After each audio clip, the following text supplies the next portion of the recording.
Euphrates. Who knows what's a Euphrates? Alright. Alright.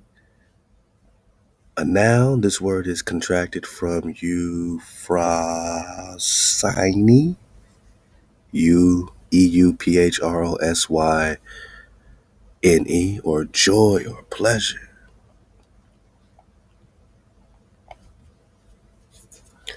Almost like paradise, like the Euphrates.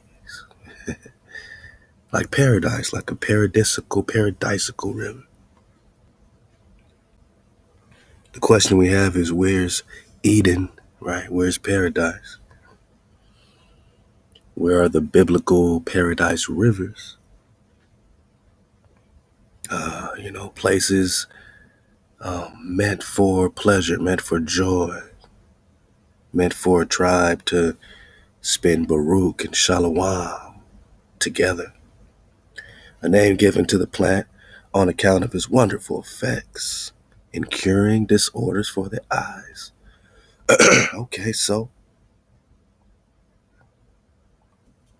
if you cure the disorder of the eyes, maybe you can see clearly. But now we're just talking dragon again.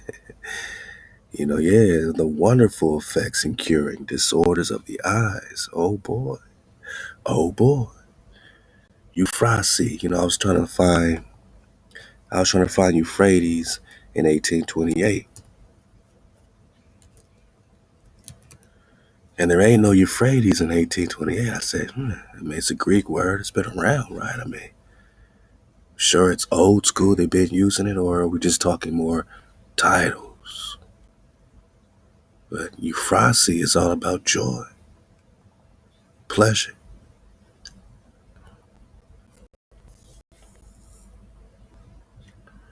Ezra chapter 5, verse 3. Start here in verse 2. Then Zerubbabel, son of Shealtiel, and Yeshua, son of Jozadak, rose up and began to rebuild the house of HaWah in Jerusalem. And the prophets of HaWah were with them, helping them. At that time, Tatenai, the governor of the region west of the Euphrates. They got me thinking, like, where's the Euphrates? Where's west of the Euphrates? Would they tell us on our maps today? It's common sense type of stuff. Like, would they tell us the truth, period? Would they tell us the truth in media, the news, and all that? Would they tell us the truth on the popular maps and globes? I think you get the picture. I think you get the point. Hell no, they won't tell us the truth, especially on no map. So where's Euphrates? Huh? And where's the region west of Euphrates? I'm just looking for orientation.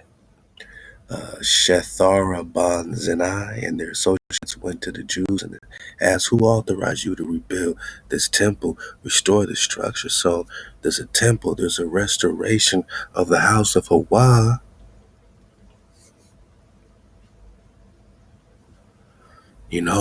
Popping off. And what's it have to do with this region to the west of the Euphrates?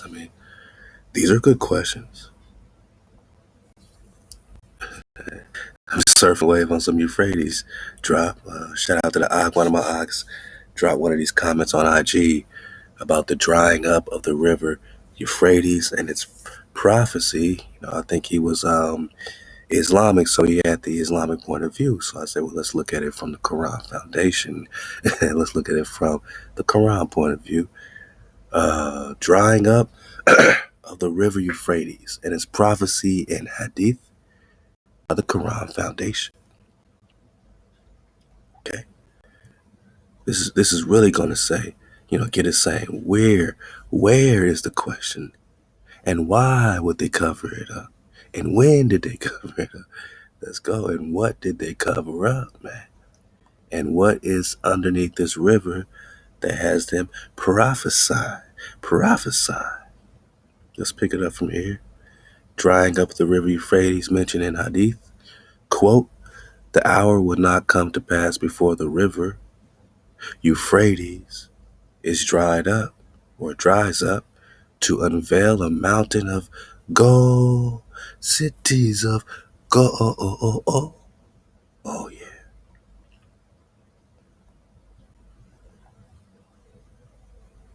Yeah. So there's a mountain of gold associated with the real Euphrates. Well, where'd they go to find all that gold? Okay. We're going to explore this question because obviously we're thinking it's in what they call the old world over there. And we're saying, no, the old world's over here. They did a pump fake. They did a crossover, boss. So we got to take what they're saying in these religions and religious texts, and we got to, you know, cross-reference that with the indigenous drop, with the indigenous truth. Indigenous, that means to you as the tribe, to the tribal perspective, to the dragon flit eye, to drop nation, what's your perspective? I mean, we got to, connect those lines, man. We got to get the drop. We got to get the babies out the bathwater. What's in the water of the Euphrates? A mountain of go. So where's the Euphrates? Back to the question. For which people will fight. So people going to fight over this gold, a whole mountain of gold.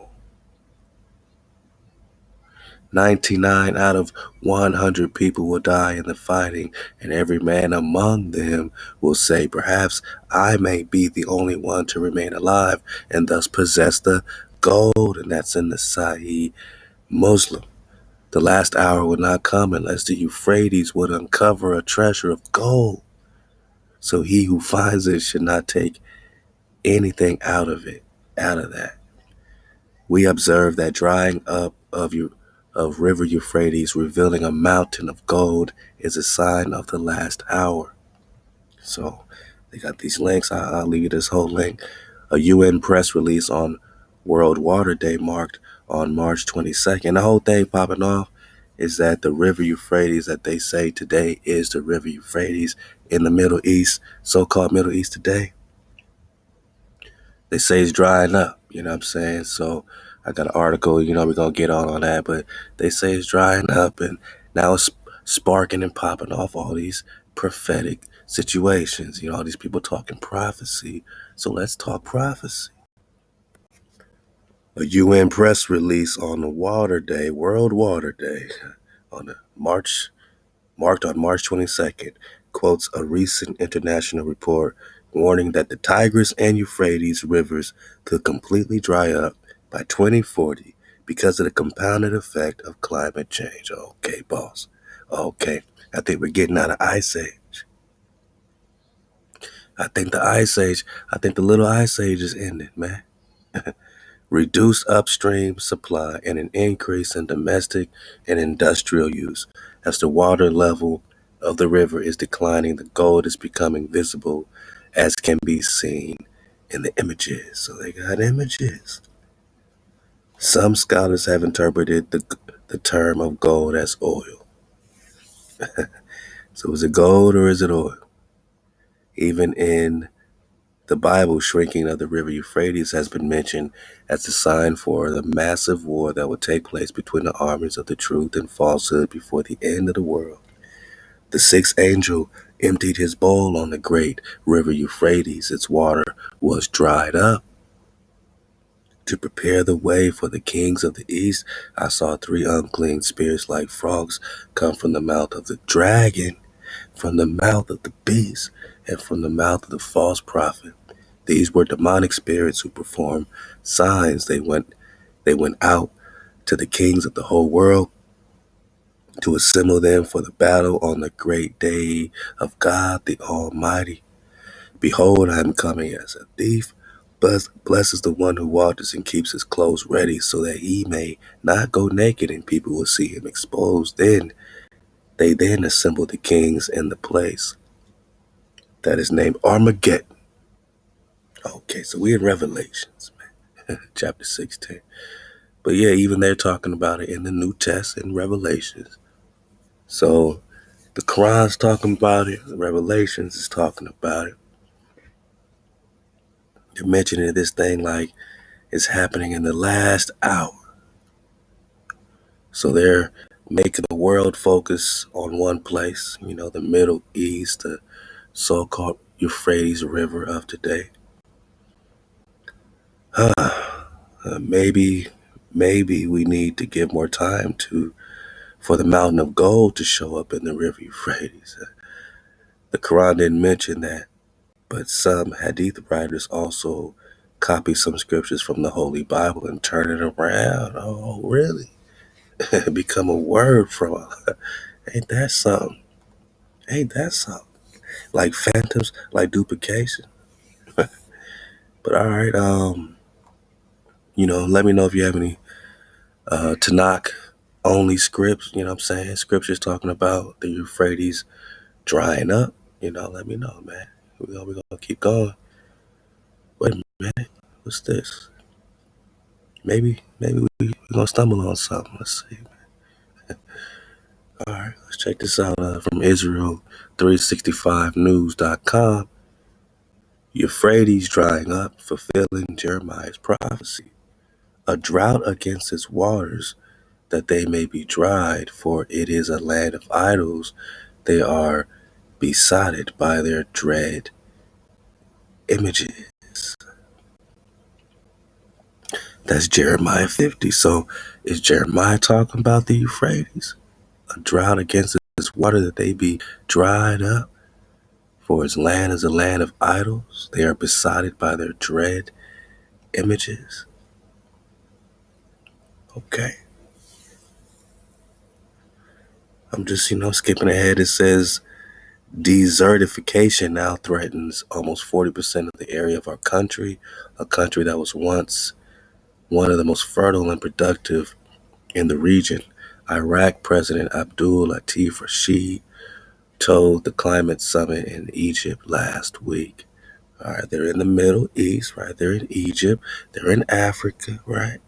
Nadir Al-Ansari, professor at Sweden's Luleå University of Technology, told Reuters that rainfall in Iraq had declined 30% over the past 3 decades, with the lowest precipitation coming in the last 2 years.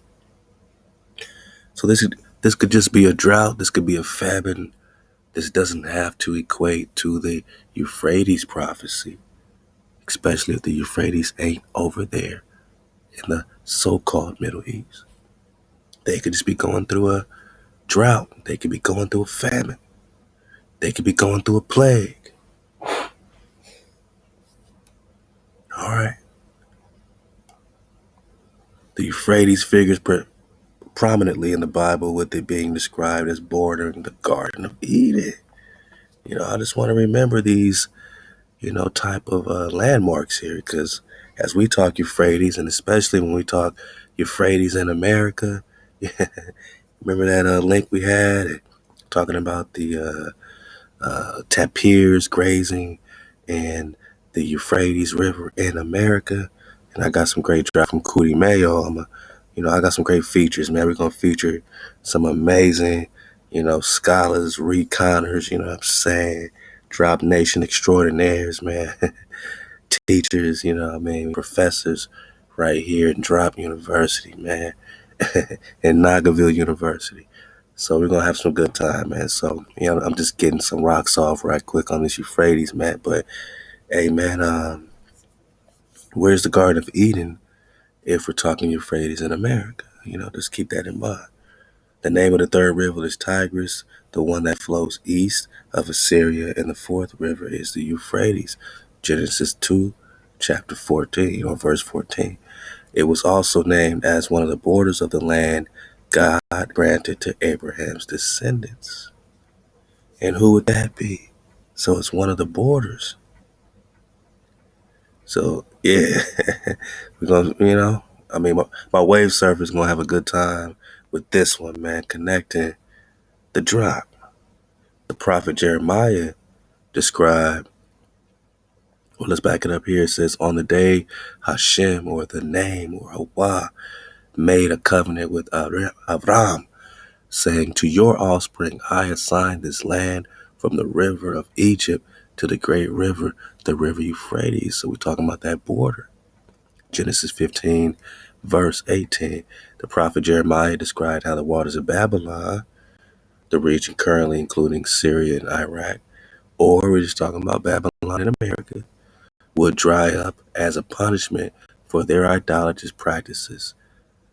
Out of code, they weren't MHOE, they weren't KTC, they weren't dripping in that mam sauce, man.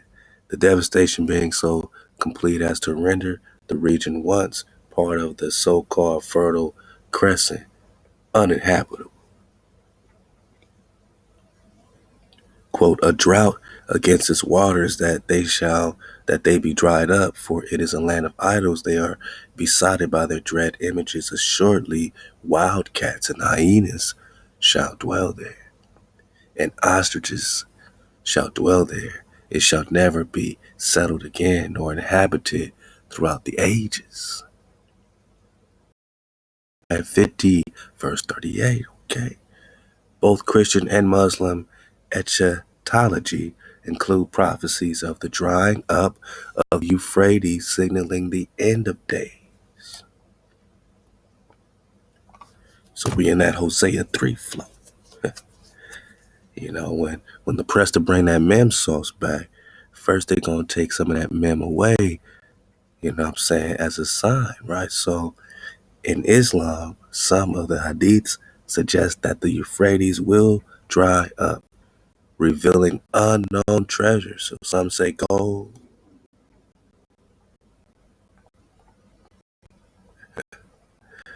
and some say unknown treasures.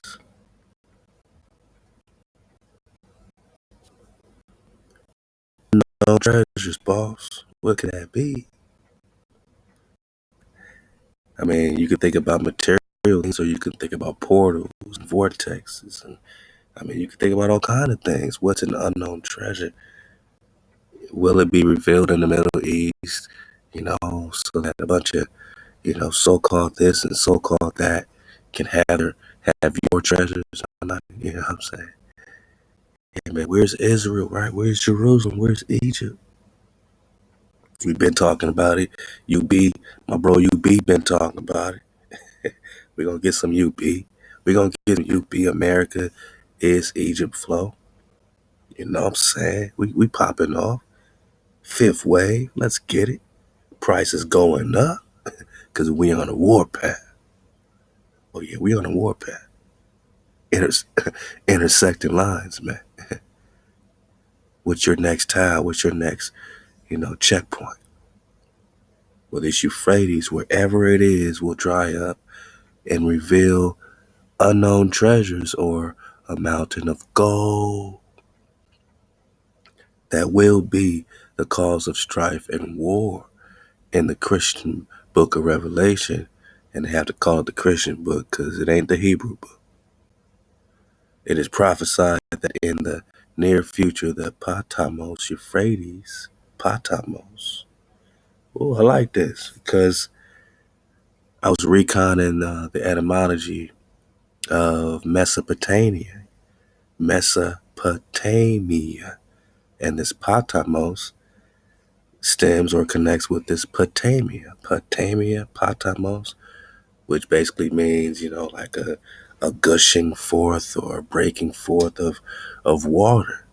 So when they say Mesopotamia has to be on the other side of the world or, across the plain, a breaking forth of water, Managa is a breaking forth of water, like the Nile River in Hebrew is the Nahal, Nahal. Nahal is where they get Nile, which means a great river. So a great river doesn't just have to be in Africa or Middle East. A great river is right here, like the Mississippi, like the Colorado, color red Colorado, like the what's that man, what Columbus called that river, the river connected to paradise. You got the Mount Roraima. Hold up, man, I need to get it. Now I need to get it. Oh yeah, the Okinawa, about to say the Okinawa River. Man. Orco. Yeah, somebody said that, man. Ornaco. Or, I don't know how to spell it. Ornaco. Ornaco. River, yeah, South America. Columbus. Paradise. Eden. Flow. You know what I'm saying? You niggas know what I'm saying. Located paradise. Yeah. We're talking to four. We're talking to four great rivers. You know what? I want this other lane. I want this other lane.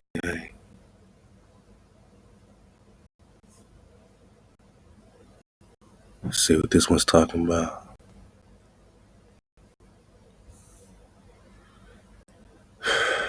1498. This is Paradise and Perdition.weebly.com. 1498, during his third voyage, Columbus reached the Gulf of Paria at the mouth of the Orinoco River, which is now Venezuela. He thought that he had found the outward traces of the Garden of Eden. Keep all this in mind as they're talking paradise rivers in the Middle East. Columbus is over here looking for Eden. Columbus is over here saying, yeah, this river must connect to Eden. He knows he's on another continent. He knows he's not in Africa, man. He came here for a reason. He came to India Superior for a reason.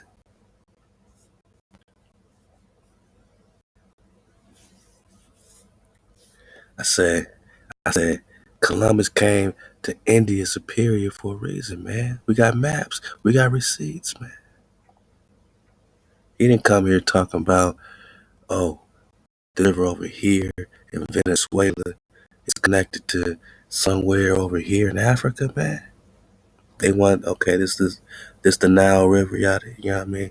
And then over here we got the Mississippi, we got the Orinoco, connected with Mount Roraima that the Piedmont Indians call the mighty tree stump. Could that be the tree of life? You look at Mount Roraima and go crazy. It's the source of the Orinoco. It's the source of the Amazon River. Yeah, the tree stump is the source of the Amazon River, which flows all the way through South America, right? Yeah, man. So Columbus is over here popping off looking for Eden. In India Superior. Oh, he got lost and stumbled in. No, he came to India Superior. He came to Cathay, which means a pure land. He came to China or Kana. Where's China? Where's Cathay? Where's Florida? Where's Mexico? Where's India Superior? Not America. India Superior to them. To them. He came to India Superior. Where do you think the rivers of paradise will be? In India Inferior or India Superior? Where the land of the Prester is. The con of the three Indias. Colombo. Christ of Ophir is looking for that mountain of gold. Christopher, Christ of Ophir, is looking for the mountain of gold. Con. Ophir is a city of gold. Christ of Ophir, anointed Christ, anointed of gold. Christ of Ophir. Christopher is a title. Christopher is a title. Columbus, Colombo's title. So he reached the mouth of the Orinoco, and he thought he had found the outward traces of the Garden of Eden, the biblical earthly paradise. Although he believed the garden itself must lie further inland, not across the Atlantic in Africa, but further inland in South America, in India Superior. Although he believed the garden itself must lie further inland and be situated high up, like the Andes. He thought that the waters of the Orinoco River he saw coming down to form the Gulf, right, must come from the primeval river that flowed out of Eden. What Columbus tripping on? He tripping? Yeezy said it. Yeezy said it. Is he tripping? So why are they talking about some magical rivers and biblical rivers over there in the Middle East, over there in the Euphrates, when the Euphrates is referring to well, we're about to get the drop. We're about to get it. We're just talking about a river, man. We're talking about titles. Stay tuned. We're going to talk about the meanings of Euphrates. Okay. Garden of Eden, biblical earthly paradise. He's talking Bible talk. Christ of Ophir is talking Bible talk. So you know he's talking the rivers of paradise when he's talking about the Orinoco River.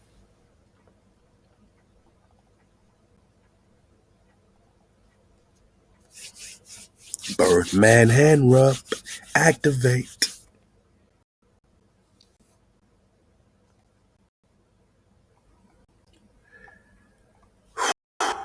The Garden of Eden has rivers flowing through. Columbus came here to find these rivers. Columbus came here, what did he say in his journal? Because he saw the waters of the Orinoco coming down. He knew it has to be Eden has to be of a high, what you say, situated high up, you know what I'm saying? Somewhere in the mountains, somewhere high up. He says, it must come from the primeval river or the primordial river that flowed out of Eden. I do not suppose that the earthly paradise is in the form of a rugged mountain, as the descriptions of it have made it appear, but that it is on the summit of the spot. See a little bit here. My noggins in the back, you see. That's as big as we're going to get. All right. So it is in the summit. There we go. It is in the summit of the spot which I have described as being in the form of the stalk or stem end of a pear. The approach to it from a distance must be by a constant and gradual ascent, not descent. Ascent. We're talking earthly paradise in America. Christopher Columbus. Gradual ascent. But I believe that, as I have already said, no one could ever reach the top. I think also that the water I have described may proceed from it. What water? The Orinoco River. America, South America. Let's go, Venezuela.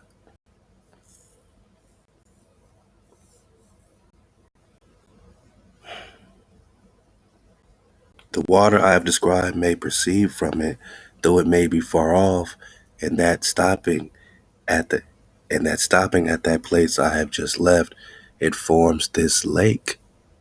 There are great indications of this being the terrestrial paradise, the earthly paradise. We're near Venezuela, near Mount Roraima, the source of the Amazon River. The mighty tree stump, right?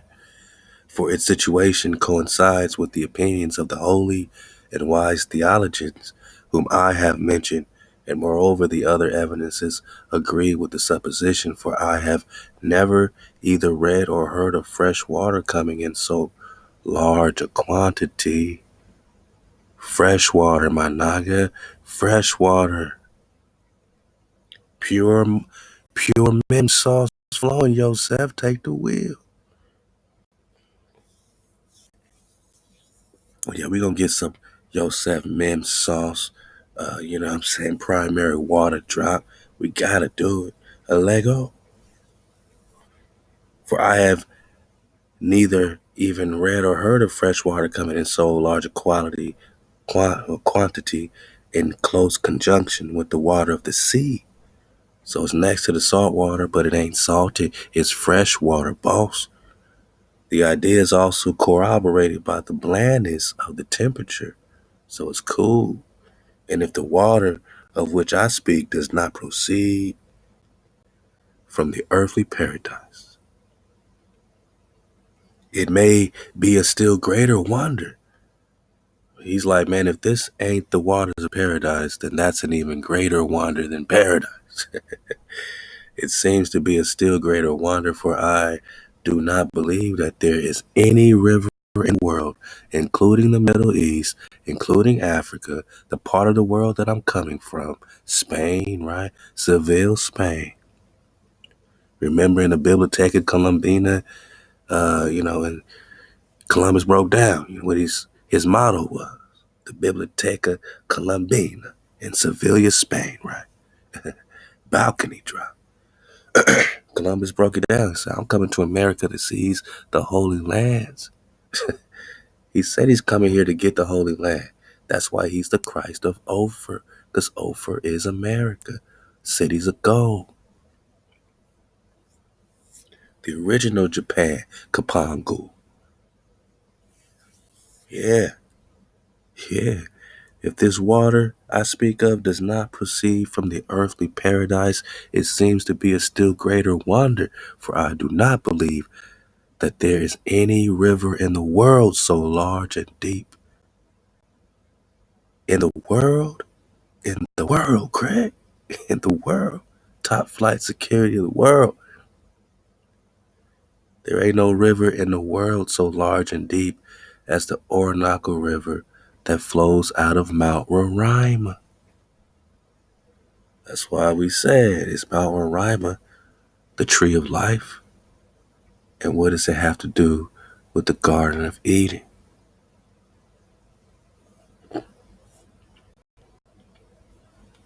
I'll do this much for you, man, but you gotta do your recon and surf the wave, man.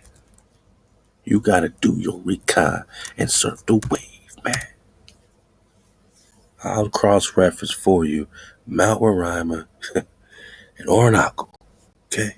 Out to Britannica.com. I'll do it for you, boss. And we out of here, because I got many, many features in this drop right here. And, we we we real enough. We know that our New Year's comes with spring flowers and beautiful vegetation and new life. We don't celebrate New Year in the dead of winter, boss. That's just not becoming of us. Mount Roraima, Cerro Roraima, or Monte Roraima, giant flat top mountain, or a tree stump. Remember, the Piedmont Indians call it a mighty tree stump, or mesa, that they call it, in the Pacaraima Mountains of the Guiana Highlands, at the point where the boundaries of Brazil, Venezuela, and Guyana meet, intersecting lines, vortex, 9 miles long, 9,000 feet high, mighty tree stump. It is the source of many rivers of Guyana and of the Amazon and Orinoco River systems. Mount Roraima is the highest point in Guyana.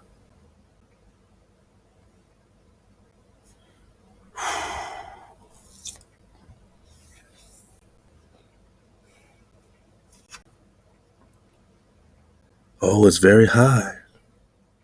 It's very elevated. It's very lofty. And it got a lot of men flowing through.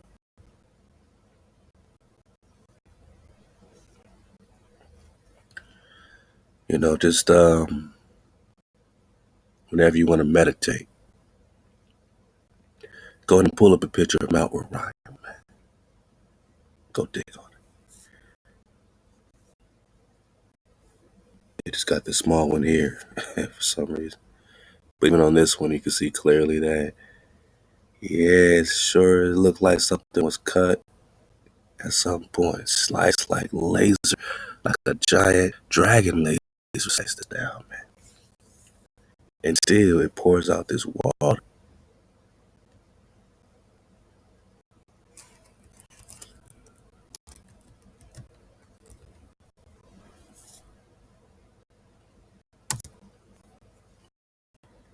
You get way more beautiful images than this little thing they tried to show us. But yeah, just to know that it's the source of the greatest water systems on earth, the Amazon and Orinoco. Columbus just said was so great and deep, ain't no river like it. Yeah, welcome to Mount Roraima, right? Welcome to Roraima. You just see the water coming out, that men flowing right out of it. Beautiful, absolutely beautiful. A mighty tree stump,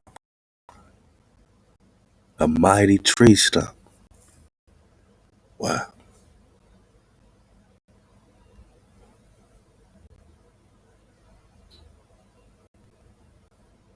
So when we talk biblical rivers and paradise rivers, we come in with receipts, man. Columbus said, man, if the water of which I speak does not proceed from the earthly paradise, it still seems to be a still greater wonder, for I do not believe that there is any river in the world so large and deep. And that's how the Columbus's letter to Ferdinand and Isabella. It might seem incredible that an explorer like Columbus, intelligent and knowledgeable, would think that he had found the Garden of Eden. The most obvious question is why he or anyone else would have ever thought that the Garden of Eden was located in South America, boss.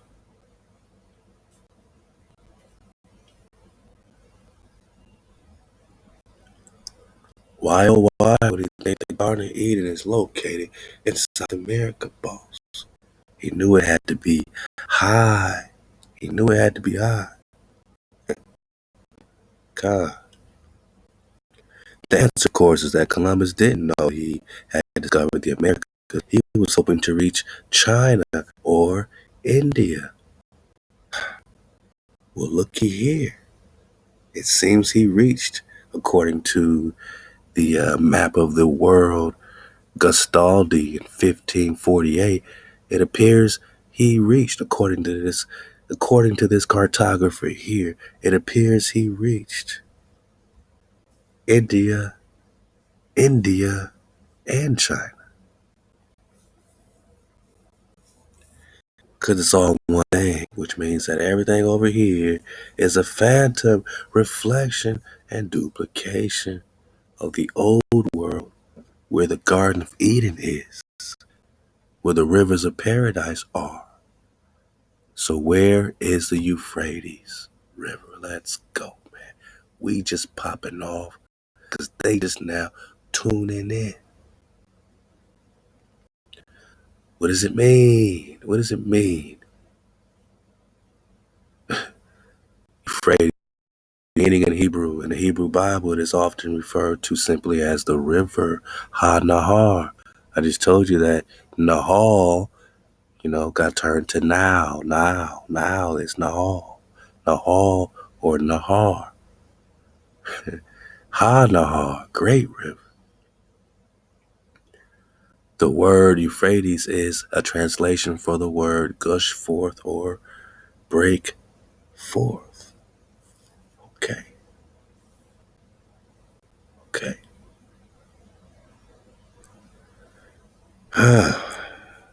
Good or noble. That's interesting. The EU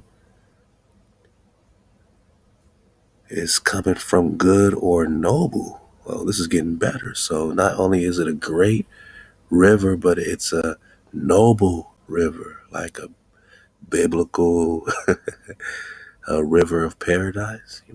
Okay.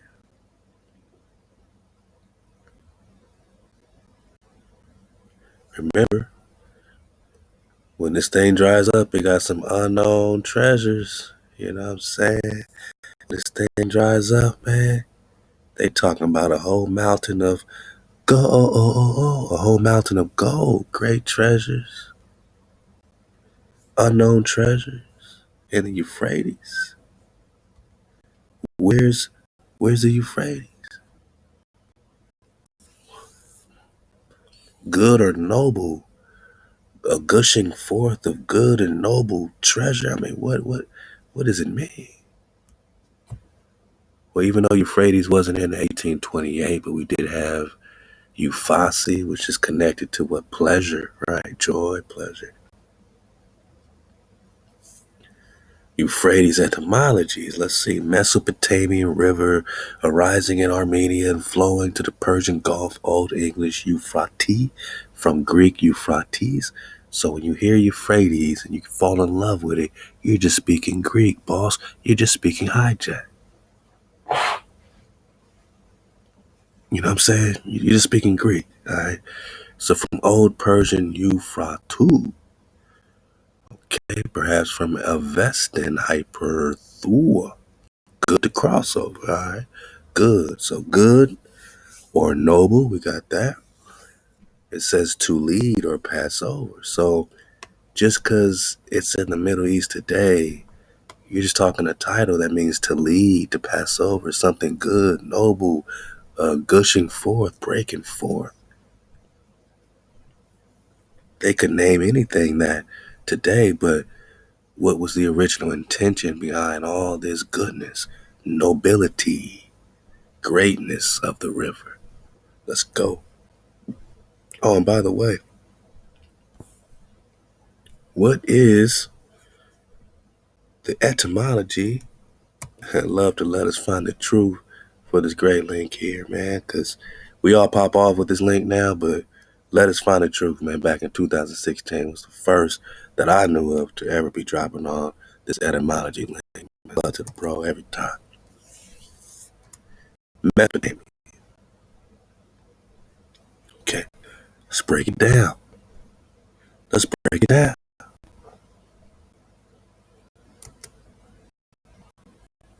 What? Come on, man. Okay, I gotta take the N off, or else they go crazy. I gotta take the N off, unless they go.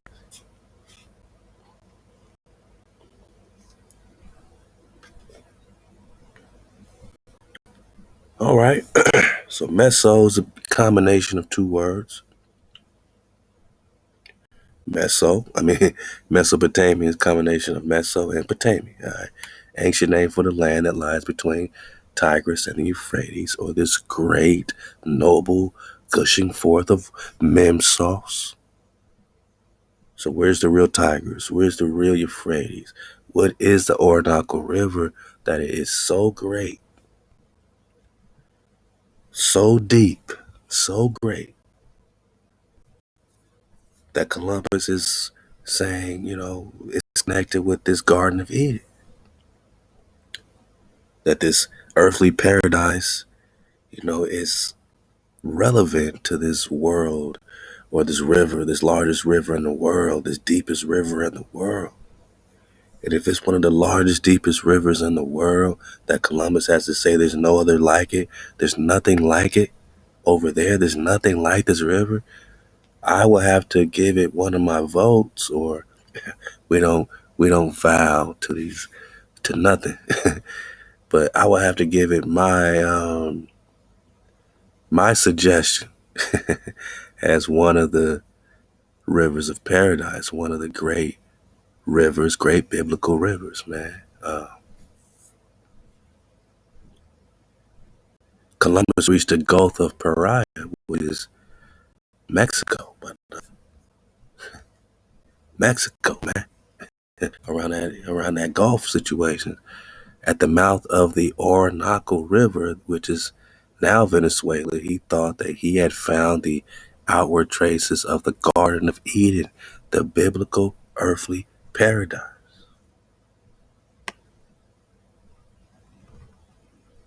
God, he believed the garden itself must lie further inland, So somewhere around there further inland and be situated high up. He thought the rivers of the Orinoco River he saw coming down to form the Gulf. So this Gulf is formed by the Orinoco River must come from the primeval river that flowed out of Edom, which means all the rivers must be connected through here. God.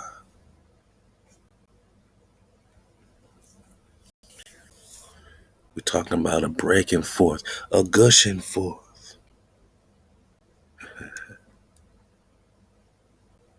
Mesopotamia just it's only talking about a land between the Tigris and Euphrates. That's it. That's all that means. So if the Euphrates is over here, then Mesopotamia is over here, or Mesoamerica, my nigga. Con. If the Euphrates is in America, so is Mesopotamia, which means all their Babylon, the real Iraq, the real Afghanistan, because Afghan is who? We're talking about one of the seeds of Jeremiah, boss. Yeah, back to the Hebrews, right? From Greek Mesopotamia, okay, all right, from a country between two rivers, right? A country between two rivers is a Mesopotamia, or Mesopotamos, from Meso's middle.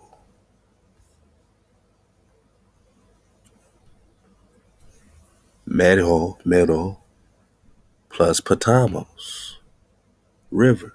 Whoa.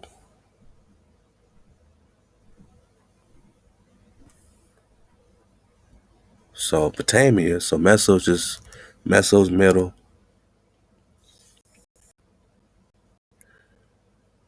Potamia from Potamo, or connecting with rivers, right?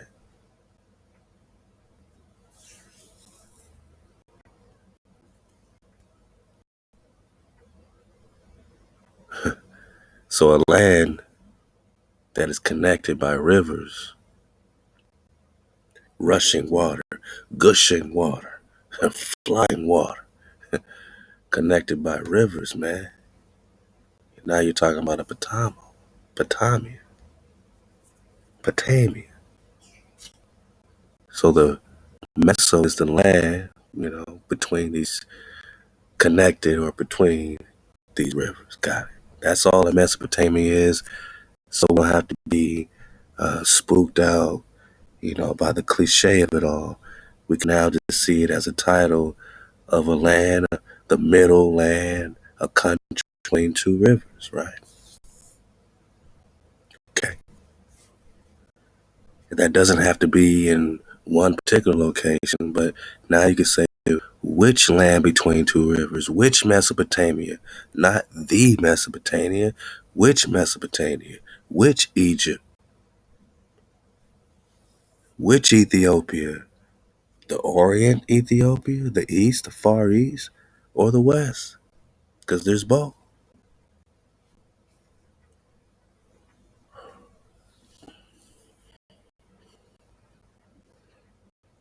So they got this prophecy.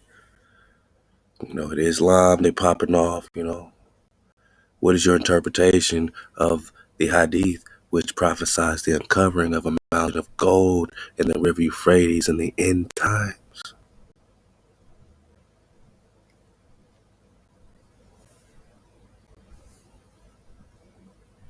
And people got their answers. The mountain of gold refers to materialistic wealth and riches never before seen. The Euphrates River signifies spiritual side. So they all got, their, uh, everyone got their angles, man. Is it metaphysical? The Christians gonna have their view. Islam gonna have their view. Just know that they're talking about it because apparently it's all happening. This is from all famous birthday.com, something like that. What happens to the Euphrates River dries up in Islam? In Islam, some of the hadiths of the Prophet Muhammad suggest that the Euphrates will dry up. Which Euphrates? Which Mesopotamia? Which great river? Revealing unknown treasures that will cause strife and war. Soon the Euphrates will disclose the treasure, the mountain of gold. So whatever will be present at the time should not, or whoever should be present should not take anything. Okay, okay.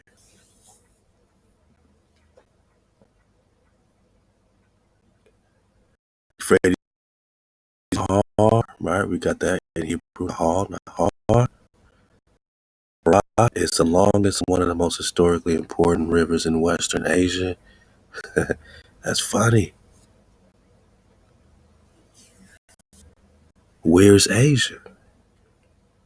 We, we, we see India, and America called India period. Columbus, uh, that's the running story. He's lost looking for China. He thinks he's in China. He thinks he's in India.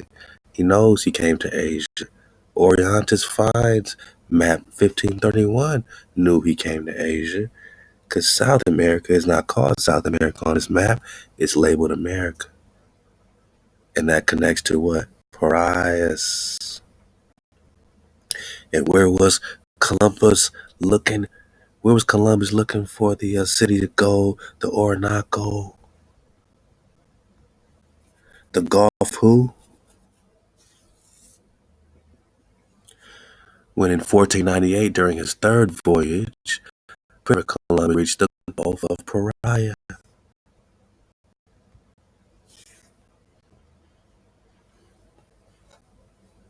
At the mouth of the Orinoco River, he thought he had found the outward traces of the Garden of Eden, the biblical earthly paradise.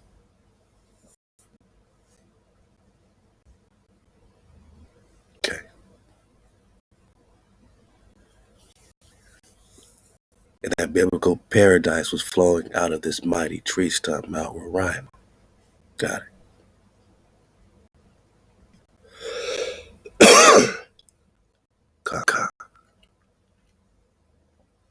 And they're saying this historical situation is in Western Asia.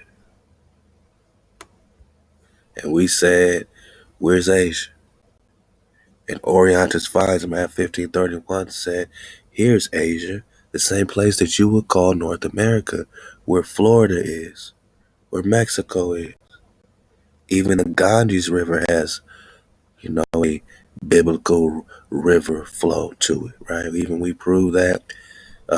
What to the Hindu, that's one of the rivers of the Creator. So what does the Ganges River have to do with it? It's right here in America, boss, or Asia. So where's Western Asia? We got the Ganges right here. That's a river of paradise. The Orinoco's right here. That's a river of paradise. We got the Gihon or the Prester John River. You know what I mean? We got the Nile, the Mississippi.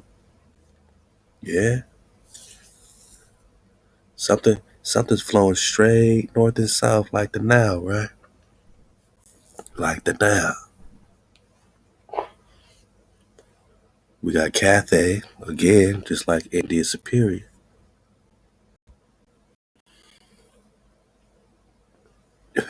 We got Cathay, 1548, Gastaldi map, all right, map of the world. You got Cathay, you got India, you got China, you got India Superior, Florida, Mexico. This would be Parias, right? Parias, or Paris, or Paris. The original Paris is Mexico, because Columbus in 1498 reached the Gulf of Paria at the mouth of the Orinoco River. And we got the receipts. And he thought he was close to the Garden of Eden when he pulled up near Paris. Paris. Paris. in America, boss. The ancient world, the old world, let more show. Where's Asia? Where's Asia? Where's Western Asia? Let's go. All right, let's a couple more. Tanakh flows. Isaiah 11, verse 15. HaWah will dry up the gulf of the Egyptian sea. Where's Egypt? Where's the Egyptian sea? Huh? With the scorching wind, he will sweep his hand over the Euphrates River. He will break it up into 7 streams so that anyone can cross over in sandals. So he will dry it up. So we got some Tanakh talking about the Euphrates River being dried up so that anyone can cross over in sandals, man. HaWah. Okay, Isaiah 19, verse 5.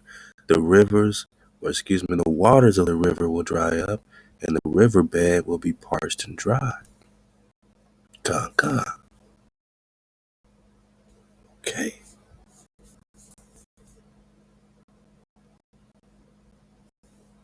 All right. Then they get into the Revelations flow. The sixth angel poured out his bowl on the great river Euphrates, and its water was dried up to prepare the way for the kings of the east.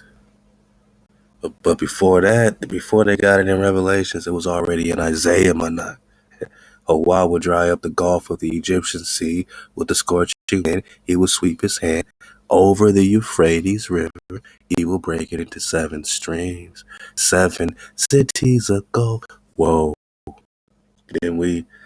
Didn't they say that there's a treasure under this dried river? That there's a mountain of gold, and then there's 7 streams, and there's 7 cities of gold. My naga, where's the Euphrates? Let's go. Uh, One of my sisters has a suggestion. I want to let my HaWah pop off. She has a suggestion about where the Euphrates is, and let me tell you, it's mind blasting. It's mind blasting to the wave surfers. Let's go. We got some drop to get. He will break it up into 7 streams so that anyone can cross over in sandals. We're talking about the Euphrates. Let's go. Okay. ICR.org. Okay. When the rivers run dry. Article by Henry M. Morris. Okay. Oh yeah, we talking prophecy again. Beautiful. So let's get to the second paragraph. However, the prophecy of verse 4 was not fulfilled at that time,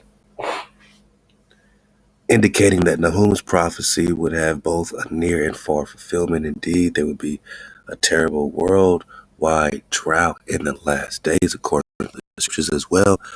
Prophet Joel, many years before Nahum, had prophesied that such a calamity would accompany the coming judgments of the day of HaWah, when the river of waters dried up and the fire has devoured the pastures of the wilderness. That's Joel chapter 1, verse 15. All right. So there is some Tanakh at least following or flowing with this drying up of rivers. And Isaiah was very specific to, mentioning the Euphrates and, things being dried up. You could walk with your sandals, right? 7 streams, 7 cities. We got a mountain to go flow.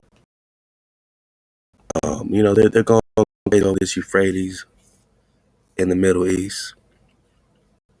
It says off of the archaeologist.org, Euphrates River had dried up and something terrifying is happening. 6,000 years, the Euphrates River has brought the areas of Turkey, Syria, Iraq, Saudi Arabia unprecedented success. let me get my copper colored water.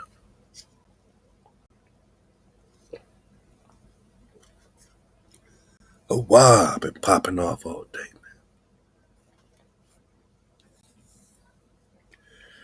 All right, so 6,000 years the Euphrates River has brought all these areas unprecedented success. It's been the main source of water for the region with the growth and fertility. We talk about a new year, we popping off growth and fertility, and unlike anything they ever seen before. However, things in the river are changing, and with it, questions are popping up all over. Join us as we dig deeper to the terrifying details scientists have revealed about the changes in the Euphrates River and what it could mean for the future of mankind. So let me click on this drop, see what's happening in the Euphrates over there, and we're going to talk some more about the Euphrates over here.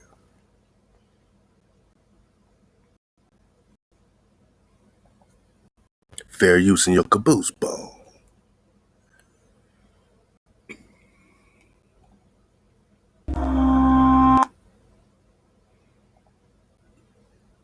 Uh-oh. Hijack City boss. For the last 6,000 years, the Euphrates River has brought the areas of Turkey, Syria, Iraq and Saudi Arabia unprecedented success. It's been the main source of water for the region, and with it, growth and fertility are unlike anything they've ever seen before. However, things in the river are changing, and with it, questions are popping up all over. Join us as we dig deeper into the terrifying details scientists have revealed about the changes in the Euphrates River and what it could mean for the future of mankind. The Euphrates banks have been the home to several civilizations in the past, one of the main ones being the Mesopotamian Empire. The empire was right in the middle of the Tigris and Euphrates rivers, in an area that's called the Fertile Crescent. That's because the area reaped the best of the river, and with it thrived in the era too. Today, that area is in Iraq. The 1,740-mile river is officially the longest river in all of Asia. Starting off in Turkey. Now, Dodger on hijacks, it looks good. I'm going to get to some Chief Moray drop, man, and, some UB TV drop. It's going to clear you up real good. But everything they're saying, just try to get drop out and apply it to America, India, superior, right? So, and then we need to investigate, at another time, these rivers here. You know what I'm saying? What's happening right here. Start focusing on the great rivers in America. Turkey, the river makes its way through Turkey, Syria and Iraq before becoming one with the Persian Gulf. As the world has changed over time, so has the river basin. Humans have moved in very close to the river, altering the way it naturally flowed thousands of years ago. The ancient city of Babylon was one of the first to thrive off the Euphrates River. The city grew extremely powerful, and with it set the precedent that whoever controlled the water of the river might just reap the most success. After the Treaty of Lausanne, the water of the river had to be sectioned off. The use of the water all had to be controlled, and decisions had to be made about it. This was important because one region couldn't just harness all the water for itself, leaving the other areas dry in the process. So the use had to be rationed off, and that's something the nations had to discuss and figure out together. In 1946, Turkey and Iraq came to an agreement. According to it, if Turkey was going to make... Can you imagine this group of jabronis deciding about your water, about HaWah's water? Can you imagine this group of hijacks in one room deciding about the great water, the great Mem, and how it's getting divvied up and divided for their purpose, for their wealth, to fatten their pockets and make the indigenous suffer? Dodge your own damn hijack. To make any changes to the river, they had to get the okay from Iraq first. Iraq was also permitted to build dams on the river within the territory of Turkey so it could control how much water flowed into Turkey overall. But when have humans ever been okay with decisions that might profit other people when they can have it all to themselves? Within the next 2 decades, Turkey, Syria and Iraq began building their own dams, trying to harness as much water for themselves as possible. When they're building these damn dams, all that means is that they over there changing the flow of the water, changing everything, man. So I'm under the impression that the water here affects the water there. That Presta, who's known to control the flow of the Nile River, right from home, right from India Superior, the water here affects the water there. Mama flows, you know what I'm saying? When they change the flow, when they start damming up the place, it makes it easier to conquer the people because you are the land. When they dam up the flow of the water there, it affects us, psychologically it affects us, it affects our flow, it affects our frequency. They're doing magic when they dam up the place. And we know that they're burying Naga cities. As each dam was built, more hydroelectricity was being produced in the subsequent regions, making it easier for them to grow their economy. But you see, when there's one river and several dams on top of it, whoever is at the very end of that river is just going to get the leftovers, the water that overflows from the dams or is let out after it helps create electricity. That's nowhere near the full glory of the river, so naturally, Iraq wasn't happy about it all. The water flowing into Iraq's dams went from being a steady 15.3 cubic kilometers in 1973 to 9.4 cubic kilometers in 1975, enough to cause major concern. Things got so bad that Iraq even threatened to bomb Syria's Tabqa Dam. But the crisis was averted when Saudi Arabia and the Soviet Union intervened and helped the two countries come to an agreement. However, this was just the start. Problems with controlling the river's waters just grew exponentially from there. Year after year, someone or the other wanted more of the water, and with it, they forgot that it's a natural resource, one that didn't just need to be controlled, but taken care of too.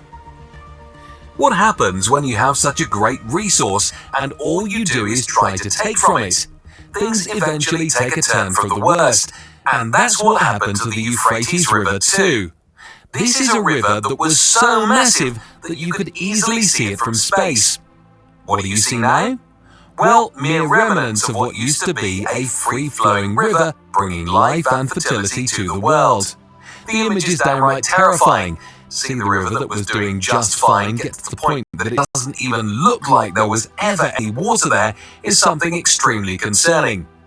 Today there's nothing but drought, crops have withered away, there's no signs of any trees, and people have to travel miles just so they can get a few bottles of drinking water. 9 million Syrians live right next to the Euphrates River, and their lives are now at stake. If they can't figure out a reliable alternative to the river, the population might get wiped out as a whole. But turns out, this terrifying change wasn't as unexpected as we think it was. There was word about it centuries ago. Normally, we just talk about the facts here, things we can see and verify right now, so the information is usually not that old. But for this video, we're going to take a major step back in time, all the way back to the book of Revelation and the Bible. In chapter 16 of the book of Revelation, there's a passage that says, "The sixth angel poured out his bowl on the great river, the Euphrates, and its water was dried up, so that the way would be prepared for the kings from the east." What this means is that when the bowl was placed, the water from the river was scooped away and the river dried up entirely.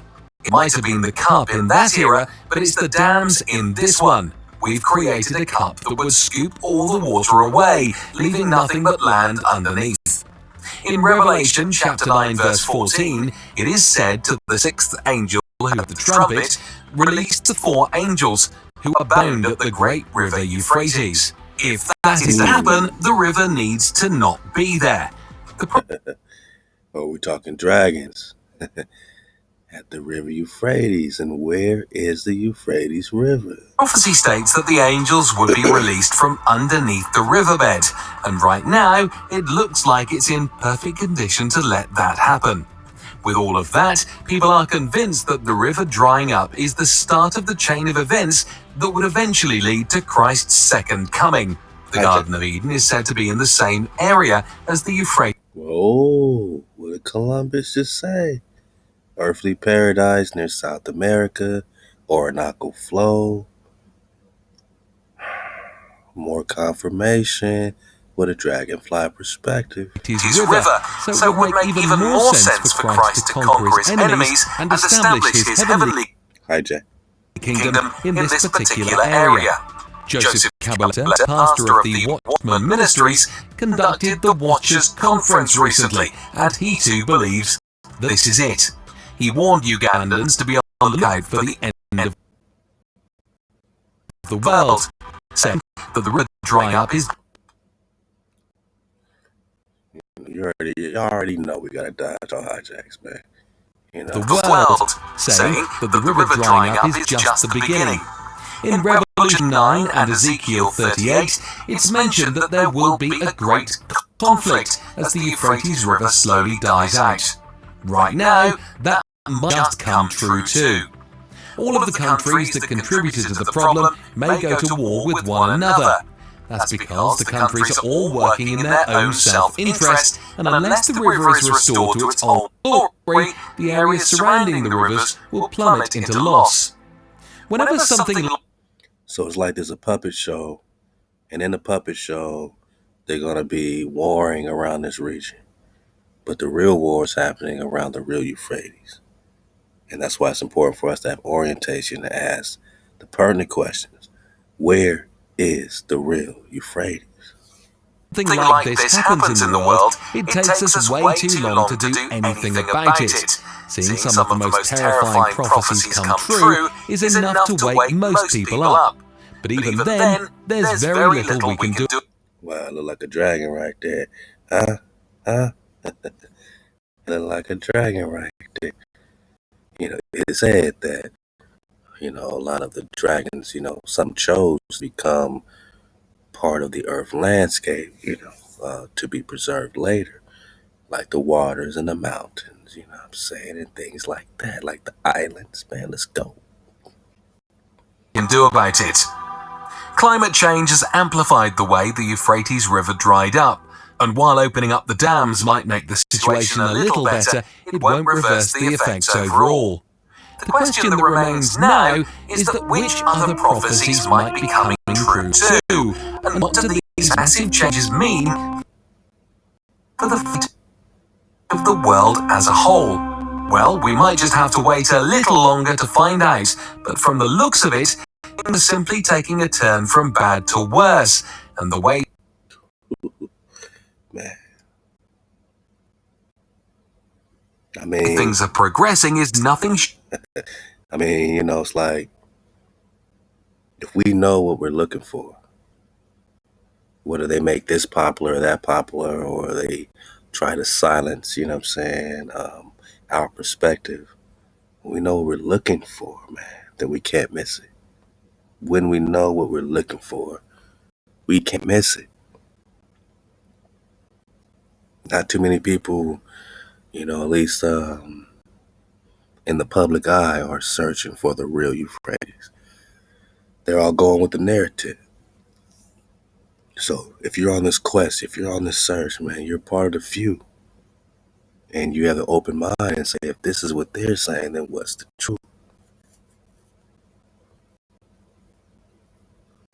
HaWah. Nothing short of absolutely terrifying. And on that note, we'll wrap up today's video. What do you think about all these sudden, crazy changes happening in the Euphrates River? I think it's sudden, man. I think it's great. But HaWah over here, she ain't lazy. She doing her recon. She ain't believing what the hijack said. She doing her recon, man. Hey, shout out to the HaWah. Chop, y'all, let's get it, man. The real River Euphrates in America, Psalm 80, was it 98? Psalm 98 or 83? Okay, let's go. Psalm 83, Confederacy. Okay, let's get it. Because we know they've been Confederate against the real Naga, not the fake Naga in our tents, man. Not the fake us, but the real us. We know they've been Confederate against the real you. It's only 2 minutes, don't trip. But the HaWah got something, everything to do with our vacation right here in Drop Nation. Where is the real River Euphrates, Banai? Things that make you go. Okay, so we've got Tartaria. Some people call it Tartary, but we're gonna, mention that, and then you'll know which ones. Right here is the strait that they were talking about. And I'm thinking that, here we go. Just right quick, I want to let this load up a little bit. They're over there trying to jam on my net, man. But we good. She says Tartaria. We say, where's Asia? Does North America exist? Because whether they call it India Superior or just straight up Asia,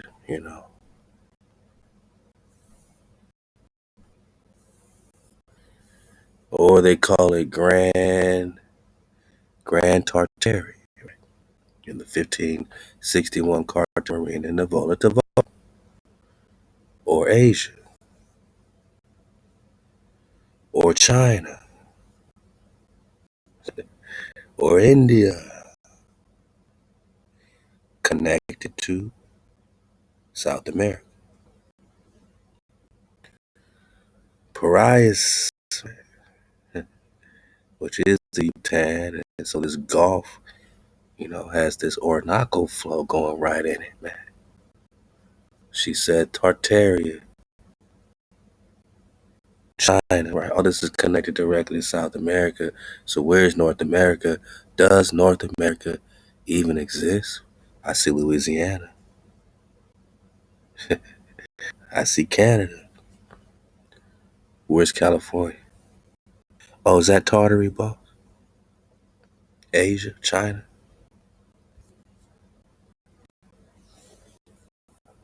So Tartary is just more India superior. Right? Florida, Mexico, China, South America. Gulf of Parias or Mexico. Mexico. Same place Parias was. And the Asian map is Mexico, right? You see Mexico? Shalak. I'm over here surfing the wave with y'all, man. Just dodging all hijacks. And you see Parias. Paris. So Tartary is just India Superior or Asia. Next to China. Okay. Let's get it.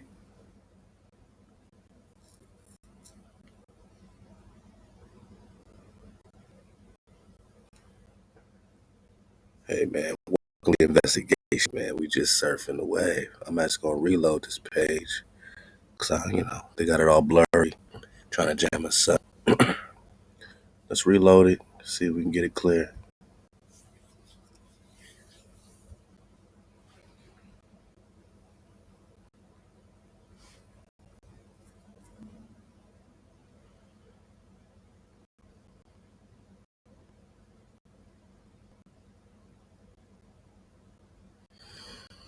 Yeah, man. Hijack City active, man.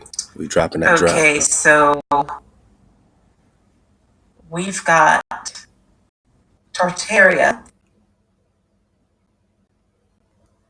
Some people call it Tartary, but we're going to, mention that and then you'll know which ones.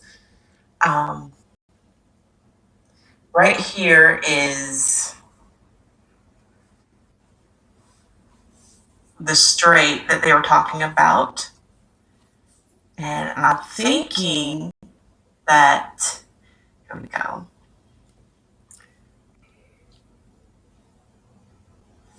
Let's see. Oops.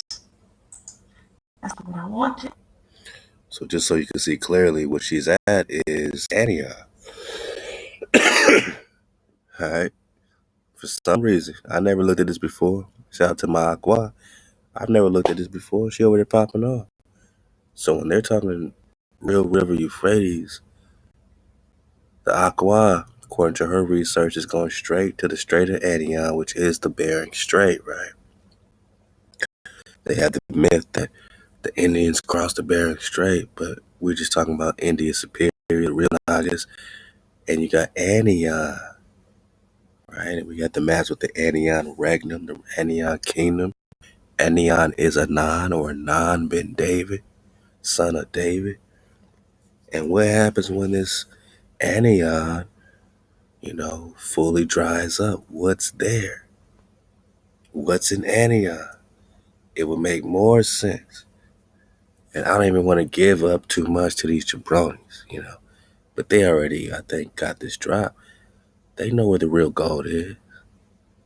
They know when we're talking the drying up of Euphrates, they know they're talking, say it with me, Antioch, cities of gold, Kalelu. We're talking Corvera, Keber, Eber. Let's go, Heber. Oh, shoot. 1587, man. Let's go. See that Corvera right there. All right. So this is the Cerreto de Anara. Antioch. Or Anea. But when you actually go into it some more, here's another aspect of it. So this is America. And they're talking more about this strait.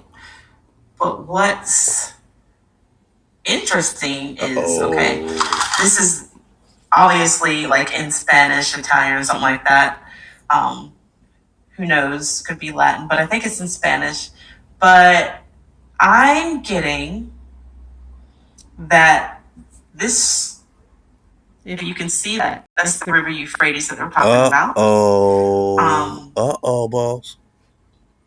I don't see it well enough to go quite into it, but from what I gather, at my very bad comprehension, what we gather is that why would you have all this at the Antioch map and be talking about the river Euphrates? Right? Why would you talk about Tartaria and Euphrates in the same sentence with the map of America? I mean, we got body bags on body bags. It's case closed, man. But school is open for these hijacks. They're going to have to get in the back of our classroom. You know what I'm saying? They talking Euphrates over there, and this map in 1571 is talking Euphrates and America. Euphrates and Tartaria. Straits of Antioch. comprehension of Spanish is that they're saying this strait is a narrow passage that the Most High allowed us to get into.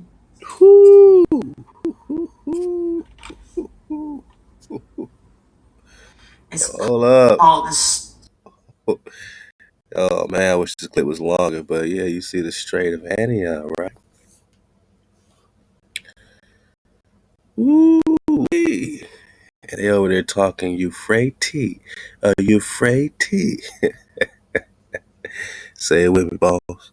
Body bag for the illusion. Hey, say it with me, boss. Ania. And we out of here, baby. Enough to go quite into it, but from what I gather, at my very bad comprehension of Spanish, is that they're saying this strait is the narrow passage that the Most High. 1568. Anion Regna means kingdom. Regna means kingdom. Kingdom of Ania is the kingdom of Anan ben David.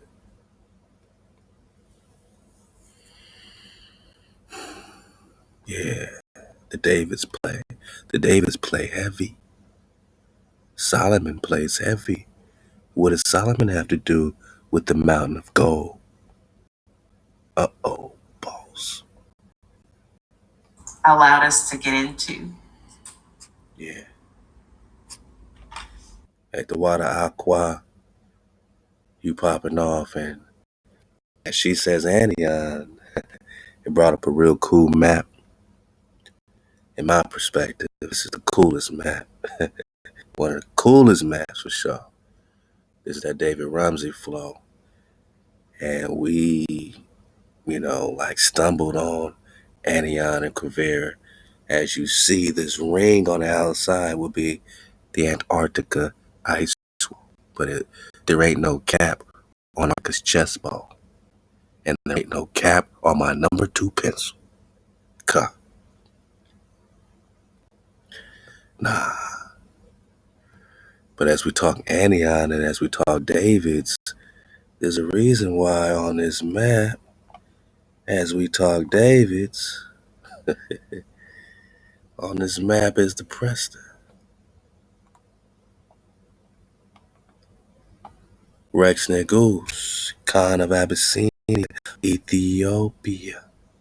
What's Preston John doing over here? Grand, Khan, Preston, John, Wow. Rex Negus, what's up, man? You outside the wall? You outside the wall, Preston John? So when they talk North Pole, just like the Flat Dry 101, that's the center. The South is everything on the outer ring. And East and West is the clockwise, counterclockwise current of the water. You flowing, clockwise, counterclockwise as you go further and further in, the center, towards the center. The water changes from clockwise to counterclockwise. And then counterclockwise to clockwise. And then clockwise to counterclockwise. It goes these different ways. You know what I'm saying? You got to know which current, which wave you're surfing.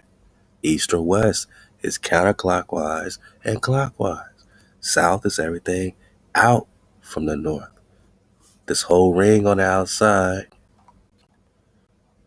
is a southern ring. The whole thing is the south circle.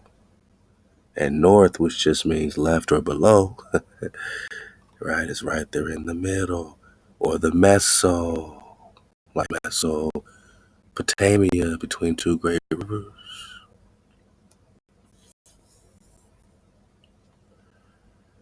Okay.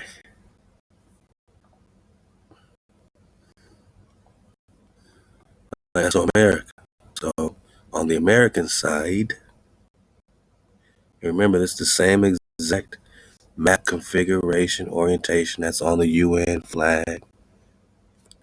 Just Google the UN flag, come back here. This is not the Mercator projection. It's all straight out, spread out like a angle, right? This is land curving, you know what I'm saying, like into a ball. Oh man. But it's curving though.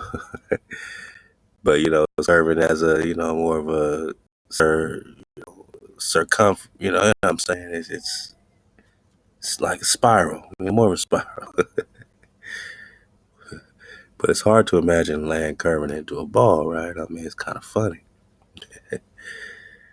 Oh man, but on these maps they try to put it like this, just flat out, right? Just hey, this is over here, this is over here. You take a flight, you go from here, you go from here. So how you go from America to Africa? Oh, we gotta cross the Atlantic Ocean to get to Africa, my brother. Or based on a different map projection, AE, equidistant, as a muzzle equidistant. How do you get from America to Africa, boss? Oh, well, shoot. You could fly out the East Coast, go right into the UK, which is a lot of times what they do. They make stopovers in London or something like that to go to Nigeria. Why? Because they're flying through the East Coast. They go right into it. And then they go over to West Africa. They go from here to here. They're not crossing the entire Atlantic to get to Africa. They're just cutting right across.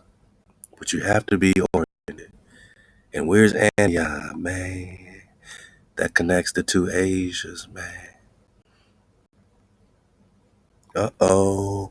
Uh-oh, boss. So, right on the West Coast. And what's this, man? We still haven't figured out. Got some extra islands and a whole cluster of land in the Pacific Ocean. Would this be Lemuria? Would this be connected with Lemuria? Giapono, Isola, or island? What's all this land? So let me go back out. I like my maps, man. So this is what they've been calling India Superior, right? This is North America to us. India Superior to them. Till we connect right to Antarctica through South America, right? This is what Pariah would be, with Mexico. The Orinoco flow, Trio Live flow, huh? And over here on the West Coast, all the way to Strait of, say it with me, Antioch, right? And what does that got to do with the Euphrates? I mean, we're not saying it. The sister just brought it up that that's what they're saying on these maps of Antioch in the 1500s, 16th century.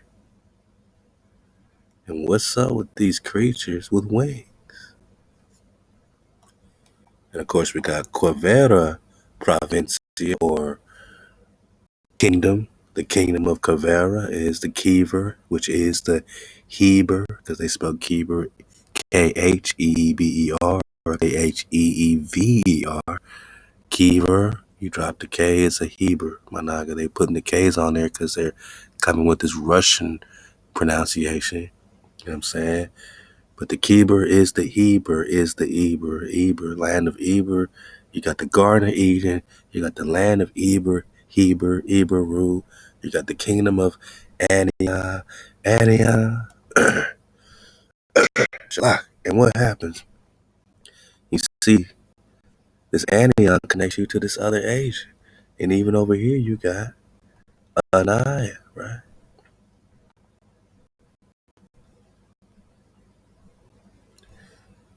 You got Anaya right there. So where would the river Euphrates be? Would it be over here? Would it be across the Strait of Antioch? And what happens when the river runs dry in Antioch? And you got Arzareth right here. Arzareth.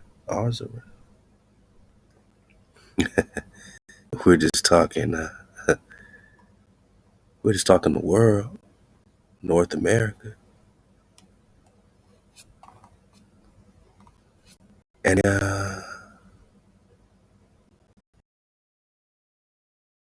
man, too cool, too real, too true. I'm gonna let my bro Cootie Mayo take the wheel. I'm just gonna belly flop with some of these great reconners for the dismount. You know what I'm saying? And you know, my bro Mayo, he covered some of this drop, man, that we, man, been surfing a wave with, man, for quite a while. Off the balcony to pier caught in the river Euphrates. Drop this whole link about Euphrates in America for the distant receipts as to why we ask the questions we do. We go over what Euphrates means. We're just talking about great water, gushing water, breaking forth water, noble, good, noble, pleasant, joyful. Then we go into paradise and rivers of paradise. Columbus talking about the Orinoco connecting to this mighty tree stem, Mount Roraima, tree of life, source of the Amazon. We got Euphrates on maps connected to Anion. And we're asking what happens when the water runs dry according to prophecy. Where's the Euphrates? What treasures lie beneath? And who are the treasures for? Who are the treasures for? And we popping off. So be it, man. We out here, man. Cootie Mayo. HaWah. Hey, out to the bros, been doing it from day one. And a house or a laptop? We died. Which one do you think is worth more? Well, definitely not the house, because it not only costs millions to buy, but you also have to pay thousands to maintain it every month. What if I told you that I like made this over one? And just getting to clearer understanding, clearer vision, man. So, hey, have a good mayo. Y'all make sure y'all digging on it, man. Get in the classroom. Let's talk these peers, man. Live season, let go.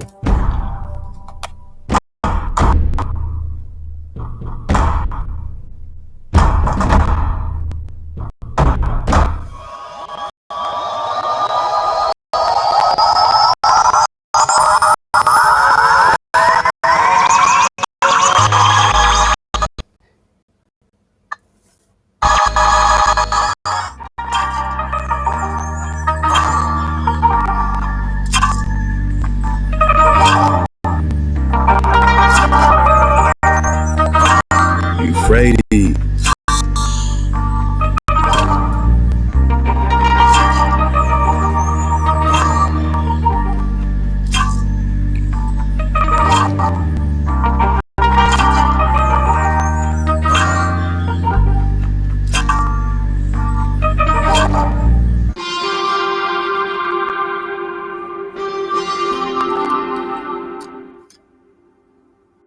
Oh, wow. Hey, right on time. Cootie Mail just came in right on time, man. Let's go. That's HaWah, always on time. I wasn't expecting that right away like that. I was just starting the recording, and here goes my image on 432 The Drop Radio. I was going to give a shout out to my homie, my brother, the Shabbatat, the tribe, the family over here at 432 The Drop Radio for the following drop. Wow. When we're talking about Euphrates in America, that's where I learned it from. So shout out to them. I'm just at 432thedrop.com website. Let's go. Okay. Who was Presser John? So the following video is basically an excerpt from one of those, 2, 3, 4 hour videos that I have, and one of the older ones. So I thought that maybe it deserves its own video. It's great information, something to be aware of that they were writing in these times over there in Europe. Again, shout out to Drop Nation for the drop. Make sure to support the family over here. Check out the information. Check out everything that's going on over here at Drop Nation. Alright, so talking about the Euphrates River, right? Shout out to Con Drop for bringing this to us, our awareness, right? This is a book called A Sailor's Sketchbook of Human and Animal Curiosities in Early Modern Amsterdam. Alright, and this is, I guess, supposedly a Mohawk American native. Just here, Necta Mohawk Indian displayed at the Blau John in 1764. Alright, so we're going to go to this part of the book, and as you can see here on the right, an animal, That's a tapir. If you don't know what it is, we'll explain soon. But the book is basically talking about an advertisement, right? So let's read about this. It says here, the poster pictures a South American tapir that was on display at an Amsterdam inn called the White Elephant or White Elephant. Like the Blauw John Inn, the White Elephant also capitalized on the influx of curiosities into Amsterdam. Just right quick, Con Caramel got the wheel. They just said South America, right? And that's exactly where Columbus is pulling up, talking about the Orinoco, Con. So put this together, my nigga. You got it. For the dismount, we see clearly 360 Dragonfly. And, man, look, man.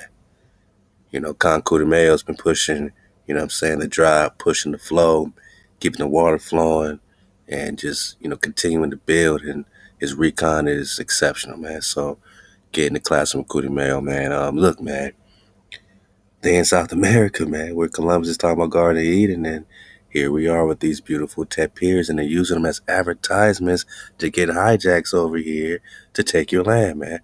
Let's go. This ain't no play.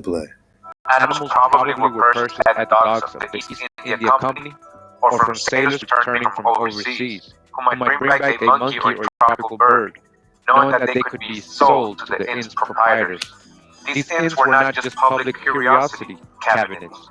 However, for the animals and objects on display, also were offered for sale to those who could afford them.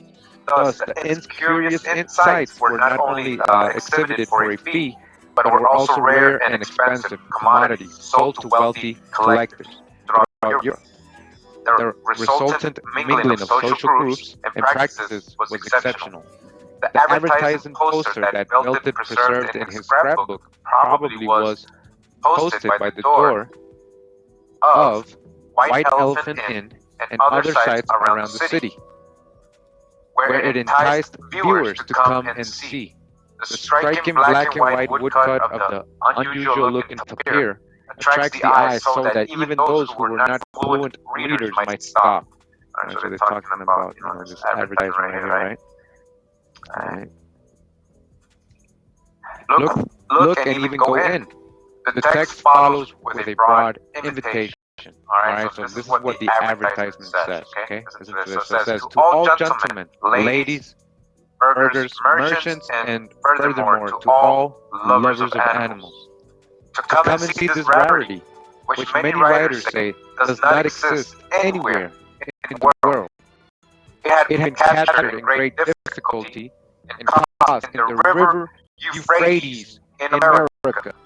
Again, where did it get captured?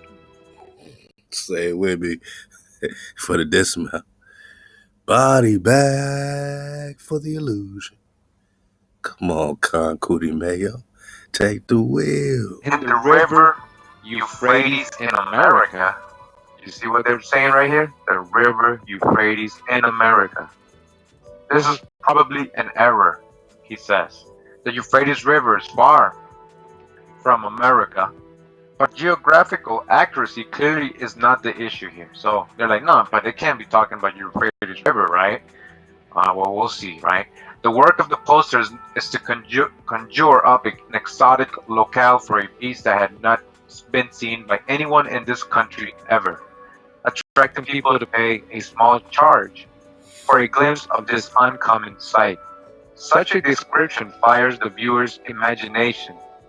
Most would never travel to America, but the poster offers an opportunity to encounter that faraway place at the local pub. Belton's sketches give rare insight into the type of response such encounters elicited, for he does not picture the animal as he saw it, surrounded by onlookers in the White Elephant Inn. Rather, he paints a colorful gouge of several tapirs grazing peacefully in the waters of what is undoubtedly meant to be the Euphrates River in America. Whoa. Undoubtedly meant to be the Euphrates River in America.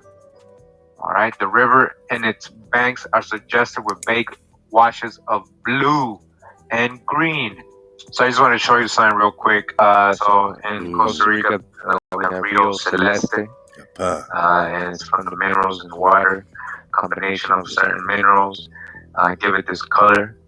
And celeste means like sky blue or baby blue uh, in Spanish. So as you can see, this is the color of the river. So a blue river, right? A blue or green river.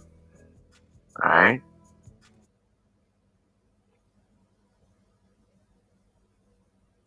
Oh man, oh man. Oh man, This free cheat sheet will give you instant clarity on what needs to happen in the mapping process to create loud, punchy, professional. You know what I'm saying? Right? Now the Blue River, Green Green River, right? Excellent point. Let's go. So in Costa Rica, you would also actually will find literally a Danta or tapir in a blue river or green river, as you can see here. It says here Rio Celeste, magical waters, and there's another one right here. South America, All man. right. Beautiful. You can see the tapir. It's actually native here to Costa Rica and a lot of places in the Americas in the tropical rainforest. Tapir in Blue River. All right. Literally. It's not a mythical place. Right. Euphrates River. They have been talking about, the Amazon River, right, near the Orinoco. Hey, let's go. Again, Blue River, right, with a tapir. I feel nauseous, believe me. Never had a lot of shit come easy. Had to work hard. Straight up, I like that. I like that. Hey, keep the water flowing. Con Cootie Mayo. Hey, we do it together, man. Tribe Nation, it's one tribe, one vibe. A team of researchers, man, getting this drop out. You know what I'm saying? Going through and just pushing it forward. I mean, no matter who's dropping what, us all continue to come together, support each other, continue to empty our cups, man. See clearly and surf the wave. Let's go, man. I'm a belly flopping assist in the classroom of my sister, Copper Color Creation. And my aqua is popping off to the extreme. She really exemplifies excellency, in all she does, as a family, matriarch, as a leader, as someone who continues to bring water to the tribe, at all times. She's beautiful, man, and I just, got nothing but for my aqua copper color creation, man, for, just taking the wheel, at all times and just knowing how to surf the wave, man, and, just give inspiration to the cons, man, you know what I mean? So, wow, man, where I want to go? Let's butt flop in this. Is Chicago, aka Chicago, really wrong? Let's belly flop for a few minutes, man. We just got Cootie Mayo in the classroom of copper color creation for drop feature presentation. I'm belly flopping right in the middle. You know what I mean? And minutes for the dismount. It's gonna be the best dismount of all time. Let's go.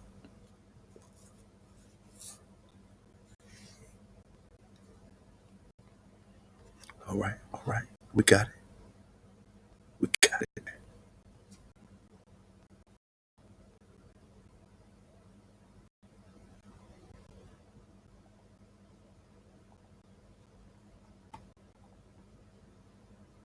It's this raise of energy that you get.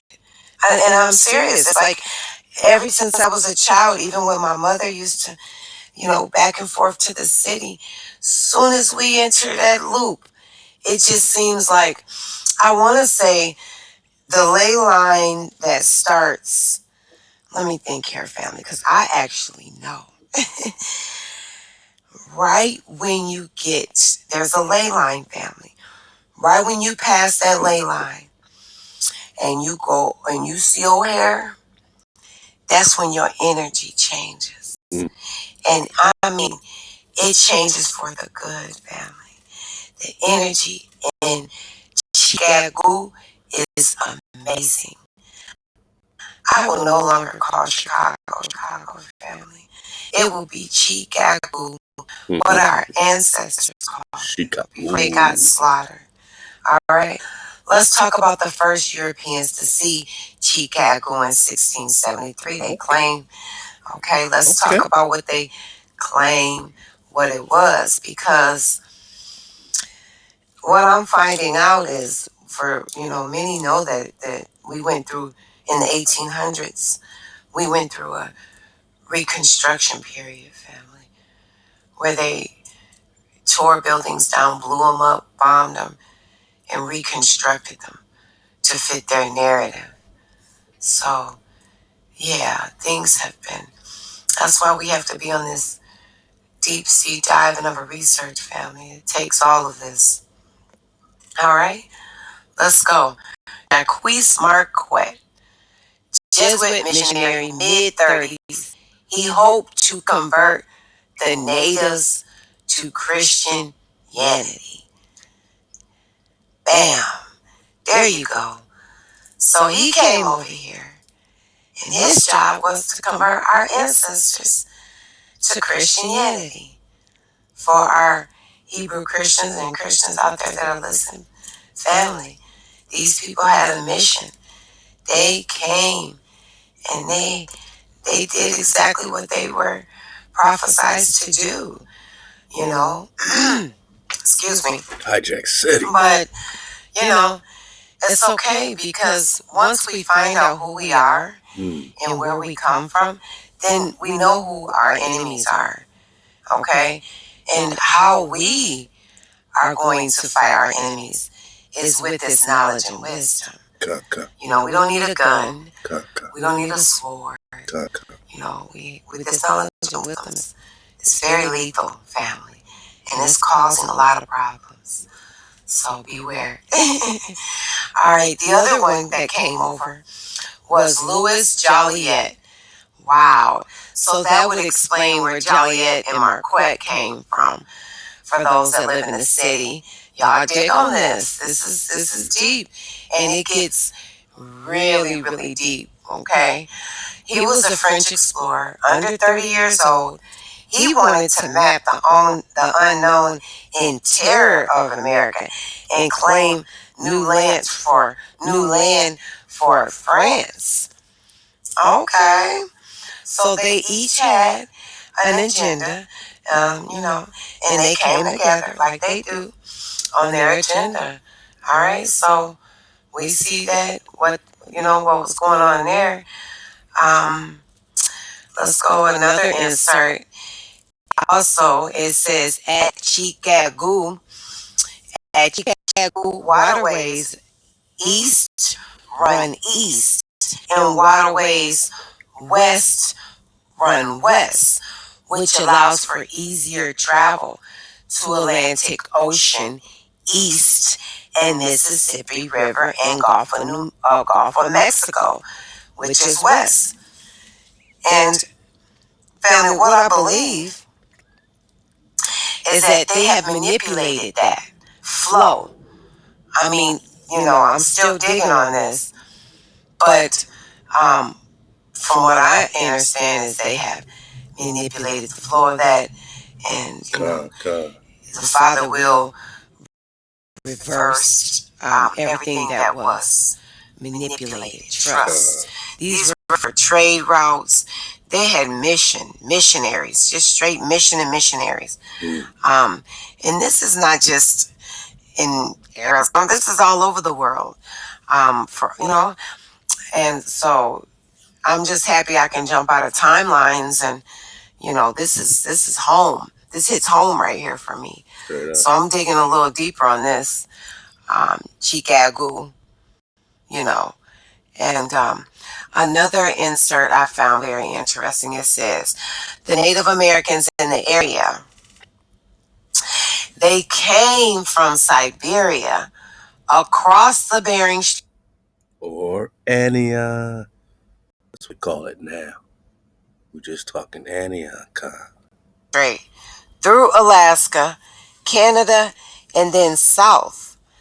Because of the weather and the inhospitable land, most natives didn't settle in the Chicago area. Okay, So we digging on it. We on an investigation, family.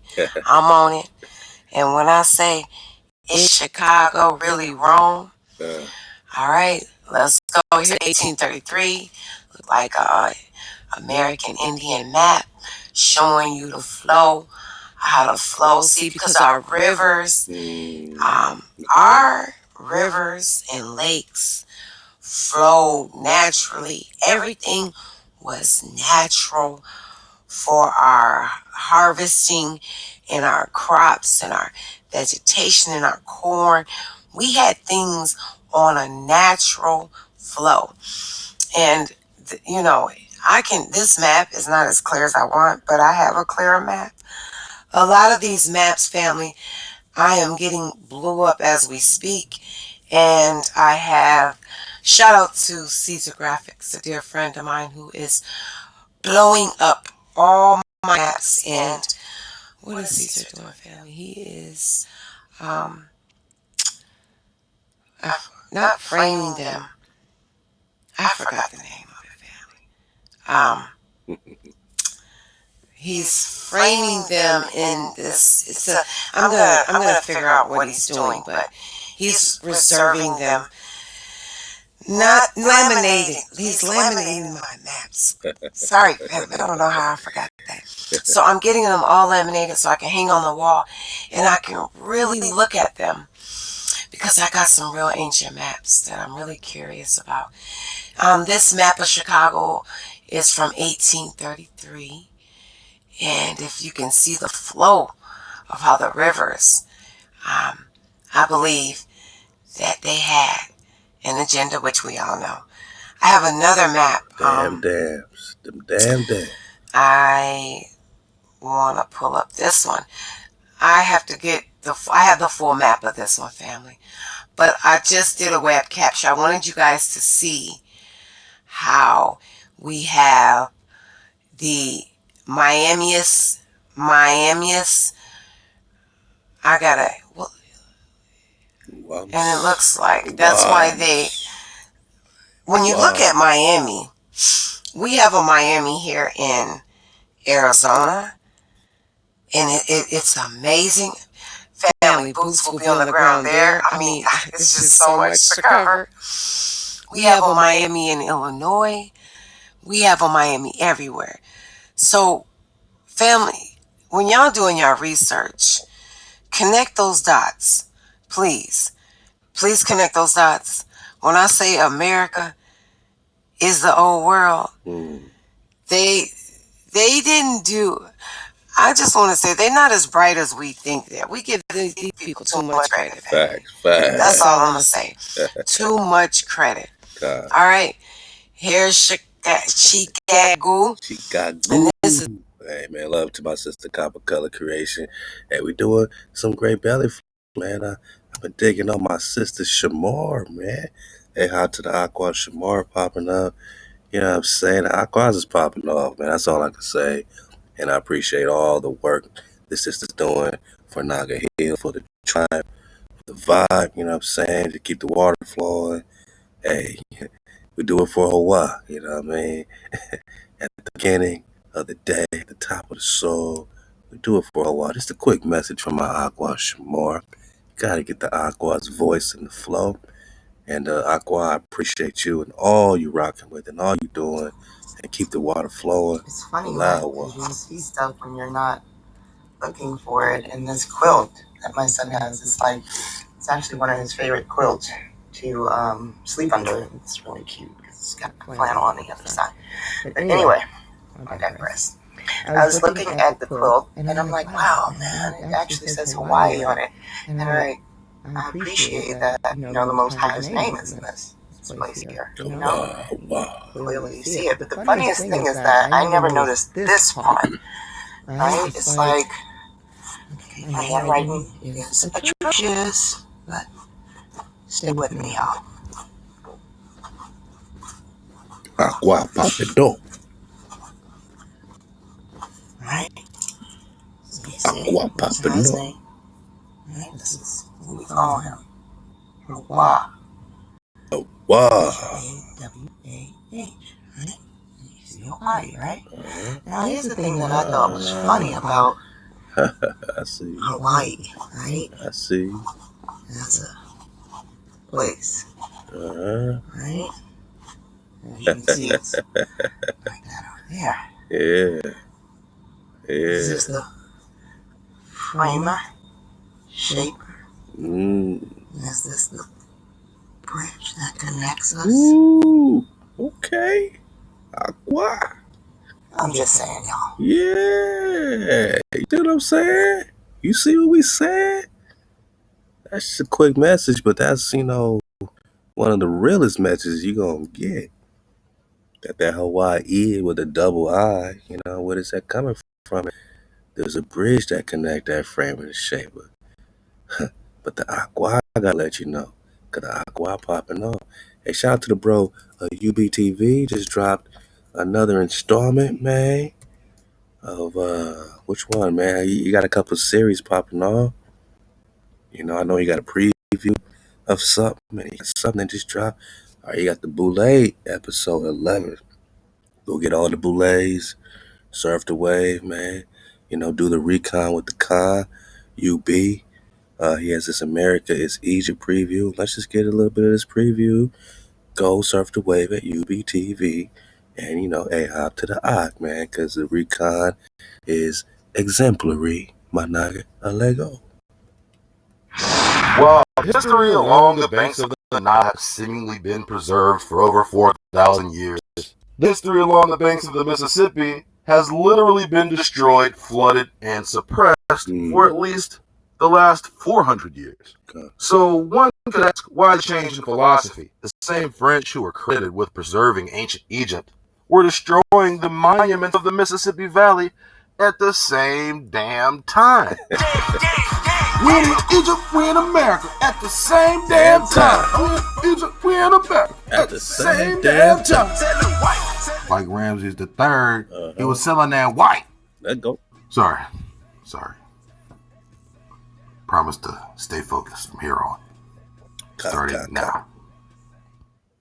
Many of the principal cities along the course of the river were built over by the French from 1600 to 1800, which concluded with the Louisiana Purchase. At one point in early colonial history, it is recorded that Napoleon was the largest landowner in America, although he may not have even existed. This transaction over territory was contemporaneous with the recorded French invasion of Egypt. Remember, contemporaneous means happening at the same damn time. You take the wheel. A coincidence.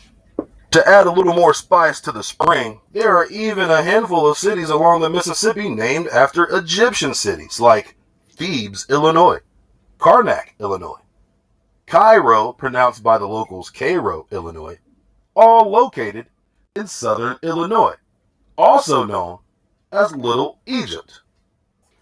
And going south, most notably, Memphis, a major population center. However, in my opinion, the most significant ancient location along the upper Mississippi is the location of modern-day St. Louis. STL. Ooh-wee. Con.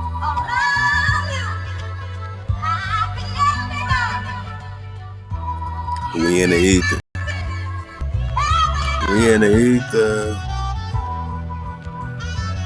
Mound City, St. Louis.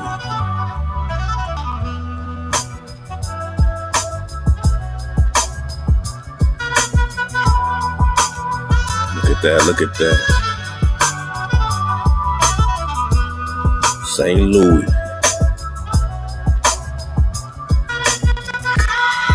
All drop, all clues, no blues. Everybody sees us, gotta get the rules. Or you get on your twos and your ones are your twos. But don't look so confused, cause the con always gotta be the Obi-Wan. We got that glow stick, Like the location of St. Louis is probably the most geographically and historically significant location in the Mississippi River Valley. It sits in the north-central heartland of Middle America, at the confluence of two of the longest rivers on the North American continent. Okay. With an entire world of navigational possibility. The city has been dubbed the Gateway to the West, but even before that, it held the title of Mound City. Word.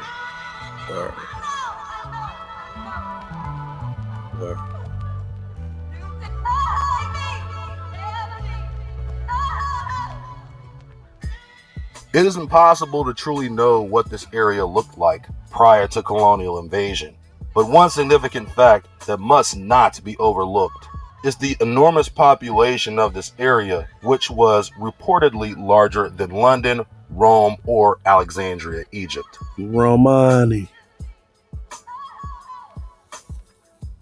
Mound complexes ran the east and west banks of the confluence, but by the mid-1800s, they all had been systematically destroyed to make way for the city of St. Louis. Let's take a moment to compare and contrast the archaeological past from St. Louis and compare it to that of ancient Egypt, or even that of Mexico. At the time France invaded Egypt, they were also invading the heartland of North America. When the French discovered Egypt, they sent their top scholars to account and preserve Egyptian history. While at the very same time, they set up shop along the Mississippi, but in complete contradiction to the way they preserved ancient Egypt.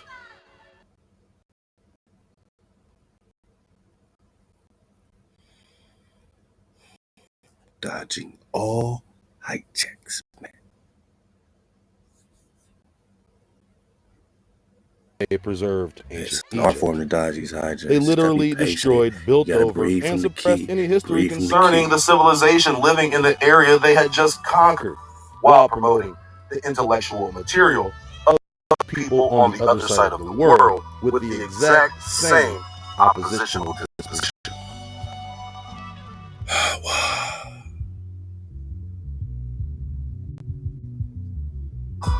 A logical question should be asked: whose cultural footprint was more significant? And this doesn't include the societal footprint of Mexico City, which may have been even more populous. But even here, there's a serious contrast in the preservation and restoration of Mexican temples and pre-Columbian history in comparison to the preservation of temples in America. Most, if not all, of the notable temple complexes in Mexico, Central, and even South America were at one time also mounds themselves, covered in layers of forest brush, just like the mounds of the Mississippi. Whoa. The only difference being they were later uncovered, preserved, and restored. And of course, we know within the whole theme of restoration is another level of deception and slick fuckery. Look at that. The heathens of academia want us to believe these civilizations along the Mississippi only built large mounds of earth without any of the same so-called masonry that Egypt, Europe, and to a lesser extent Mexico City were known for. This amounts to a blatant suppression of truth and the alleviation of academic historical recognition across all fields, for reasons we can only speculate. Naga cities. They are far more comfortable showing indigenous Americans half-dressed, slant-eyed, and barefoot, with the height of their societal accomplishments amounting to a hill of dirt, rather than the truth being that this so-called New World was in fact the Old World and was the stage for all the history soon to be rewritten by the scribes who sought to take credit for accomplishments that weren't theirs. Bang.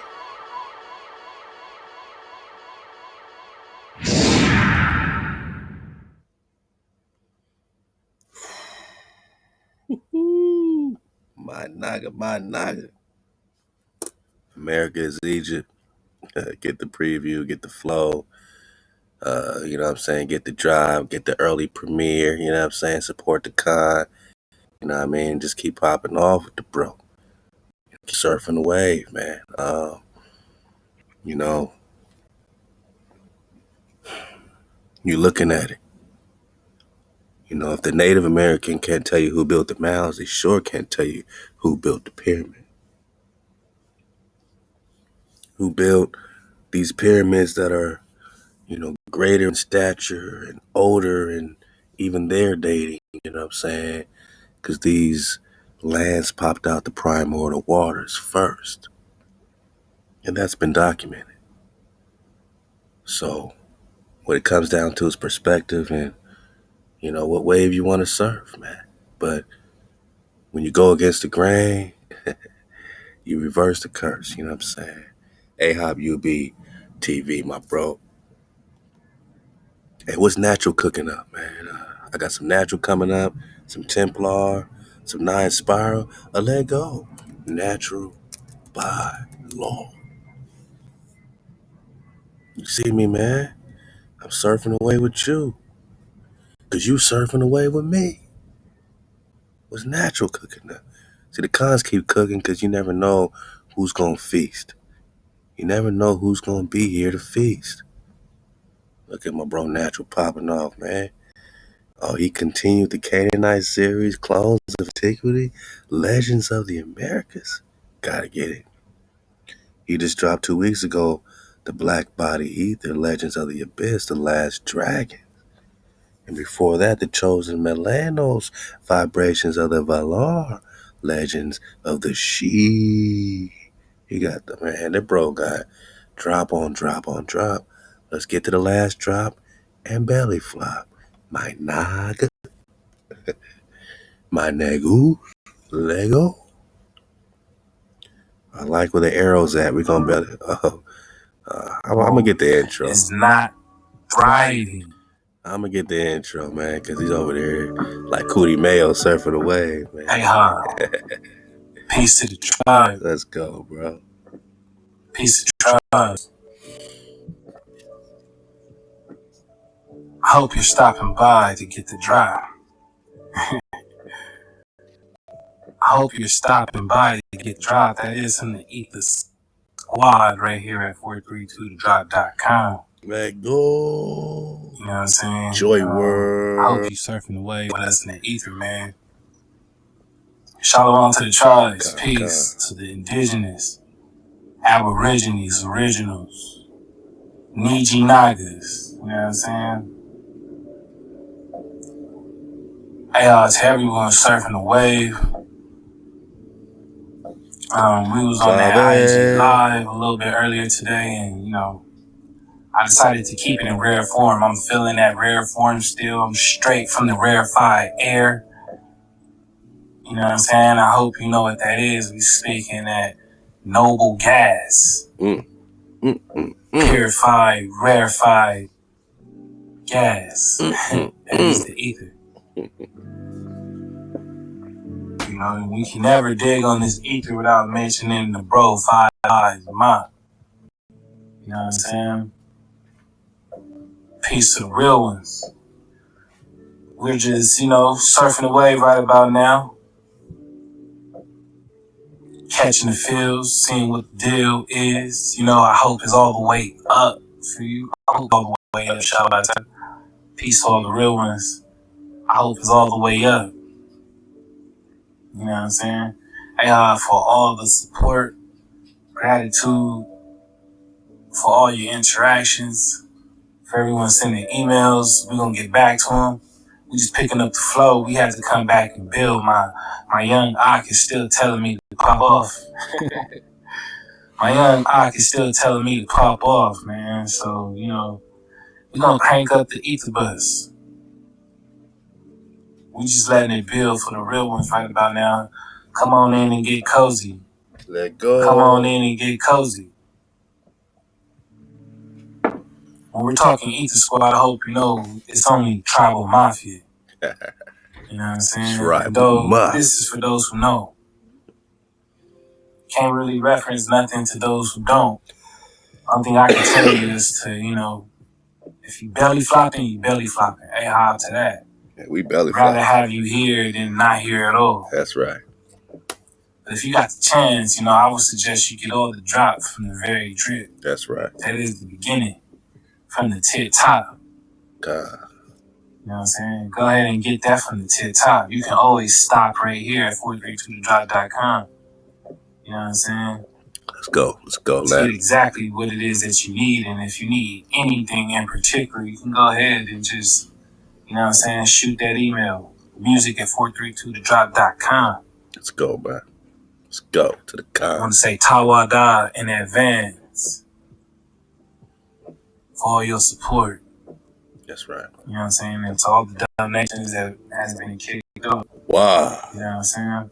Anyways. God.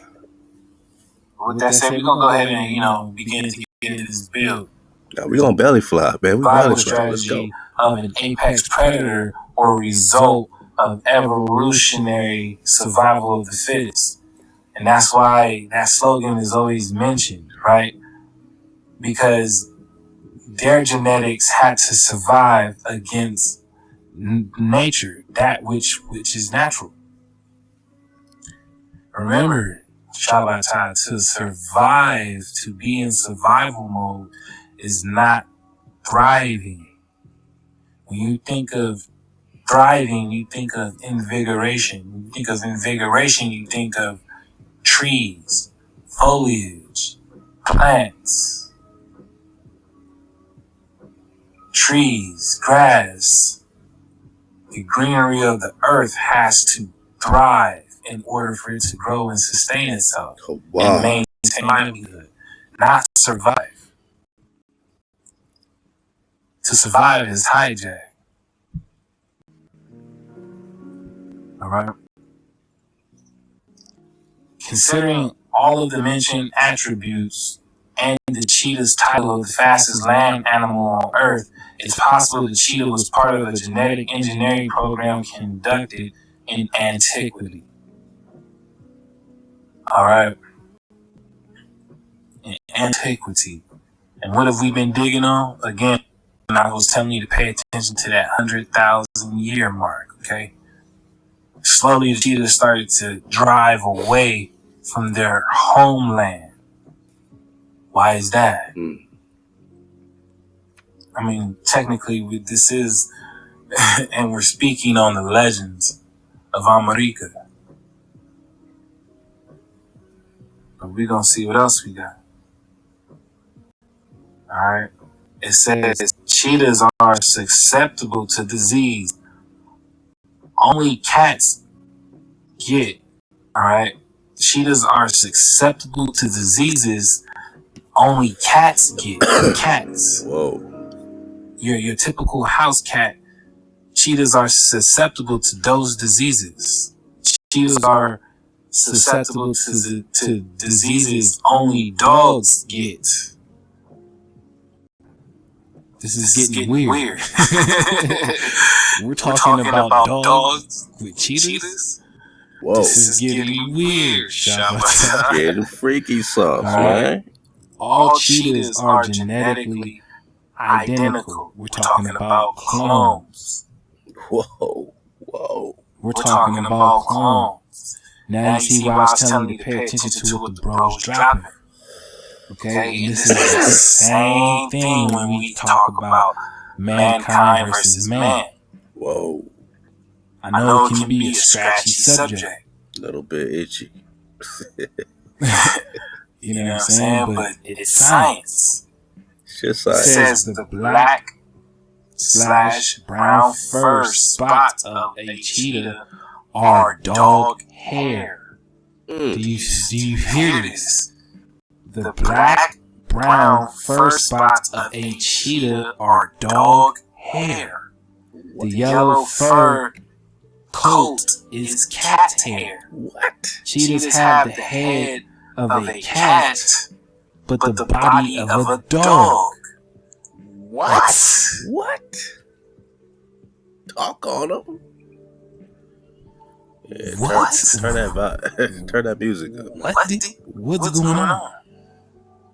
Feezy? The black/brown fur spots of a cheetah are dog hair. The yellow fur coat is cat hair. This is crazy. Cheetahs have the head of a cat, but the body of a dog. Crazy talk, boss. We're talking about genetic engineering, my nigga. Okay. We cannot make this up. Hell no. We cannot make this up.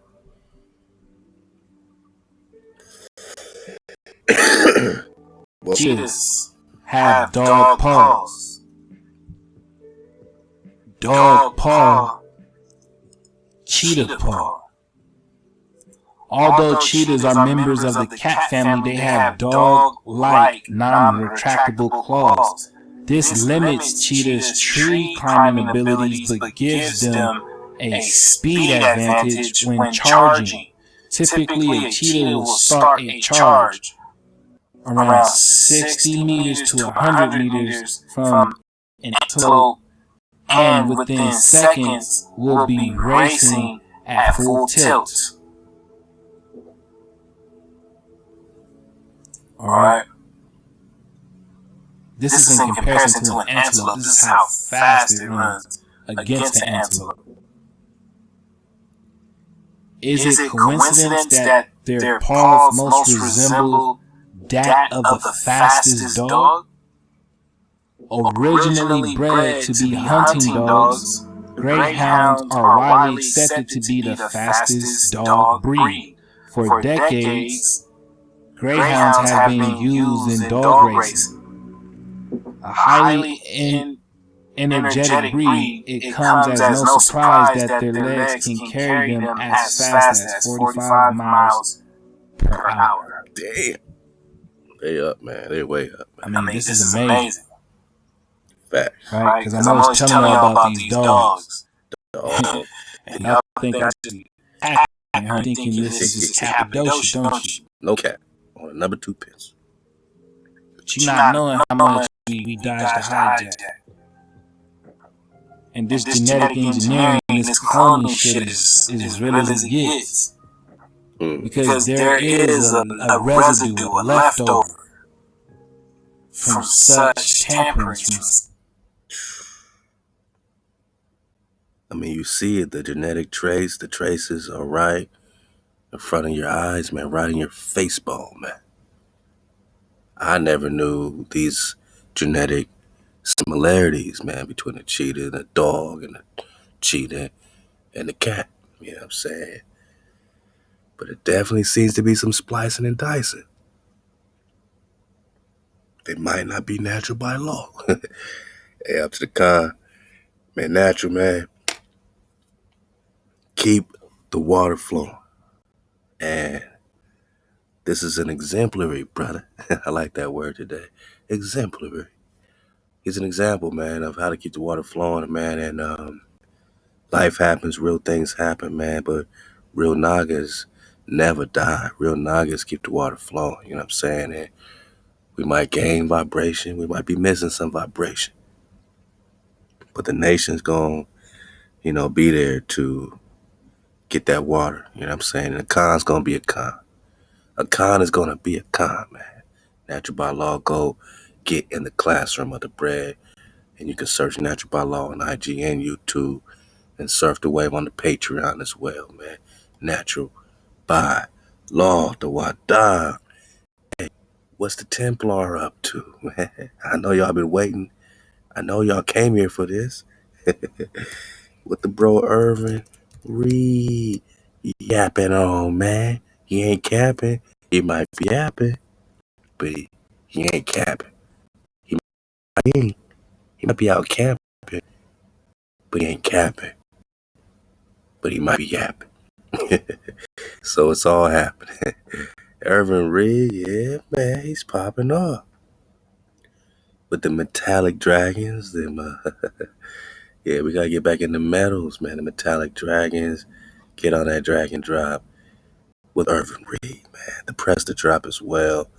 He always contributes fantastic perspective to the Prester investigation. I mean, look at the great work with the Con Danielle, you know what I'm saying? Look at the great work with, just the flow, man, of the body of Moshe, the books of Moshe, Shalom, the vibration of function. We're talking the Templar, 10 lost tribes, the function. Tribes in a Tent might be one of my favorite drops, man. Execution. I mean, the code and you, Nimrod function. He gonna get on that Job flow, man in a vacuum. I'm gonna go right here with this Lost Tribes flow and Belly Flop with Templar Irvin Reed. We call him Red around here. Man. Irvin Red, go ahead and take the wheel, good bro. The water for all you do, your contributions, your validation in all classrooms, that real spilloney, real spillionaire you bring, your perspective is always on time. Let's talk to Khan, let's talk to Priest. Irvin Reed, get in the classroom. A Lego. Intent behind type, right? The word tribe has, like I said, been just naturally reoccurring on this wave. And let's see if it really means, let's see if it means what we think it means, right? Now, when you're talking about 10,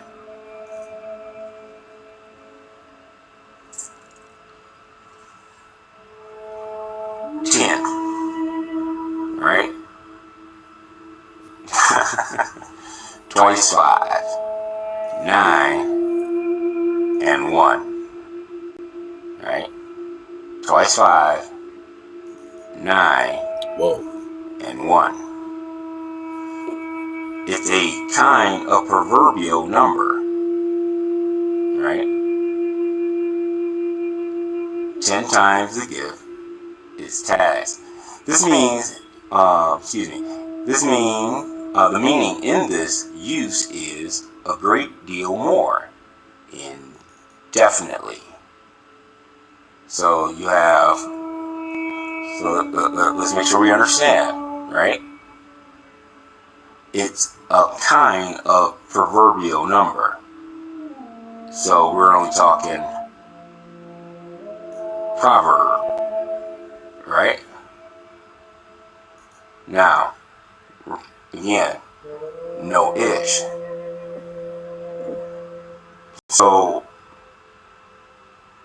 what he's trying to convey is what? It's a kind, right? I mean, it's a genus of a proverb. Okay. A dope. And here you can see the Baal, right? Come on, Tibble. Is more. So the proverb is a great deal, right? And the number is indefinite. No Lee, no ish. So what he's trying to say, or what it really means, because we're only talking about what? 10. 9 and 1, right? 9 5. Twice 5. Framer and shaper, right?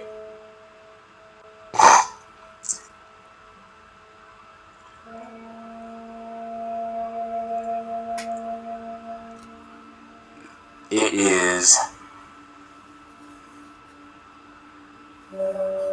the meaning in this use is a great deal. Indefinite. Great deal. I mean, it is forever. Right? Forever. Right. But remember, and just here in the first definition is all platonic solid. This is all platonic solid. This is, you can easily see here where 1 plus 1 equals 2, right? But also 1 plus 1 equals 3, because you have the framer and the shaper, and you are the and. Templar is popping off. And it's crazy, even looking at the word 10. You have the Ta and the Noon. The Noon is the seed, the Ta. Right. Anion, you are the and. Anion. Let's go, man. So the Ta, the Noon is the Noon reaching the mark. The Tau is the mark, the monument, the completion, the signal. So when that seed reaches the signal, you have the 9 and Ania and the 1. Let's go. Your father, your mama, and you.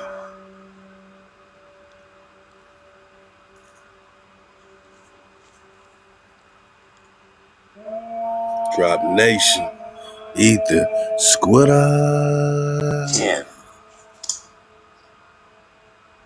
Body etymology.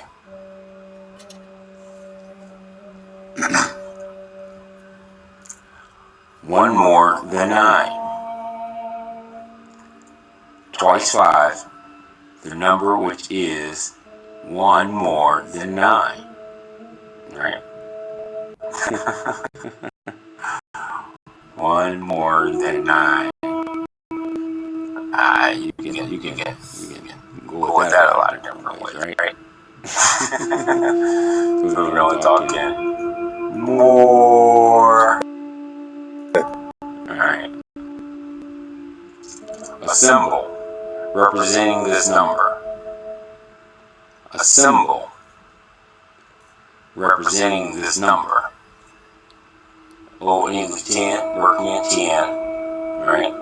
And that is in the Old Saxon. You know, he said it, they are the Isaac sons. Adjective, and now from the Proto-Dramatic Tihan. Source also Old Saxon Tihan, right? Old source 10. Or TU, I'm sorry. Danish T, Old Frisian TN, Old Dutch 10. Dutch TN, Old High German Zihan, German 10, right? Gothic Tehum 10. You know what I'm saying? We're not talking about that Zon, right? That Zon. From the pi of star DEKM, meaning 10. Right? 10.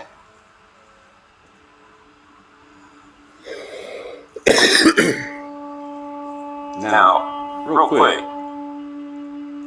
a symbol representing this number. Right? A symbol representing this number.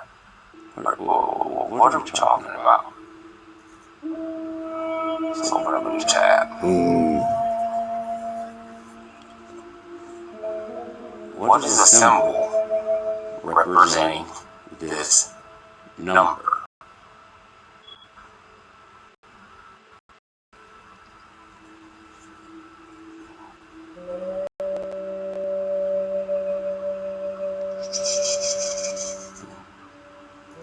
My computer slagging and lagging.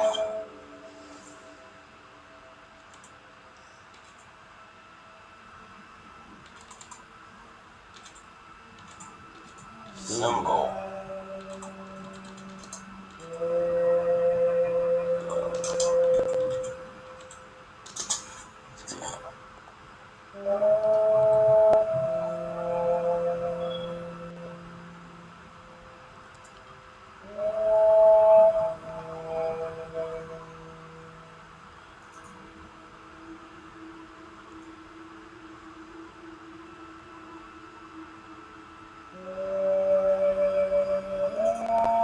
Whoa, we back to the Tau.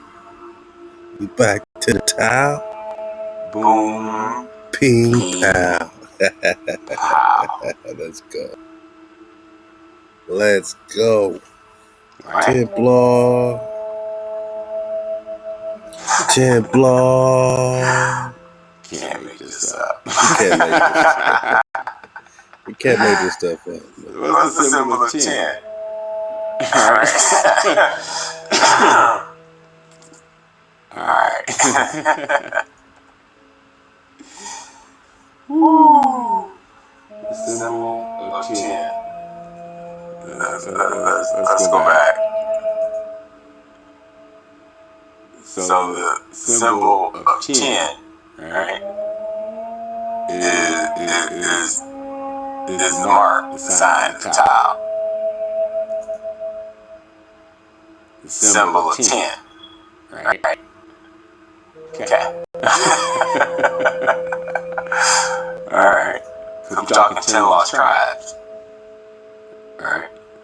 So let's dig on the pie. Meaning 10. Right? And we dug on it before. This is where we get the Decalogue. Right? You know, this is where we also get 10. Right? You also get the tithe. This is also where we get Pentecost. Right? Okay. 10. But again, this is where we get the Decalogue. So, you know, let's look again. Make sure I ain't tripping. Because when we talk about the symbol, what? Okay. Stone tablets, right? Okay. Right. Symbol of 10. So,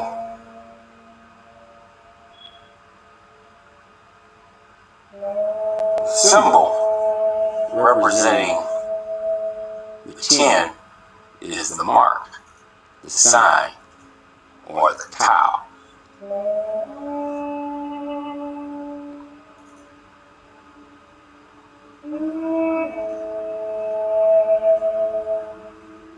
Right?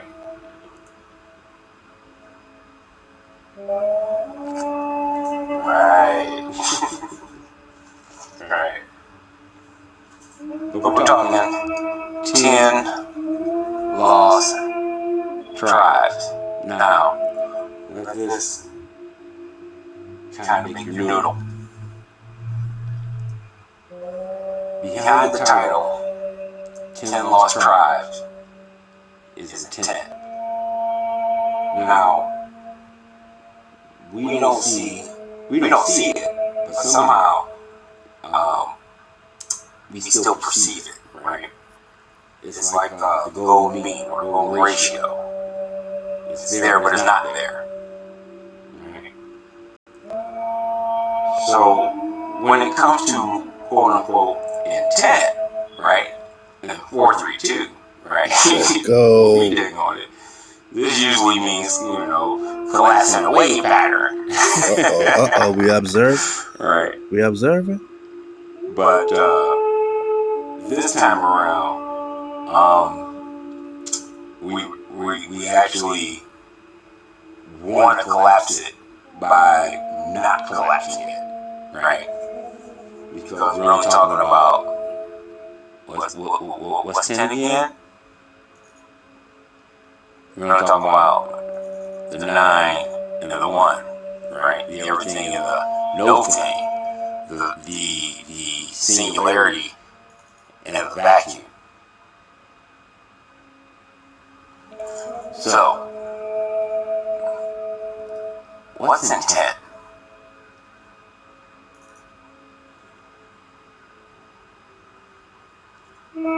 Intent.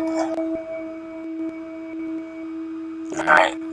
Literally having mind strained or bent on an object, hence, fixed closely. Alright.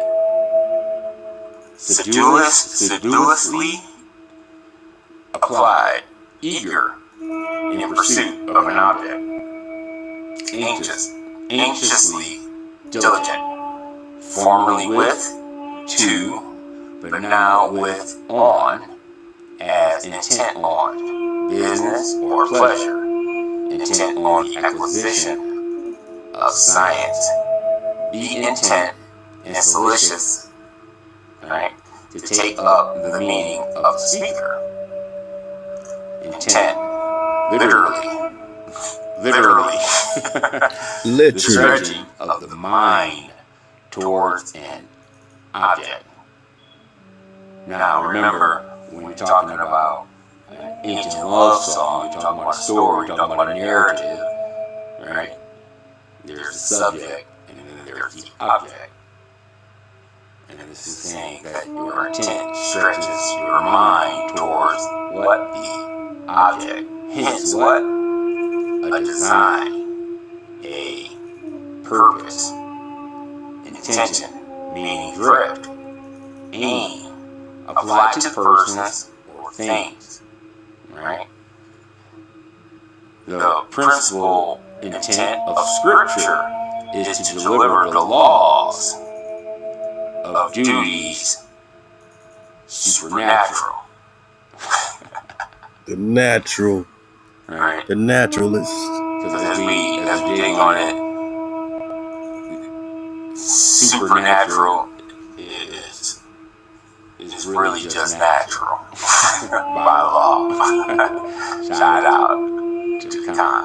Natural by law. Now, to all intents and in all senses, whatever may be designed, he was miserable to all intents and purposes.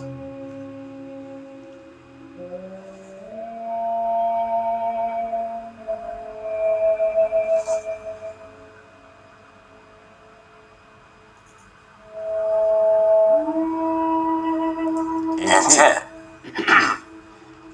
by the etymology.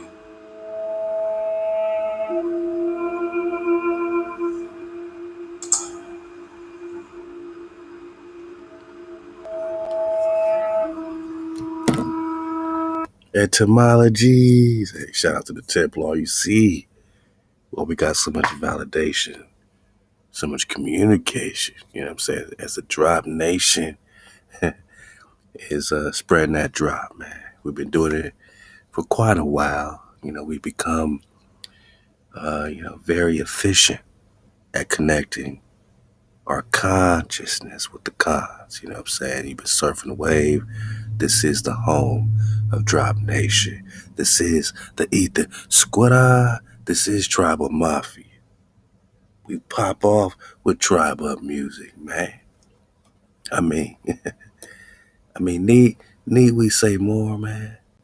We pop off with TribeUPmuzik. And as we make our dismount of dismounts, I know, like, Drive, you've been saying that for an hour. This is the dismount. I know. I just been featuring the Tribe. I got a couple more to go. But none sooner than my naga Five Eyes, my jigger. Yeah, man. Hold up, man. We surfing away. My jigger got the Five Eyes, my playlist. TribeUPmuzik is regularly updated on my jigger's Five Eyes, my playlist, man. You know what I mean? TribeUPmuzik. We just gotta cut out the J and the ish. My jigger, take the wheel.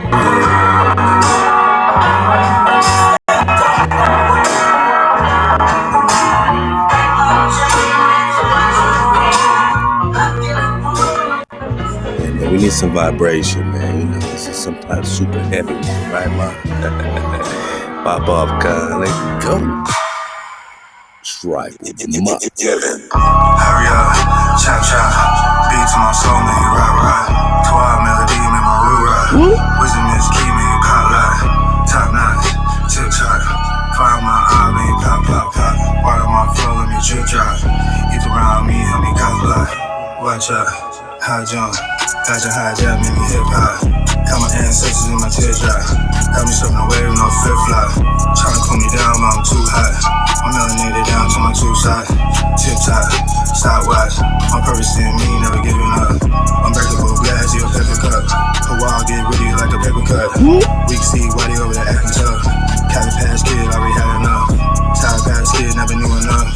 O2, baby, never grew with us. I give all my praise up above.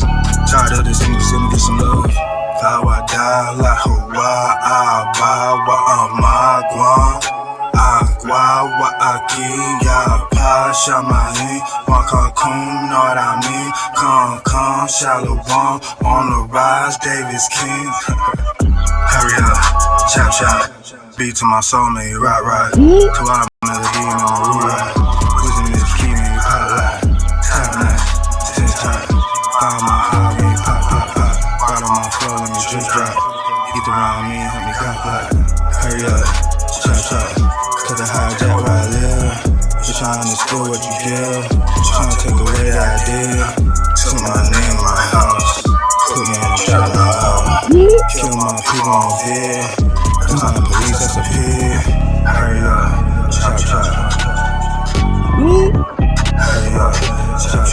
Hurry up, chop. Hurry up, chop.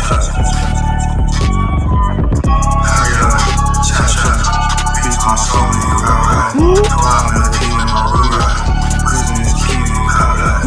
Top notch, TikTok, follow my eye, you pop. Right on my floor, let me strip drop. Get around me, let me got like. HaWah die like HaWah, Abawa, Amagwa. Agua, Aki, Yapa, Shamahin, Wakakun, know what I mean? Come, Shalom, on the rise, Davis King.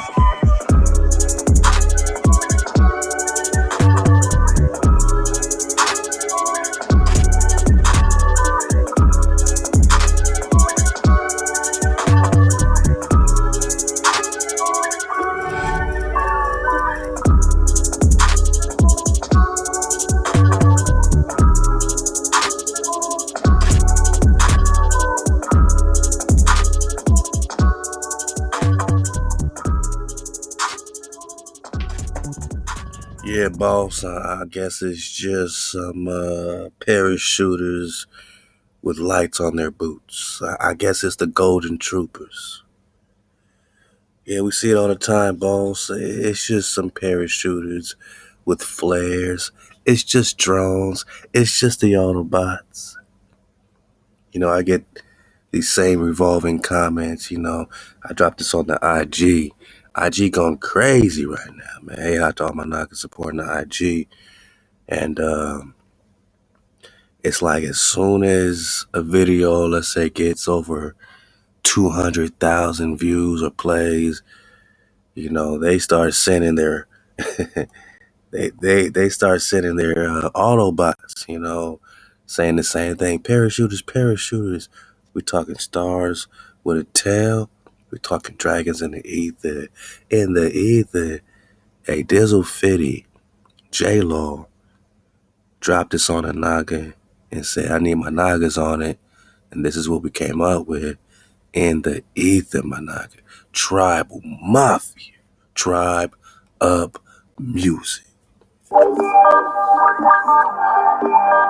Halal,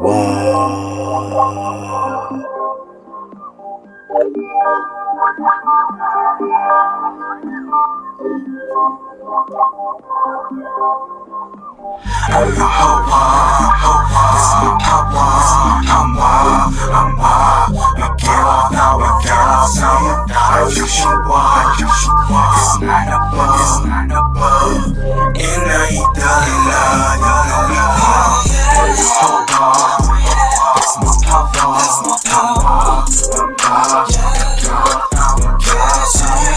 You should watch. It's not above. And I eat the love. Still elevating, crossing over the line, constantly waiting, creeping through the wood, no hating. Tribe death got that show shaking, dipping through the cities filled with gold. Dragons talking everywhere you go.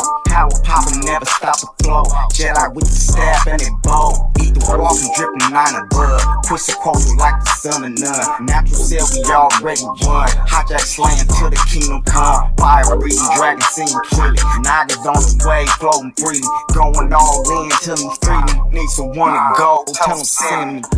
HaWah, HaWah, we give off all we girls on you.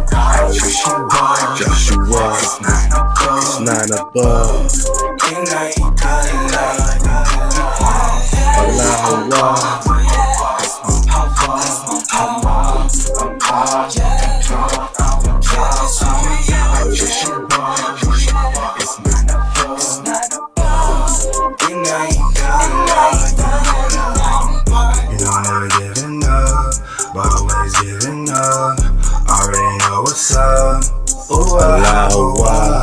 That's how I put this soul in. Find that trip of my element. You can vent my soul within.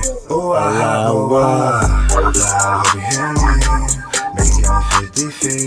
Turn the hijack to leaves. Bring back our ancient trees. Let go. Bring back our chosen king. Life ain't what it seems. Let go. You can surround in me. Ooh, HaWah.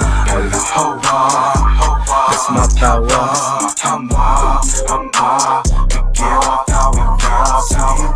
Joshua, it's 9 above. and I ain't got it like That's my power.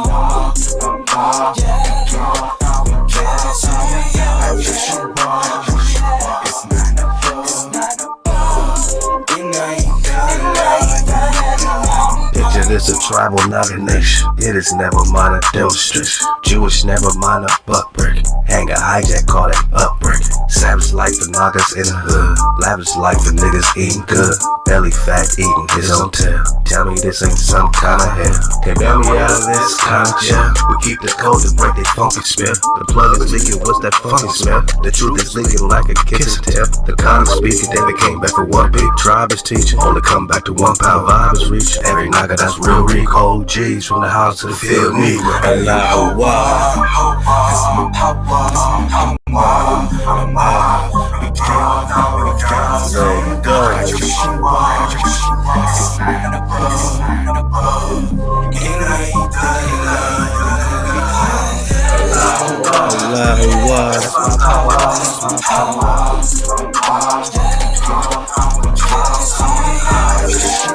Joshua, 9 above.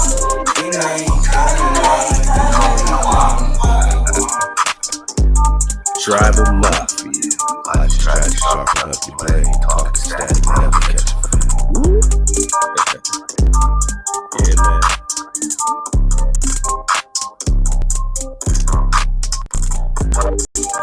Yeah, man, we in the ether, man, and you can get more of that TribeUPmuzik with the official TribeUPmuzik playlist on my Jigga's playlist. You dig? My Jigga is the pioneer of TribeUPmuzik, so my Jigga, my Jigga always keeps it updated, man. You know what I'm saying? This is one track that I can't get enough of. That Kung Fu. My Jigga, take the wheel.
HaWah.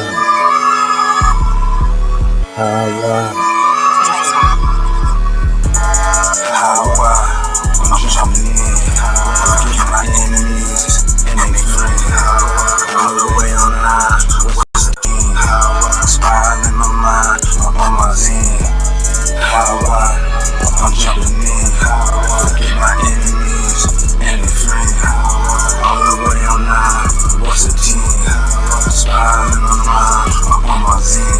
HaWah. Hey, this is that Juville. All praises to the Most High. Only on my Jigga playlist, man. I let go.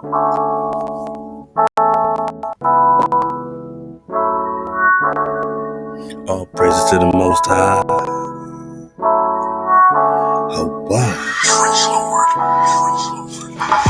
So much going on today. There's so much on my mind.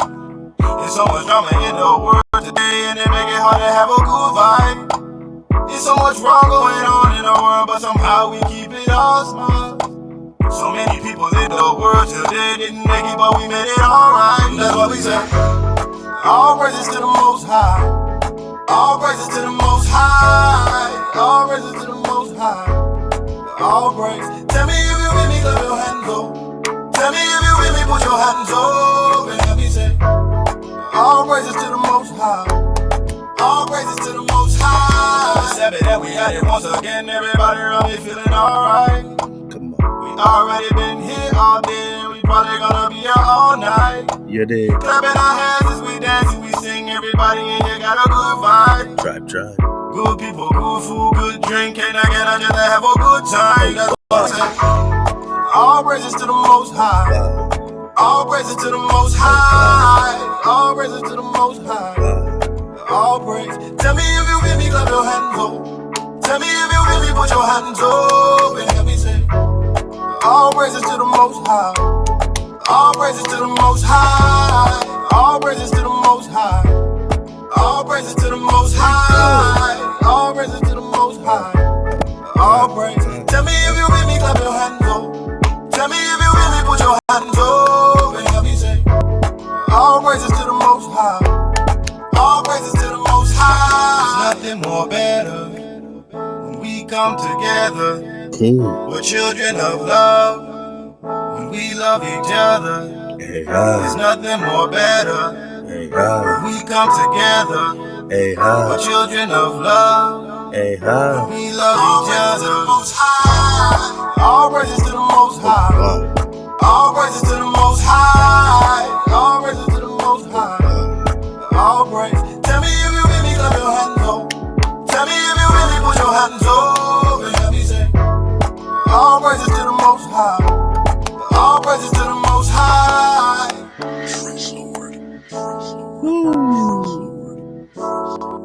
TribeUPmuzik. If you don't know, man, now you know, man. See what I'm saying, man? See how good this makes you feel? You feel the vibration, man. It's real simple, man. TribeUPmuzik makes you want to tribe up. It's not gospel. We don't put you in a spell. It's here to get you the awareness. It's here to praise the Most High, MHOE. You know what I'm saying? No music genre has ever just given it to the creator for MHOE, Most High over everything. Not JC, not gospel. Gospel's all about JC. They want to act like they're singing to the creator, but it's all about JC. This music genre, that HaWah is popping off, is TribeUPmuzik. And it's for the tribe to come together and give all praises to the Most High. Because we know we in Yakub's trouble, man. And we know that meteors are just stars with a tail. Nice spiral. Yosef, take the wheel.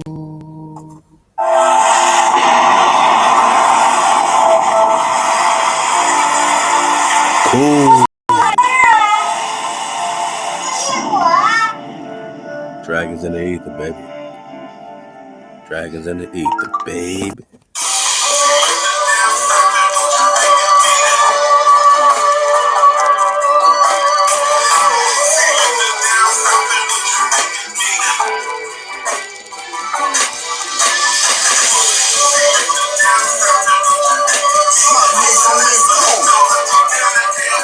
Let's go.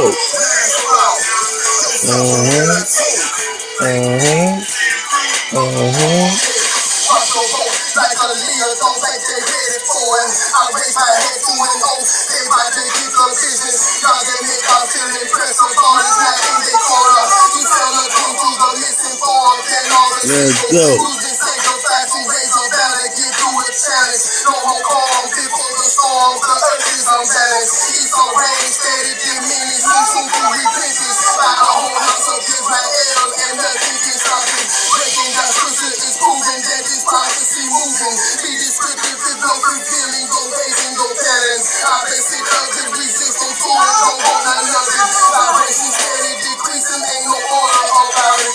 You provoking no power, ancient of days. Chasing dragons that put up on you quicker than you can stop a picture. Sodom Gomorrah, what happened to it, do you remember? Jacob's brother are the angels of destruction. Let go.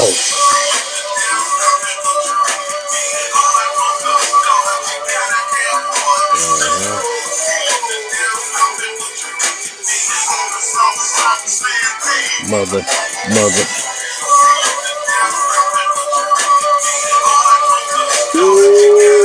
Dragons in the east.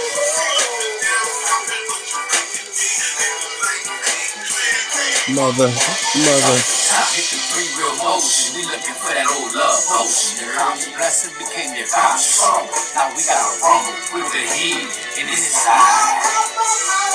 If God's promise was E, not action was lawless. Typical meta, talking breast up, oh yeah, have you forgotten? Let me polish your nine. False idols have no season Messiah. Overstation was given, Abraham was promised, the fuck was chosen. The story begin, mama been calling. I kick you go in, send your brethren. Judea was the head, oh gosh, you really getting too stiff, let go. Your frequency can't hurt me. No Darwin theory, no Big Bang theory, no bourbon in my cup. Primary back me up, get it out of trouble, I'm meant for us. You see it why we trust. The greater light, the lesser light. The guy that burnt Hans through the night.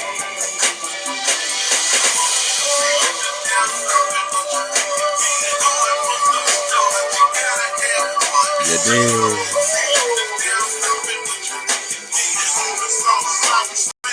Mother.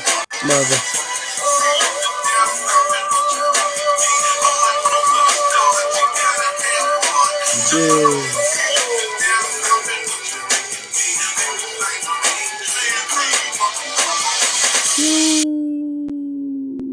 It's Jacob's Trouble. You ever feel lost and lonely? My car. See that? He's right here. TribeUPmuzik. Got a question for you. Come.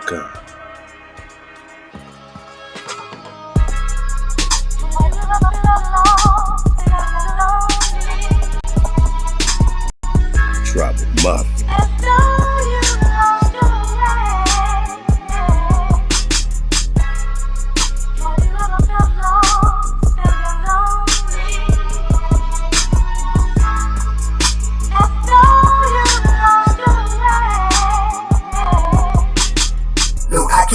Let's check my hip and pistol in holster. Handling iron back in the days, habits do linger. Trigger happy like great grandpappy, exquisite composure. Say you got shooters, I run with niggas colder than winter. Sharp as a pencil, don't want no problem solving, no issue. Heat is official, we supply it, hope your God is with you. Catch me at 432 driving, talking forbidden scripture. Often drug world building, I've been gone to November. Conversation with wisdom, Obi-Wan with this Torah. Meditate on it daily, the vibrations immoral. God in danger, keep moving. Priestly steps just been order. Adversaries restricted, angels in captive books. Too hot to hold, too cold to approach us with alum. My subtlety, high velocity will be spitting at random. Maccabee faculty, never lowly is my ensemble. Get the ghost dancing and the heavens will rumble for Israel. All day, every day. Ain't no play.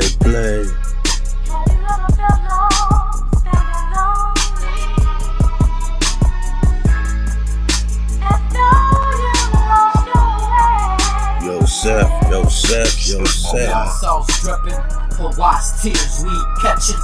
I see man sauce dripping, but wise tears we catching. Tribal mafia front lines with it. They call me yourself, cause I reek of the ruach and leak milk sauce to the meat that shall inherit. Eliminate us that we gon' bring havoc. Witness tragic mass murder. Objectives to reject the wicked. Dragons witnessing their own abominations. Most high weeping in the nations. A crippling threat, cause the men on low. Let the press to have the finishing blow. The body, the sun, the etheric glow. Never forget how they stole what was bestowed. Mama Zuma for his gold. To Coops and paid the toll. As he's holding down the scroll. Dragons submerged in lava charcoal. Awaiting the word. Mel sauce flow. Woo!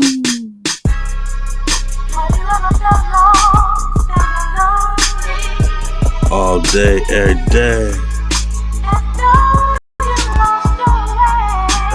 Yo, so poppin' off, you know, inspiring poppin' on, tribal poppin' on. TribeUPmuzik, man, veteran eye, quartz. Hey, Van Gogh, what it do?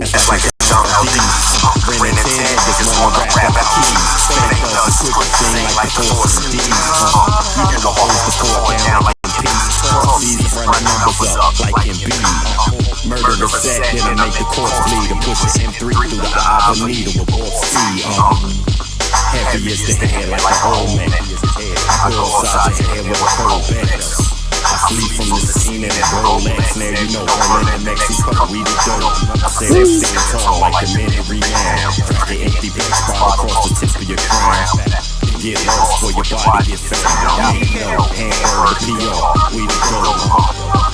I'm in a box with myself, cause if I let me loose, then I should pop it over hell. I ain't coming back to rock myself, I'll be my finger, and if you bite, then the wax is off the shell. I'm a bastard, used to mask it all so well, but your eyes, I ain't capping when I rap, I never tell. Used to think I could flash was all the mind to myself, till I finally got some money when I started with myself, yo. You sure tell us all about your plans, keep that castle, you ain't never know what's the hand to walk in the fuck off. Road broken on the cold road down inside. So now I want your all these motherfuckers won't be martyrs. What the fuck, why they clanging up? You didn't want to know me, then you ain't gonna miss it once. I must be tripping, used to diss me on the flip side. But now y'all hear my line just like a nit, right? Heavy is the head like an old man. I go outside your head with a cold bets. I flee from the scene and the Rolex. Now you know, Berlin and Mexico, we the dope. I say we stand tall like the men in renown. Crack the empty back spot across the tip of your crown. Get lost for your body get found. And then you know, hamburger, the P.R., we the dope.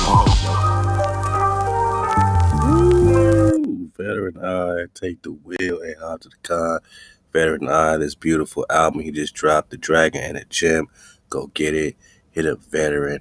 Alright, man. You think we playing? You think Tribal Mafia playing? We do this all day, yay. Veteran eye, Five Eyes Mind. Take the wheel.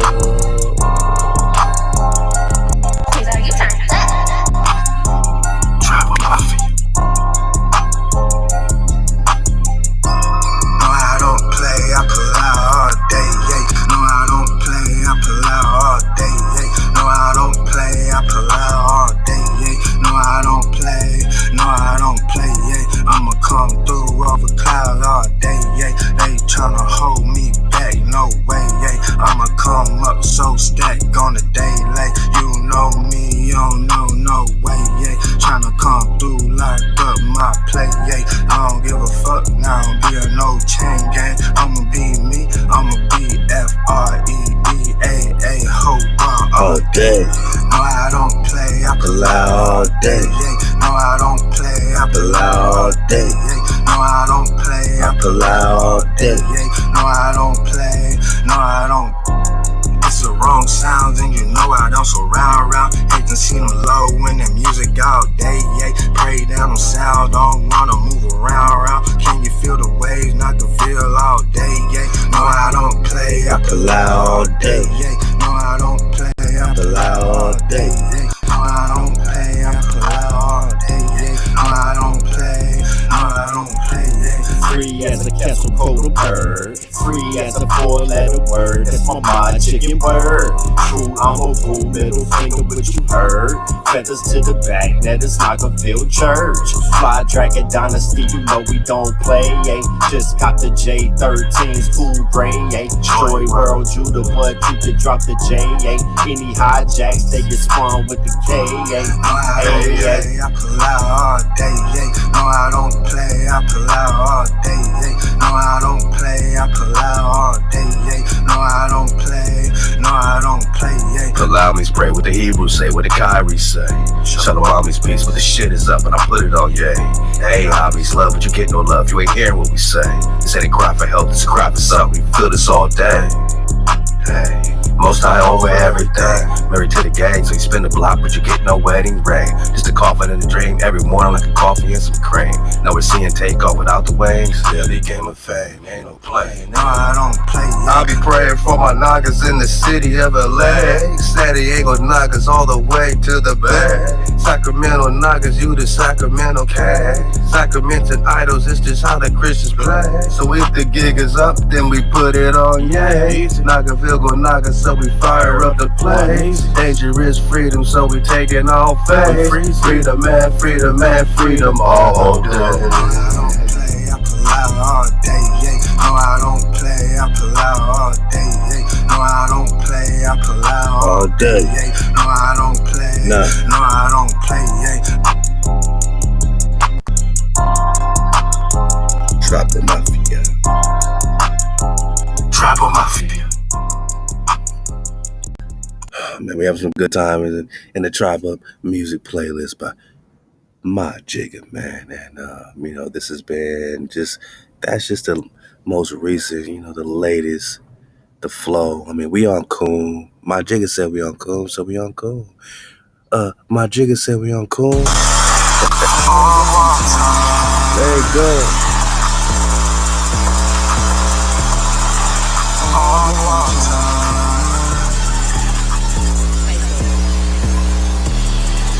We be riding in the metro inside. We be vibing, try know what's happening. We be riding in the metro inside.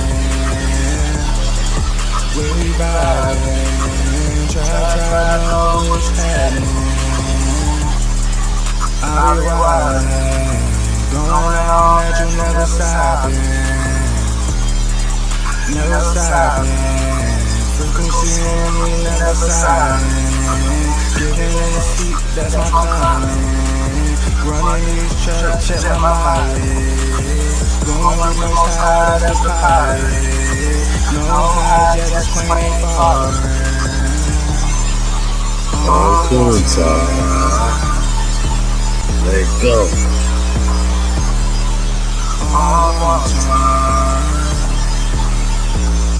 Woo? We be riding, and let you know in the sky. We be vibing, try know what's happening. We be riding, and let you know in the sky. We be vibing, try know what's happening. So what's happening? We chanting, praising. That's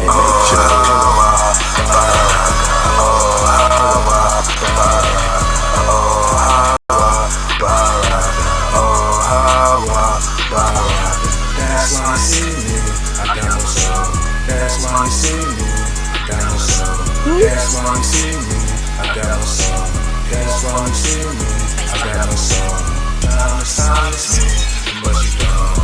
Trying to stop me, but you don't. Wanna break me, but you don't. Wanna kill me, but you don't. Forever my soul, forever my armor, forever my heart. Love connection. That's why you see me, I got my soul. That's why you see me, I got my soul. That's why you see me, I got my soul. That's why you see me, I got my soul. Oh, HaWah, Baraka. Oh, HaWah,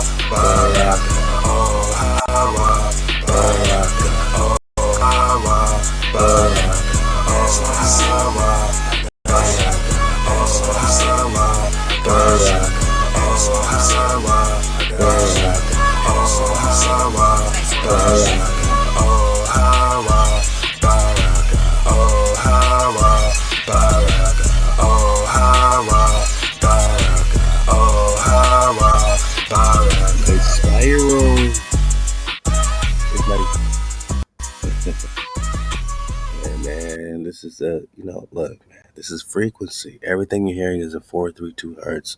My jig is the pioneer of TribeUPmuzik, Tribal Mafia.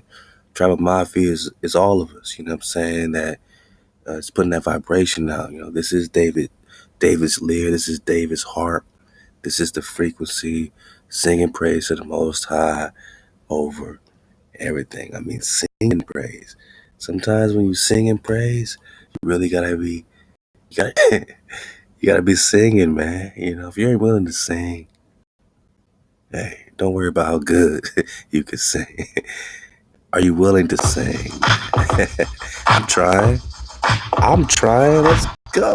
Drop, swear that I'm in it. Got the code on my heart, gon' swear that I'm different. Got a fire inside burning, swear that he lit it. MHOE, and it's clear that we in it. Yeah, it's clear that we drippy. Yeah, the water is trippy. Ain't the water my cons, cause it's clear that you with me. If it's up, then it's up, and we bury the city. If we going death calm, then it's probably litty. Yeah, be ready like Freddy. I just stare at the sun, got me seeing confetti, cause we already won, and we natural by law, cause we keep to the code. It's a victory lap, marathon for the goal. I always told the hijack backpack with your deadly devices. Your holiday sacrifices won't work on me. It's me, try on the corner, it's me. At peace, time, all my niggas are free. We got the hijack on the run, we'll never stop till they say drop. Must be exhausted, always searching for the anti-Negro.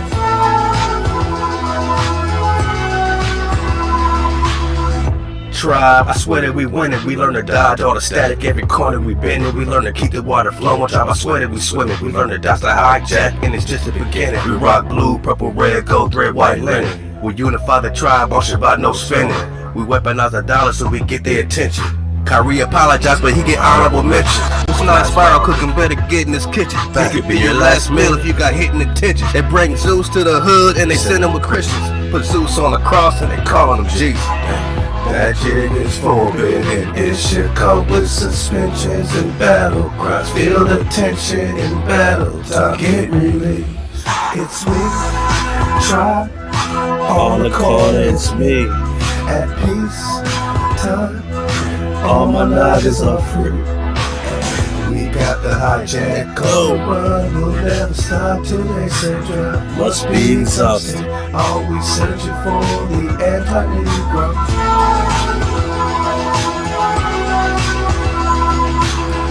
I always told the hijack back with your deadly devices. Your holiday sacrifices don't work on me.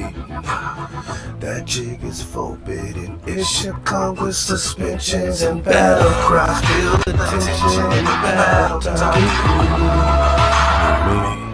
HaWah. Oh, call me, it's me. HaWah. It's me.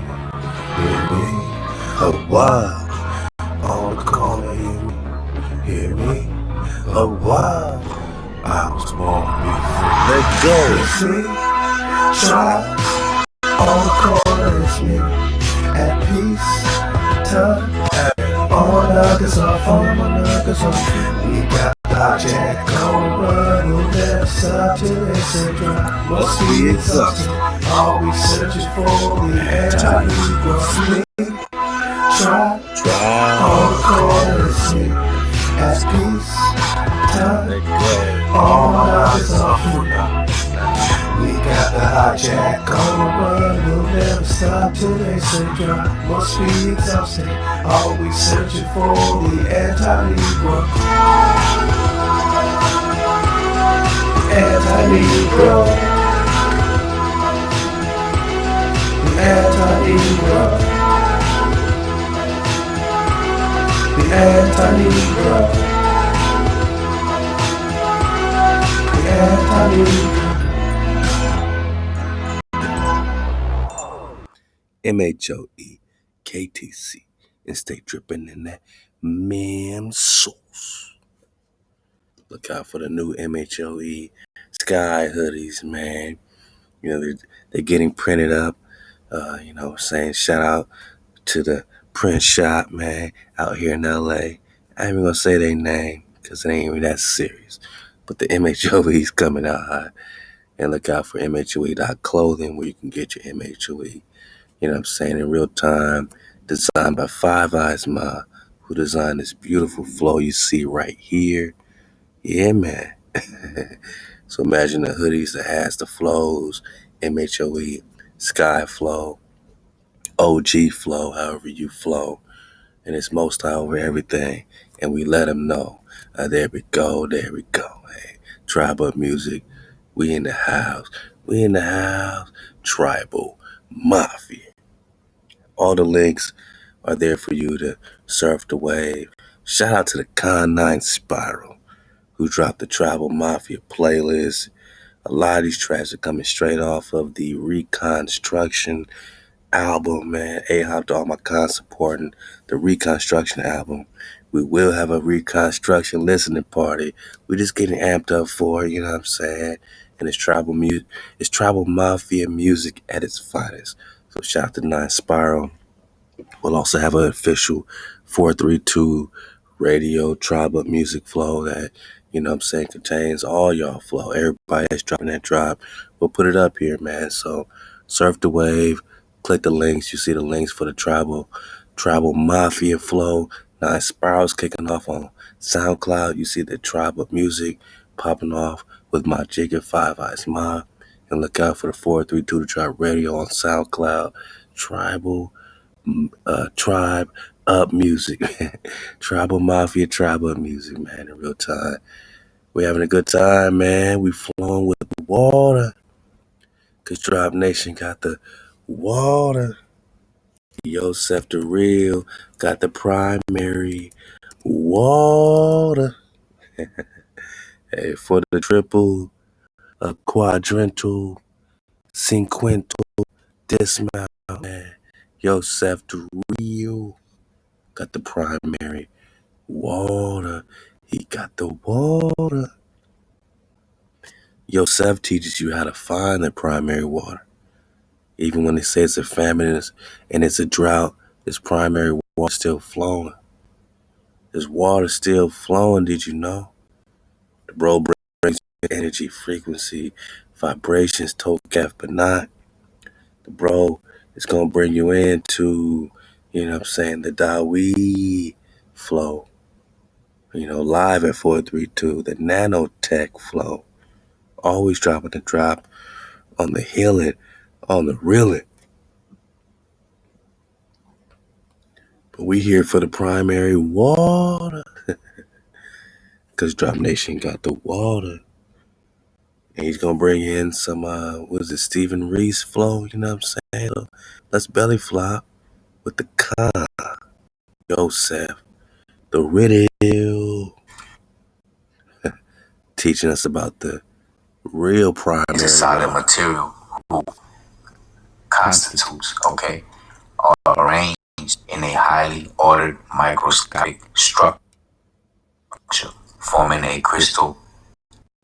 Hold up, man. I'm going to get it. Water has to meet federal, state, and local standards before it's released back into the environment. Bullshit. Wastewater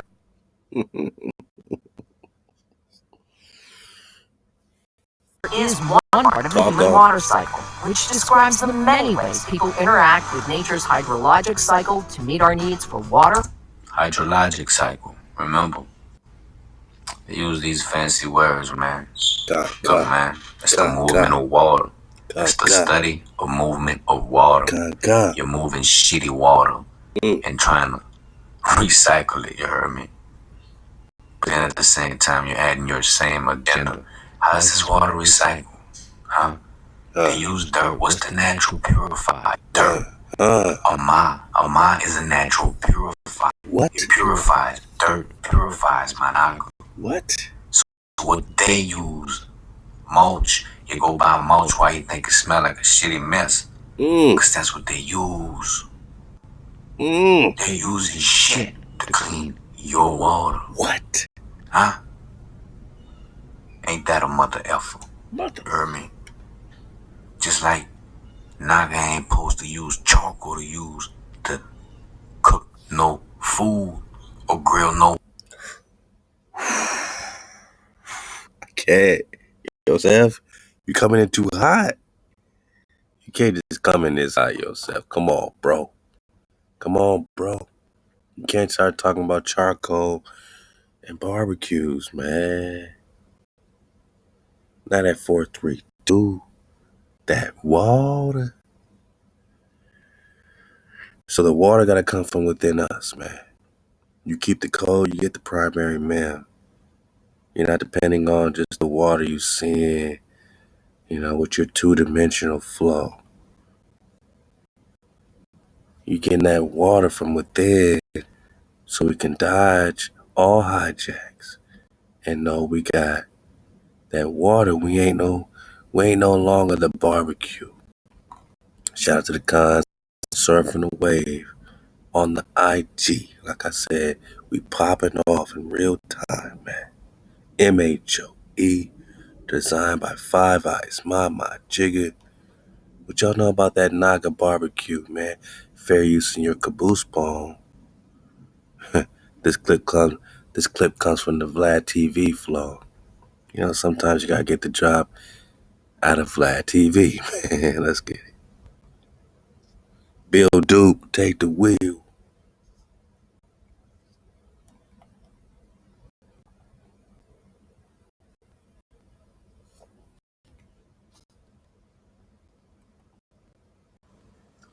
That was written by these two white gentlemen called Without Sanctuary. If you ever get a chance to read it, it is one of the most profoundly disturbing books I've ever seen in my life. It's a pictorial history of lynchings and what they used to call nigger barbecues. I'm talking about children, women, male adults lynched.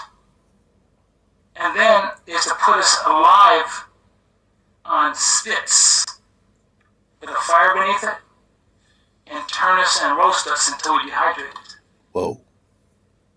And they pick up pieces of the bodies, and hundreds of whites would be standing and taking pictures with a body piece in their hand. They have the pictures, they show the pictures in the book. Yeah, that was a real thing. There's a book that was written by these two white gentlemen called Without Sanctuary. If you ever get a chance to read it, it is one of the most profoundly disturbing books I've ever seen in my life. It's a pictorial history of lynchings and what they used to call nigger barbecues. I'm talking about children, women, male adults lynched. And then they used to put us alive on spits with a fire beneath it and turn us and roast us until we dehydrated. Wow. And they pick up pieces of the bodies, and hundreds of whites would be standing and taking pictures with a body piece in their hand. They have the pictures, they show the pictures. He said hundreds of whites at the Naga barbecue. Yosef said, don't deal with that charcoal. You're dealing with shitty la. It's all chopped up. Yosef, take the wheel. Pop off, God. Hey, No food, my Naga. They got shit particles and charcoal. Naga don't use no charcoal to cook your food on the grill, my Naga. On your pit, what have you. Aaron Ox told me that. Gun. The President Hiram taught me that. Gun. Look brethren are. Let's go, Hiram. Art. Let's go, man. Let's get it. Let's get it. For food and energy. While water treatment plants are a necessary part of public health and environmental safety, they require a great deal of energy and resources to operate. In the US, we devote about 3 to 6% of the national energy budget on the enterprise of clean water. Kartik Chandra is a professor of Earth and Environmental Engineering at Columbia University and funded by the National Science Foundation. He investigates new, more efficient ways to treat wastewater. Wastewater contains elements such as phosphorus, organic carbon, and nitrogen, which are often removed during the treatment. Shitty lala. Right there. Enough said. Phosphorus. See, I gotta give you the visual again. We re-hitting this. This is a no play matter. Alright? We're not playing here. It's for reals. You hear me?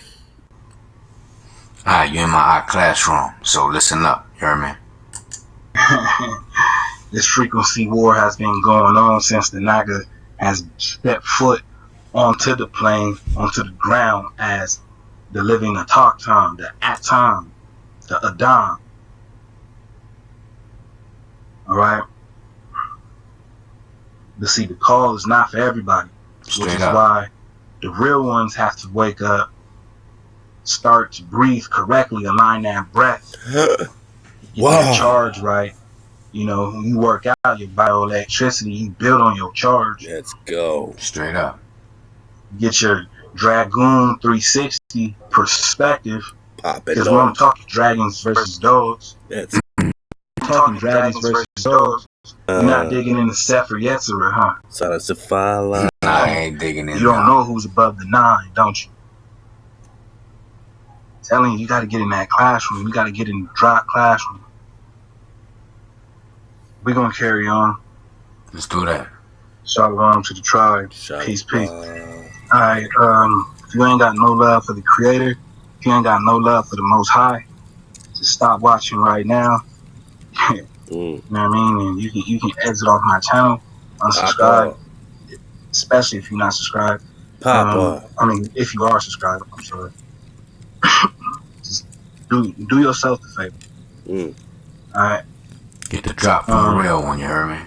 From the real one. I suggest you do the same. It's gonna get real ugly for you. You know, this is about sharpening and edification. And we are edifying at a supernatural speed. We back. Right? Which is faster than light. We back. Here we just had an etymology for Lucifer. What they want to refer to as the Satan, right? The Shaitan. And, you know, who's the Shaitan? Who's the Satan?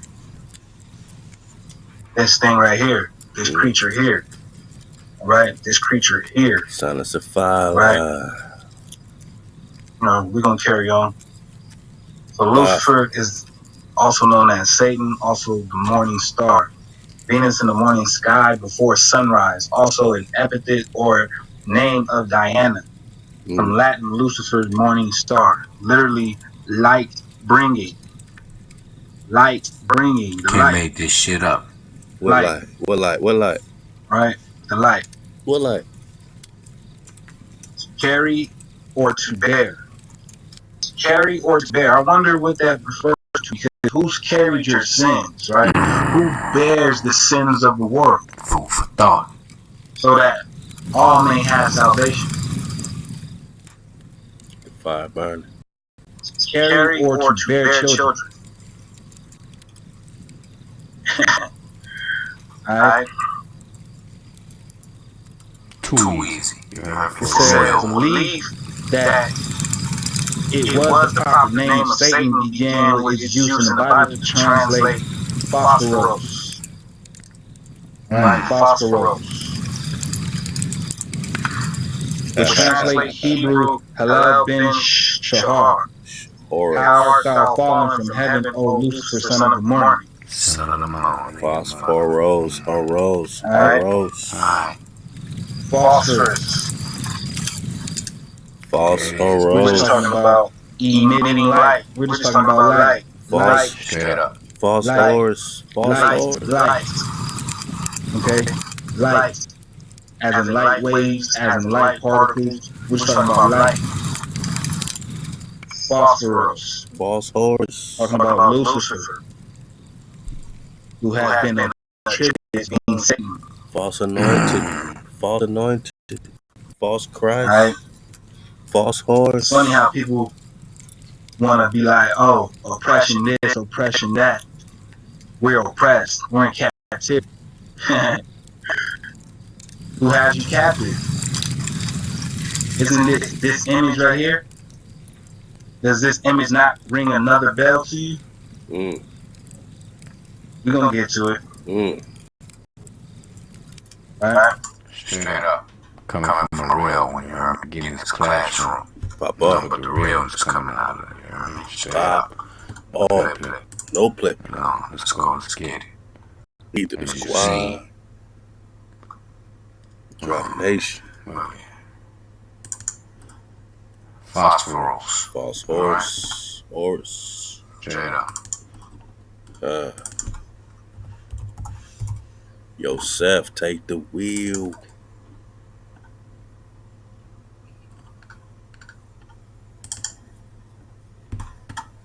Let's go.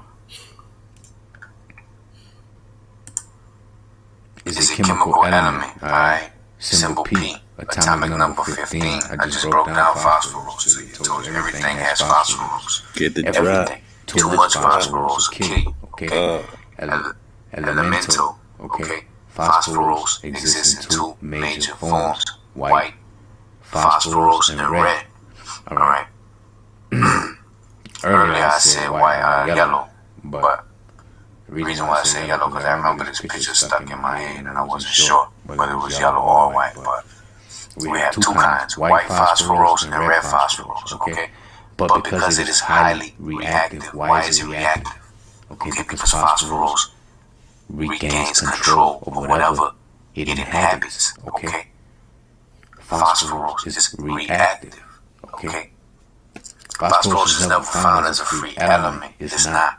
You're not gonna find it as a free element because it hijacks as soon as it's within a host. Do you understand? Okay. You understand the shitty water you get in has phosphorus. Okay. It has a concentration in the Earth's crust.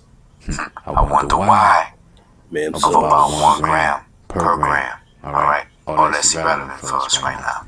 But let's get to what the brother was saying. Elemental phosphorus was first isolated. Isolated as white phosphorus. White.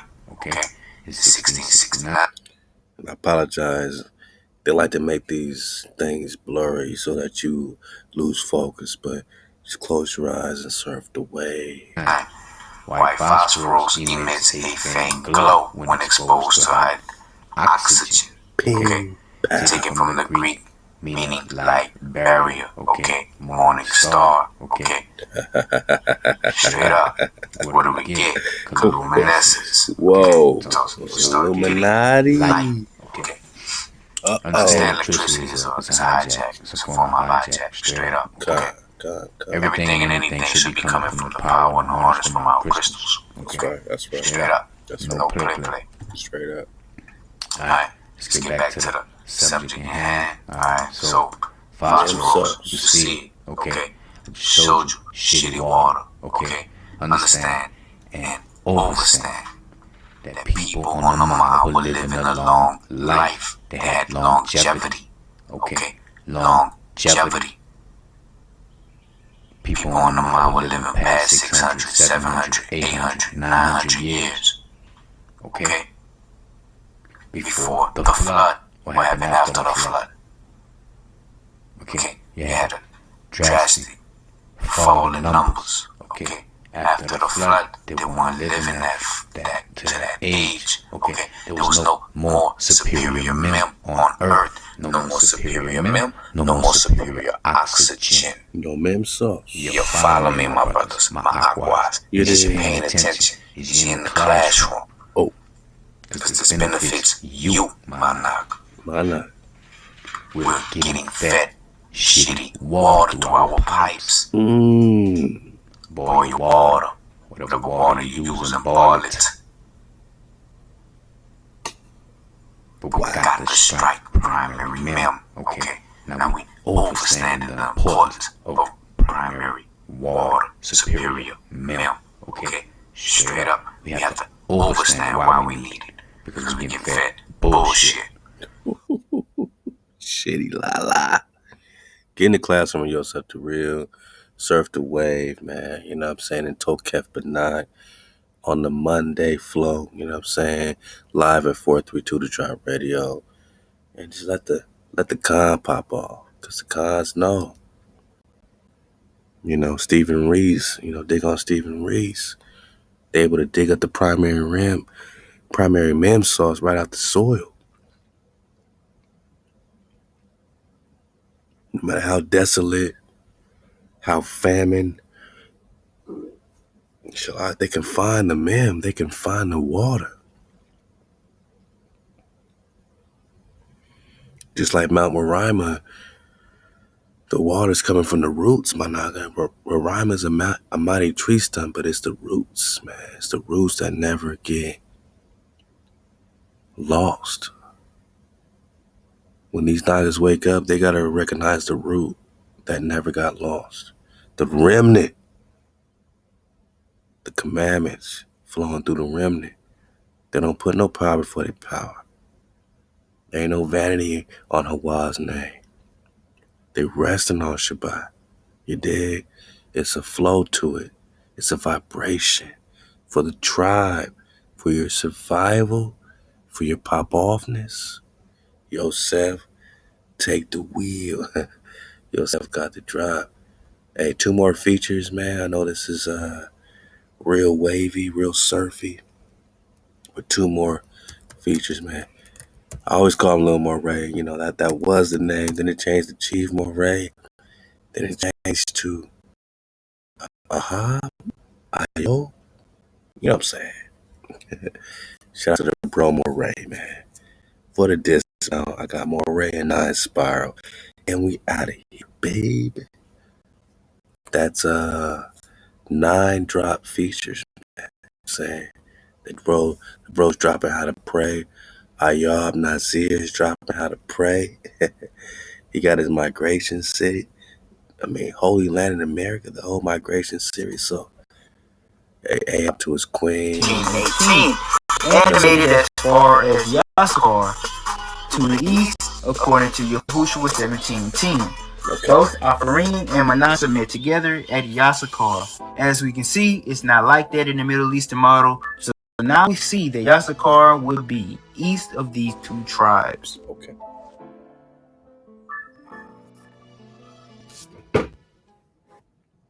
The lot then passed to the tribe of Benjamin. We know that Benjamin was between Yehuda and Afarim, which would put them in the very northern tip of Utah.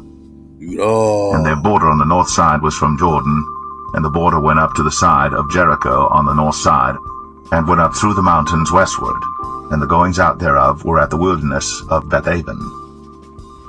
It's important to understand that the wilderness of Bethaven is that same wilderness from Jericho to Bethlehem, mentioned in the tribal description of Afarim in Joshua 16. And the border went over from thence toward Luz, to the side of Luz, which is Bethel southward. And the border descended to Adarothadar, near the hill that lieth on the south side of the nether Bethoron. And the border was drawn thence, and compassed the corner of the sea southward, from the hill that lieth before Bethoron southward, and the goings out thereof were at Kirjath Baal, which is Kirjath Jearim, a city of the children of Judah. This was the west quarter. And the south quarter was from the end of Kirjath Jearim, and the border went out on the west, and went out to the well of waters of Nephtoah. Keep in mind, went out on the west does not appear in older translations. And the border came down to the end of the mountain that lieth before the valley of the son of Hinnom, and which is in the valley of the... Also keep in mind that anything that's a desert today, you see desert, you see, utter, famine, lack of water. That's only because the water levels have, not either rised or fallen completely. You know what I'm saying? But a water level that's fallen from the days of the flood, from the days of Peleg, the earth is divided. You got the flood popping off. So certain things haven't been revealed yet. The waters haven't completely lowered to the point that you can see everything that you would have saw before. So these waters being, these Euphrates River being exposed, that's a water level from the flood decreasing because it's all happening and it just happened, you know what I mean? Giants of the north, and descended to the valley of Hinnom, to the side of Jebusai, on the south, and descended to En-Rogel, and was drawn from the north, and went forth to En-Shemesh. Their northern border was from Jordan, and it went up to a higher elevation to Yarku. Yarku, or Jericho, in modern Israel is the lowest city on earth. Therefore, no one can technically go up to Jericho in the Middle East. Then the border went through the mountains, not the hills, westward until it approached the wilderness of Ba'ith-Aun, also known as Beth Havan, and to the south of Kiriath-Yearim. Now, the King James then says that the border went out on the west, toward the waters of Naphtali. The phrase went out on the west does not even appear in older translations like the Septuagint. That phrase does not even exist. It probably was added later to better fit the Middle East. So anyway, the south border went east from Kiriath-Yearim to the waters of Naphtali, which is the modern 3-mile spring in Nevada. It fits biblical description so much because not only is it the same line of latitude as the other places of southern Benjamin's border, but this spring also comes from a hill, just like the scripture says. From the waters of Naphtali, scripture says it went past the valley of Hinnom to the north and past Yebusi, aka Jerusalem. From Hinnom, it went into lower elevation to Ayin Rogel, meaning the traveling spring. That is modern-day Thousand Springs Creek in Nevada. The border then went north to Ayin Shamash, or the Fountain of the Sun, which is 108-degree red hot spring in northwestern Utah. Whoa! Then to the east it goes to Ba'ith Ugla and to the Yarden River. My nigga, this is Drop Nation. That means you got the purified water. You got that mem sauce flowing through you. You a tribe that got that water. You Drop Nation, that purified substance. Chief Moray. Ba'ith Ugla, or Beth Ogla, would be the place between the Jordan River and the Salt Sea. Bang! Or the area between the Bear River and the Great Salt Lake. Whoa. This area right here is home to a type of bird called the ruff grouse, which is a type of partridge. Now, what's important about this? Well, Beth Ogla, or Ba'ith Ugla, simply means house of a partridge, and this part of Utah has more partridges or ruffed grouses than any other part of Utah. Whoa. And these birds are not found in that many places within the Holy Land. This is the whole territory of Benjamin, even 14 cities. Utah. America's the old world. America's the old world. America's the old world. Can you hear me? Can you hear me? The border then passed to Shamaun. Now Yehuda's territory was too big for his population. Therefore he shared his land with Shamaun. Cities of Shamaun that was taken out of Yehuda are too hard to identify because there is not much information on those cities. But we know that Beersheba was one of those cities. Beersheba was the southernmost city of Yehuda, according to 2 Samuel 24:7. Also, Beersheba was known for its large supply of groundwater. It also was near Gerar, which was in a valley of Philistia between Shur and Kadesh Barnea. Let's go.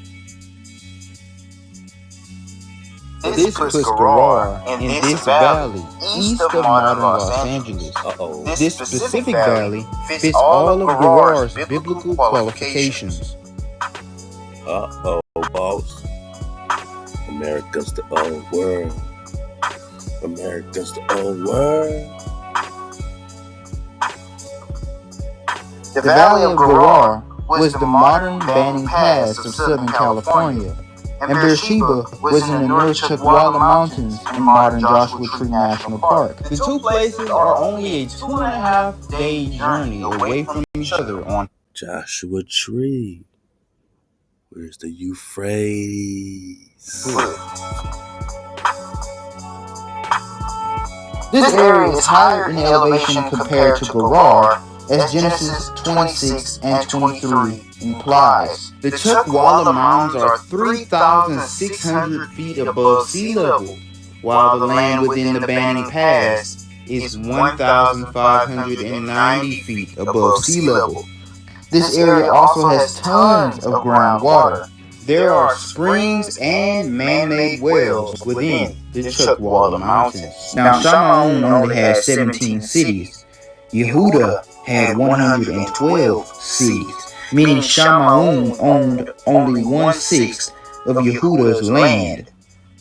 It must be noted that the tribe of Shamaun does not have a shape. Both Simeon and Levi were prophesied in Genesis 49 to be scattered and divided throughout the nation. And in Simeon's case, he was scattered throughout the territory of Yehuda. We do not know the shape of Shamaun, but we do know that they own 17 cities as well as Beersheba throughout the land of Yehuda.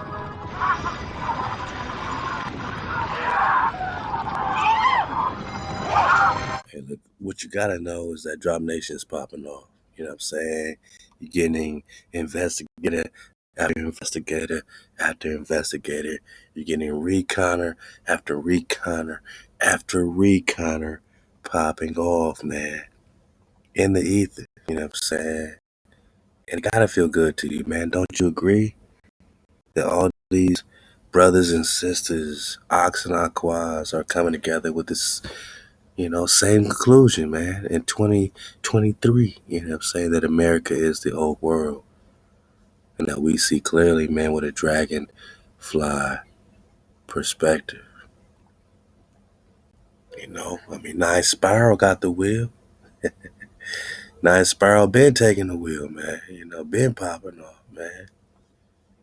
And next time, man, you surfing the wave, you just need some inspiration. You gotta connect to the dragons in the ether.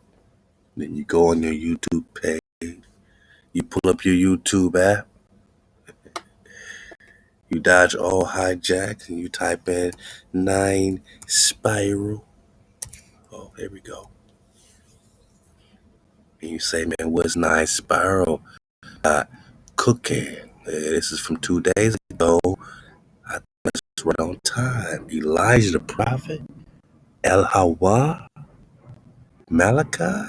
That's Belly Fly with the Con 9 Spiral for the ultimate. Caracas, Venezuela, March 26, 1812.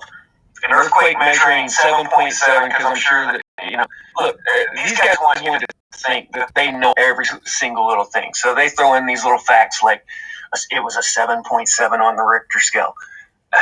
I don't know how much I believe that, but what I do believe is that it destroyed 90% of Caracas, Venezuela, and killed an estimated 15 to 20,000 people.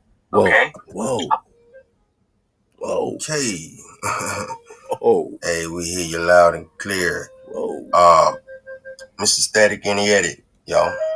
Static, what it do? Welcome back, Mr. Static in the edit. All right. Mr. Static always come back and help me out when we're digging. Let's go. We belly flopping.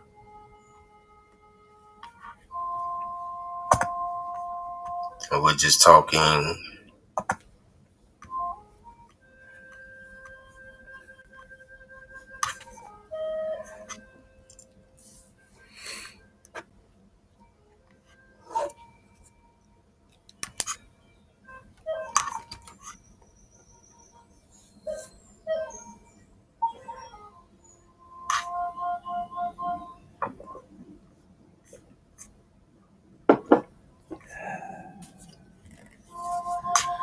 HaWah. See what Miriam got.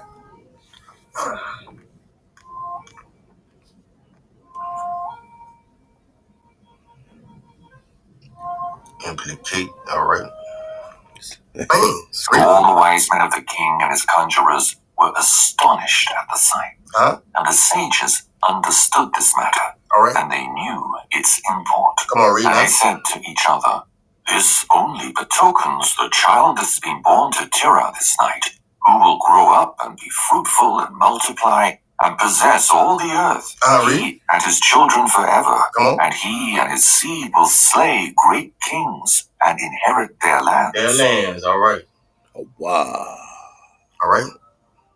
And so, we're just talking, what? Malak. An angel. Malak. A Dracan.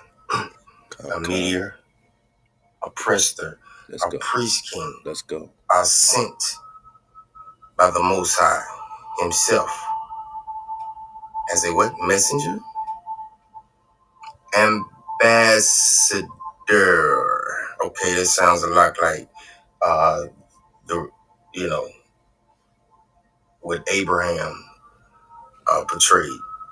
He was pretty much an ambassador, all right, for the Most High. Angel. And so these were not your regular Israelites. No. All right? Nah. We're just talking consecrated person. Anointed. All right? Meteors. This is ancient knowledge, if you will. Back in the dark ages, they believed that comets were very different from what the powers that be say today. I mean, for crying out loud, right? 1828, Northwestern Dictionary, right? Who would have thought? All right, and so once you get this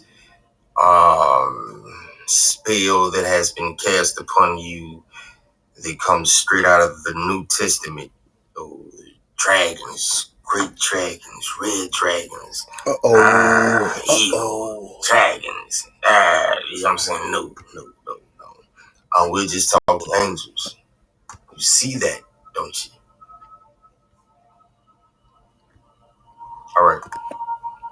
All right. Shabbat Shalom to the home team. Appreciate you for cooking with the 9. All right. Oh man, look at man, we just slow cooking. Digging on Tecumseh. All right. Could Tecumseh have been Elijah the prophet? All right. Behold, I will send you Elijah the prophet. All right. Now, Elijah was sent to do something. All right. And that is, and he shall turn the heart of the fathers to the children, and the heart of the children to the fathers. Lest I come and smite the earth with a curse. All right, now, first thing that stands out to me is children. Children of Israel, possibly. All right. Now, we do know that this verse reads nothing like it originally, probably read. And so, with wisdom, you know what I'm saying, we use discernment. What your mother above wisdom does is she teaches you to reason, all right? And so we're going to reason and see if we can sum this up, all right? get a more, layman meaning or whatever to this particular verse 6. But Elijah is up, and so we're going to dig on Elijah, right? And kind of get personable with Elijah. Learn some things about him that we probably never knew. I'm ready to rock, man. What about y'all? Slow cooking, man. Hey, look here, man. I got it from Drop. I'm slow cooking, baby. Let go. Elijah then appeared like a second Moses. His name means, "My God is Yahweh," and is pronounced Elias in Greek and HaWah. Elias in English. HaWah. Upon Elijah's birth, his father had a vision of angels swaddling the infant in flames and feeding him fire. This foreshadowed Elijah's future role as prophet, one who speaks for God. One who speaks for the Most High.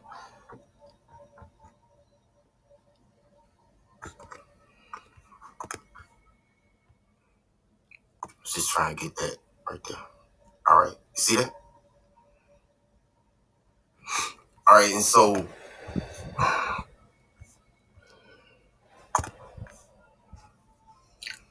we're going to continue the investigation. Let's rock. As when he cast down fire upon the earth and spoke words that burned like a lamp. His experience on mountains took him from Carmel to Sinai to Tabor.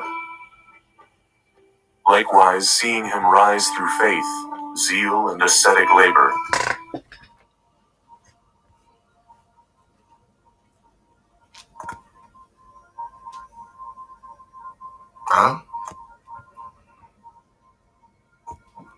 We're just talking about priest king type of behavior. All right.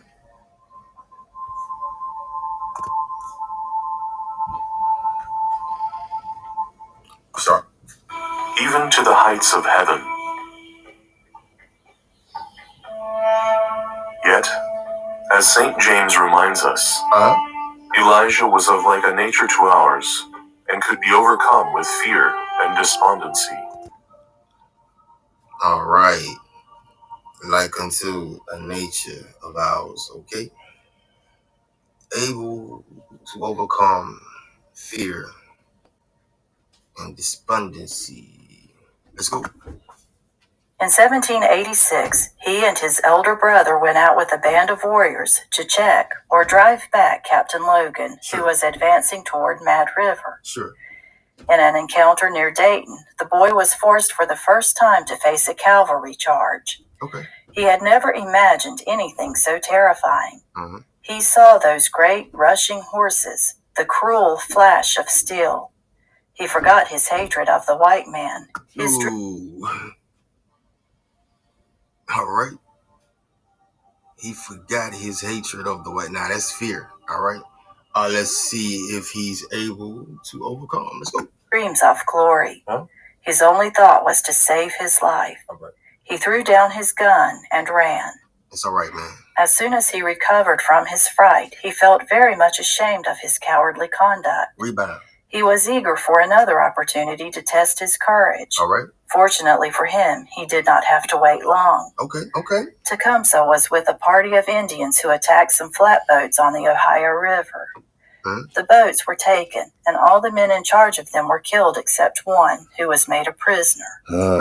This was an important occasion in the life of Tecumseh.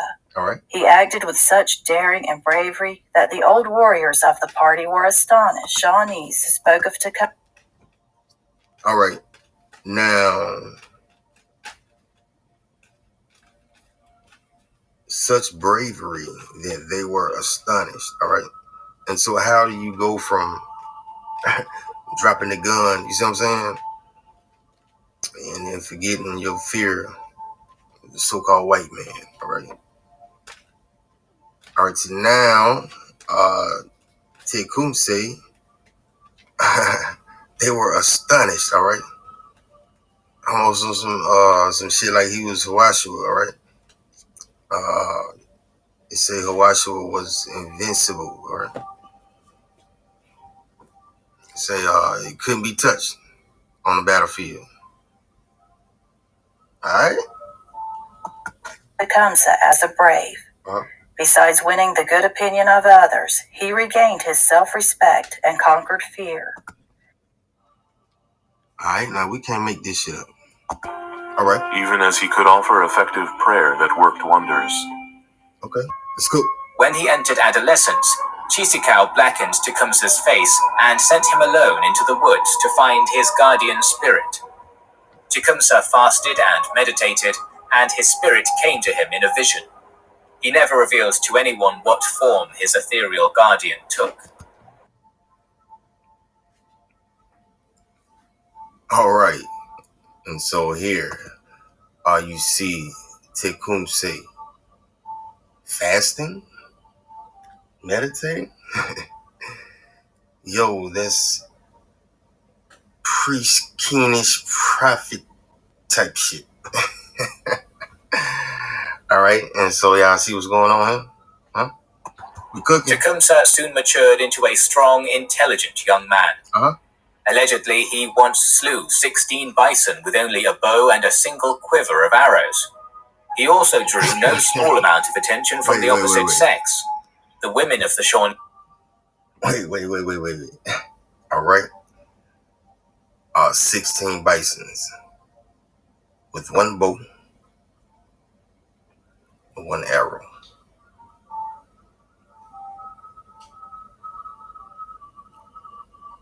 Praise King shit. All right. Show me somebody, you know what I'm saying, they can do that today. Let's rock. Tecumseh's reputation as a warrior was soon firmly established. He was equally noted as a hunter, though he had long been appointed out as one of the best Shawnee hunters. Many young men had claimed as great success as he. At length, someone suggested... they fronting. They fronting on the Priest King, huh? Oh, man, you see it, man. I've been killing bison, man. Nigga, I'm OG out here. See that?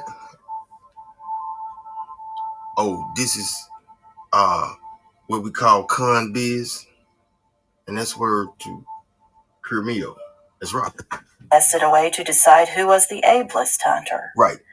Let us, said he, each go alone into the forest for 3 days to hunt the deer. Sounds good. And the one who brings home the largest number of deer skins shall be considered the greatest hunter. Well, that's fair. All agreed to this test, and several noted hunters started out. I'm in. After 3 days, each returned bearing the evidence of his skill as a hunter. Some proudly displayed 10 skins, some 12. I got 20. Last of all came Tecumseh with 35 deer skins. What? Then the other Indians. What? Oh, that's right. He killing 16 at one time. 16 a whop. You old Priest King, you. That's right. He first lived in the wilderness and purified his heart through fasting, prayer, and chastity before receiving God's call to go and confront Ahab. As the Lord God of hosts lives, said Elijah to Ahab. Come on. The God of all Israel before whom I stand. Ambassador. There shall not be any dew, nor rain during these years, except at my word. All right. What are we talking? All right. Ambassador, messenger.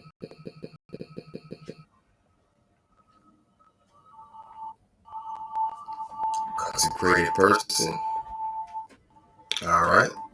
Meaning to dispatch as a deputy. From who? The Most High. Let's rock. In August of 1810, Tecumseh met with Harrison face to face outside the governor's colonial estate, and the two engaged in a heated parley. Oh, we live, y'all. Tecumseh insisted that native land could not be bought or sold unless done so collectively by all the tribes acting as one, and that the land ceded to the Americans in the recent treaties still rightfully belonged to the natives. Harrison replied that individual tribes were free to make treaties with the United States, but Tecumseh's confederacy was not recognized, nor did the local tribes welcome his interference in their affairs. The back-and-forth debate inspired a passionate reply from Tecumseh and his most iconic quote, "Sell a country? Why not sell the air, the great sea, as well as the earth? Did not the Great Spirit make them all for the use of his children?" Tensions soon grew between the two parties. Harrison was quick to point out that the Shawnee themselves had taken land from the Miamis, so what right had they to dictate the affairs of other tribes? If the tribes were all one nation, as Tecumseh claimed, why did the Great Spirit not have them all speak one language? Tecumseh lost his temper, declaring that everything Harrison said was a lie, and that the Americans had cheated the native peoples. He brandished his tomahawk at the governor, prompting Harrison to draw his saber and lock it as Tecumseh. A tense standoff ensued, but neither side attacked. Harrison brought the meeting to an end and demanded to... All right, so what do your priest kings do? They come and go. They go from one place to another, right? They pop off in the ether. Nice spiral, take the wheel. Tecumseh. Tecumseh. Hey, man. I'm out of here, boss. I'm out of here, boss.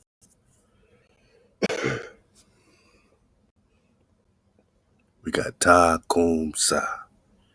Ta to Tau. Kum to rise. Sa. Some say it means sacrificial lamb. Hey, man.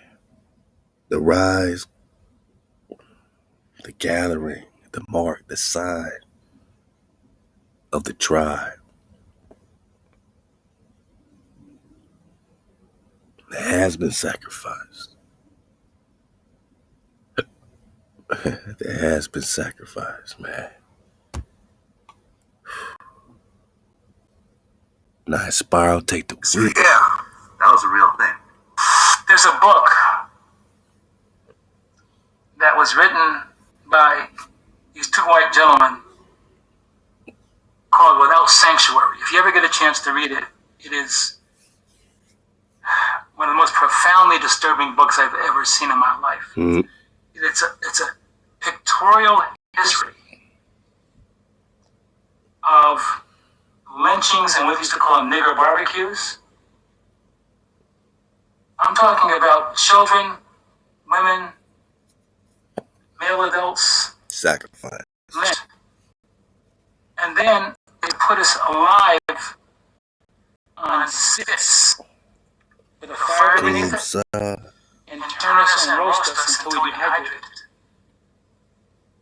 And they pick up pieces of the bodies, and hundreds of whites will be standing taking pictures with a body piece in their hand. They have the pictures. They show the pictures. That's a whole nother type of evil. It's a whole nother type of evil. Tecumseh, no longer will we be sacrificed. This ain't no New Year, boss. Not in the wintertime.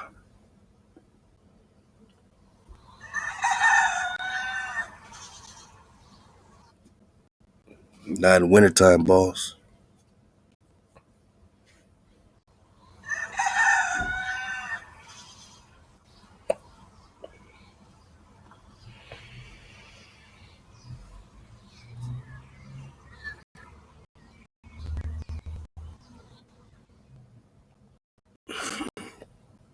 Nah, spring's when the beautiful fauna vegetation, the life starts to pop off.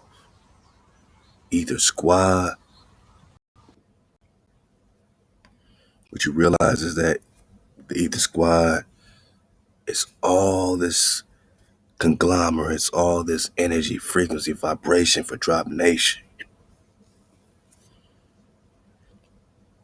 And they all taking the wheel at the same damn time for the quadruple, man, Quetzalcoatl dismount, man. Me, the meteors are popping off. I'm out of here, boss. I can't take it no more.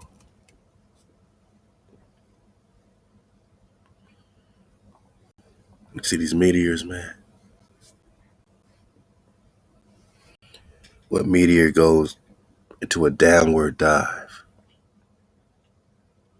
and then straightens back out and then straightens back out? Huh, boss? In the ether, a star with a tail, the Presta, the dragon. Space rock? I don't think so, man. Y'all think it's space rocks? Or intelligent, flying, dracons in the ether, man.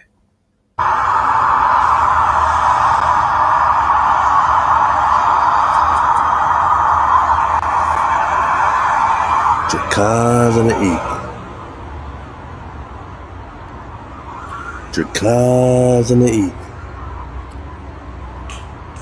HaWah.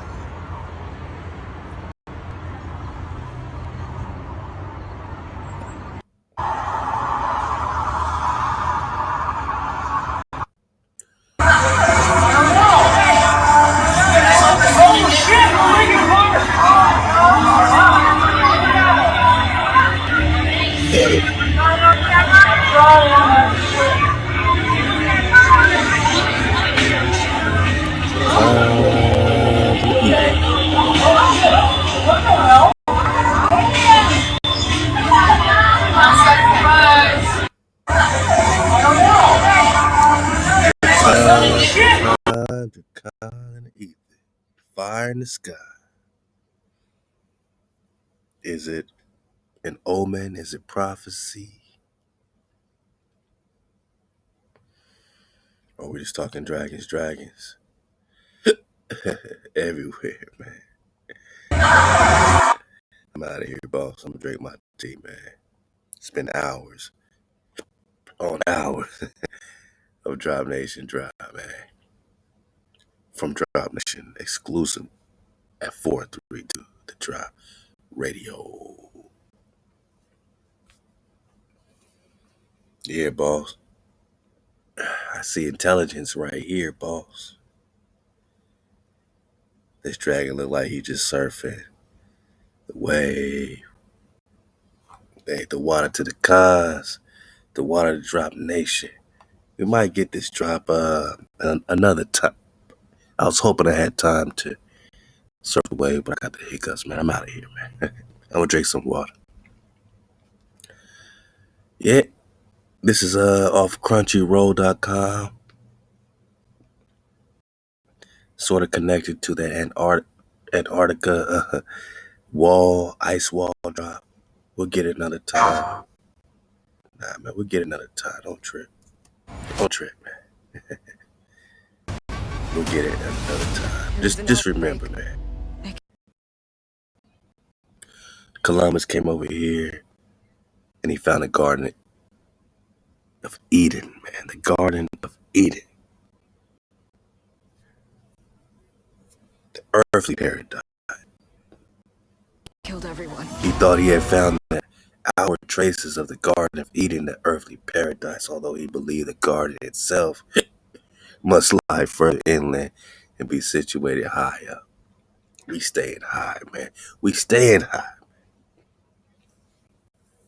He thought the waters of the Orinoco River he saw coming down to form the Gulf must come from the primordial river.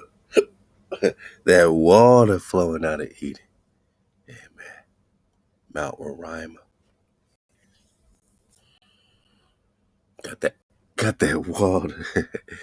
Got that primordial water. And we keeping our water flowing. So no matter what you're going through, keep the water flowing. This has been a great drop. A drop feature presentation for cons. And a little presentation on the Euphrates flow. What does it mean? Everything. When you talk Euphrates treasures, you're talking mountains of gold. Tornado flow. And saw fresh water flowing out the trees, the mighty tree stuff. When you talk Euphrates, you're talking the real lost world, the Euphrates, the joy, the pleasure. Yeah, my night. You talking joy world. Only the wave. Hey, we surfing for real, for real. Only the wave. One tribe, one vibe, man. The vibration is that mem sauce. It is our joy. It is our pleasure. Halal. HaWah. Dawada, man. I make my primary water. Drink about 9 sips and I'll be good. The water, man, for y'all. Bringing that constant ingredients, man. You know what I'm saying? That we can make a fine meal out of. Either squad bringing that fine ingredients to make a fine meal. That's that HaWah. That's Drop Nation, man. That's that Euphrates. I done talk myself to Hiccupville. I dodge all Hydenville. And emerge in Nagamville. The water HaWah. Euphrates up, pleasure up, joy world up. Keep that tribe mafia flow flowing. Keep that TribeUPmuzik flowing. Keep that vibration flowing. Stay up, suit up, choose up.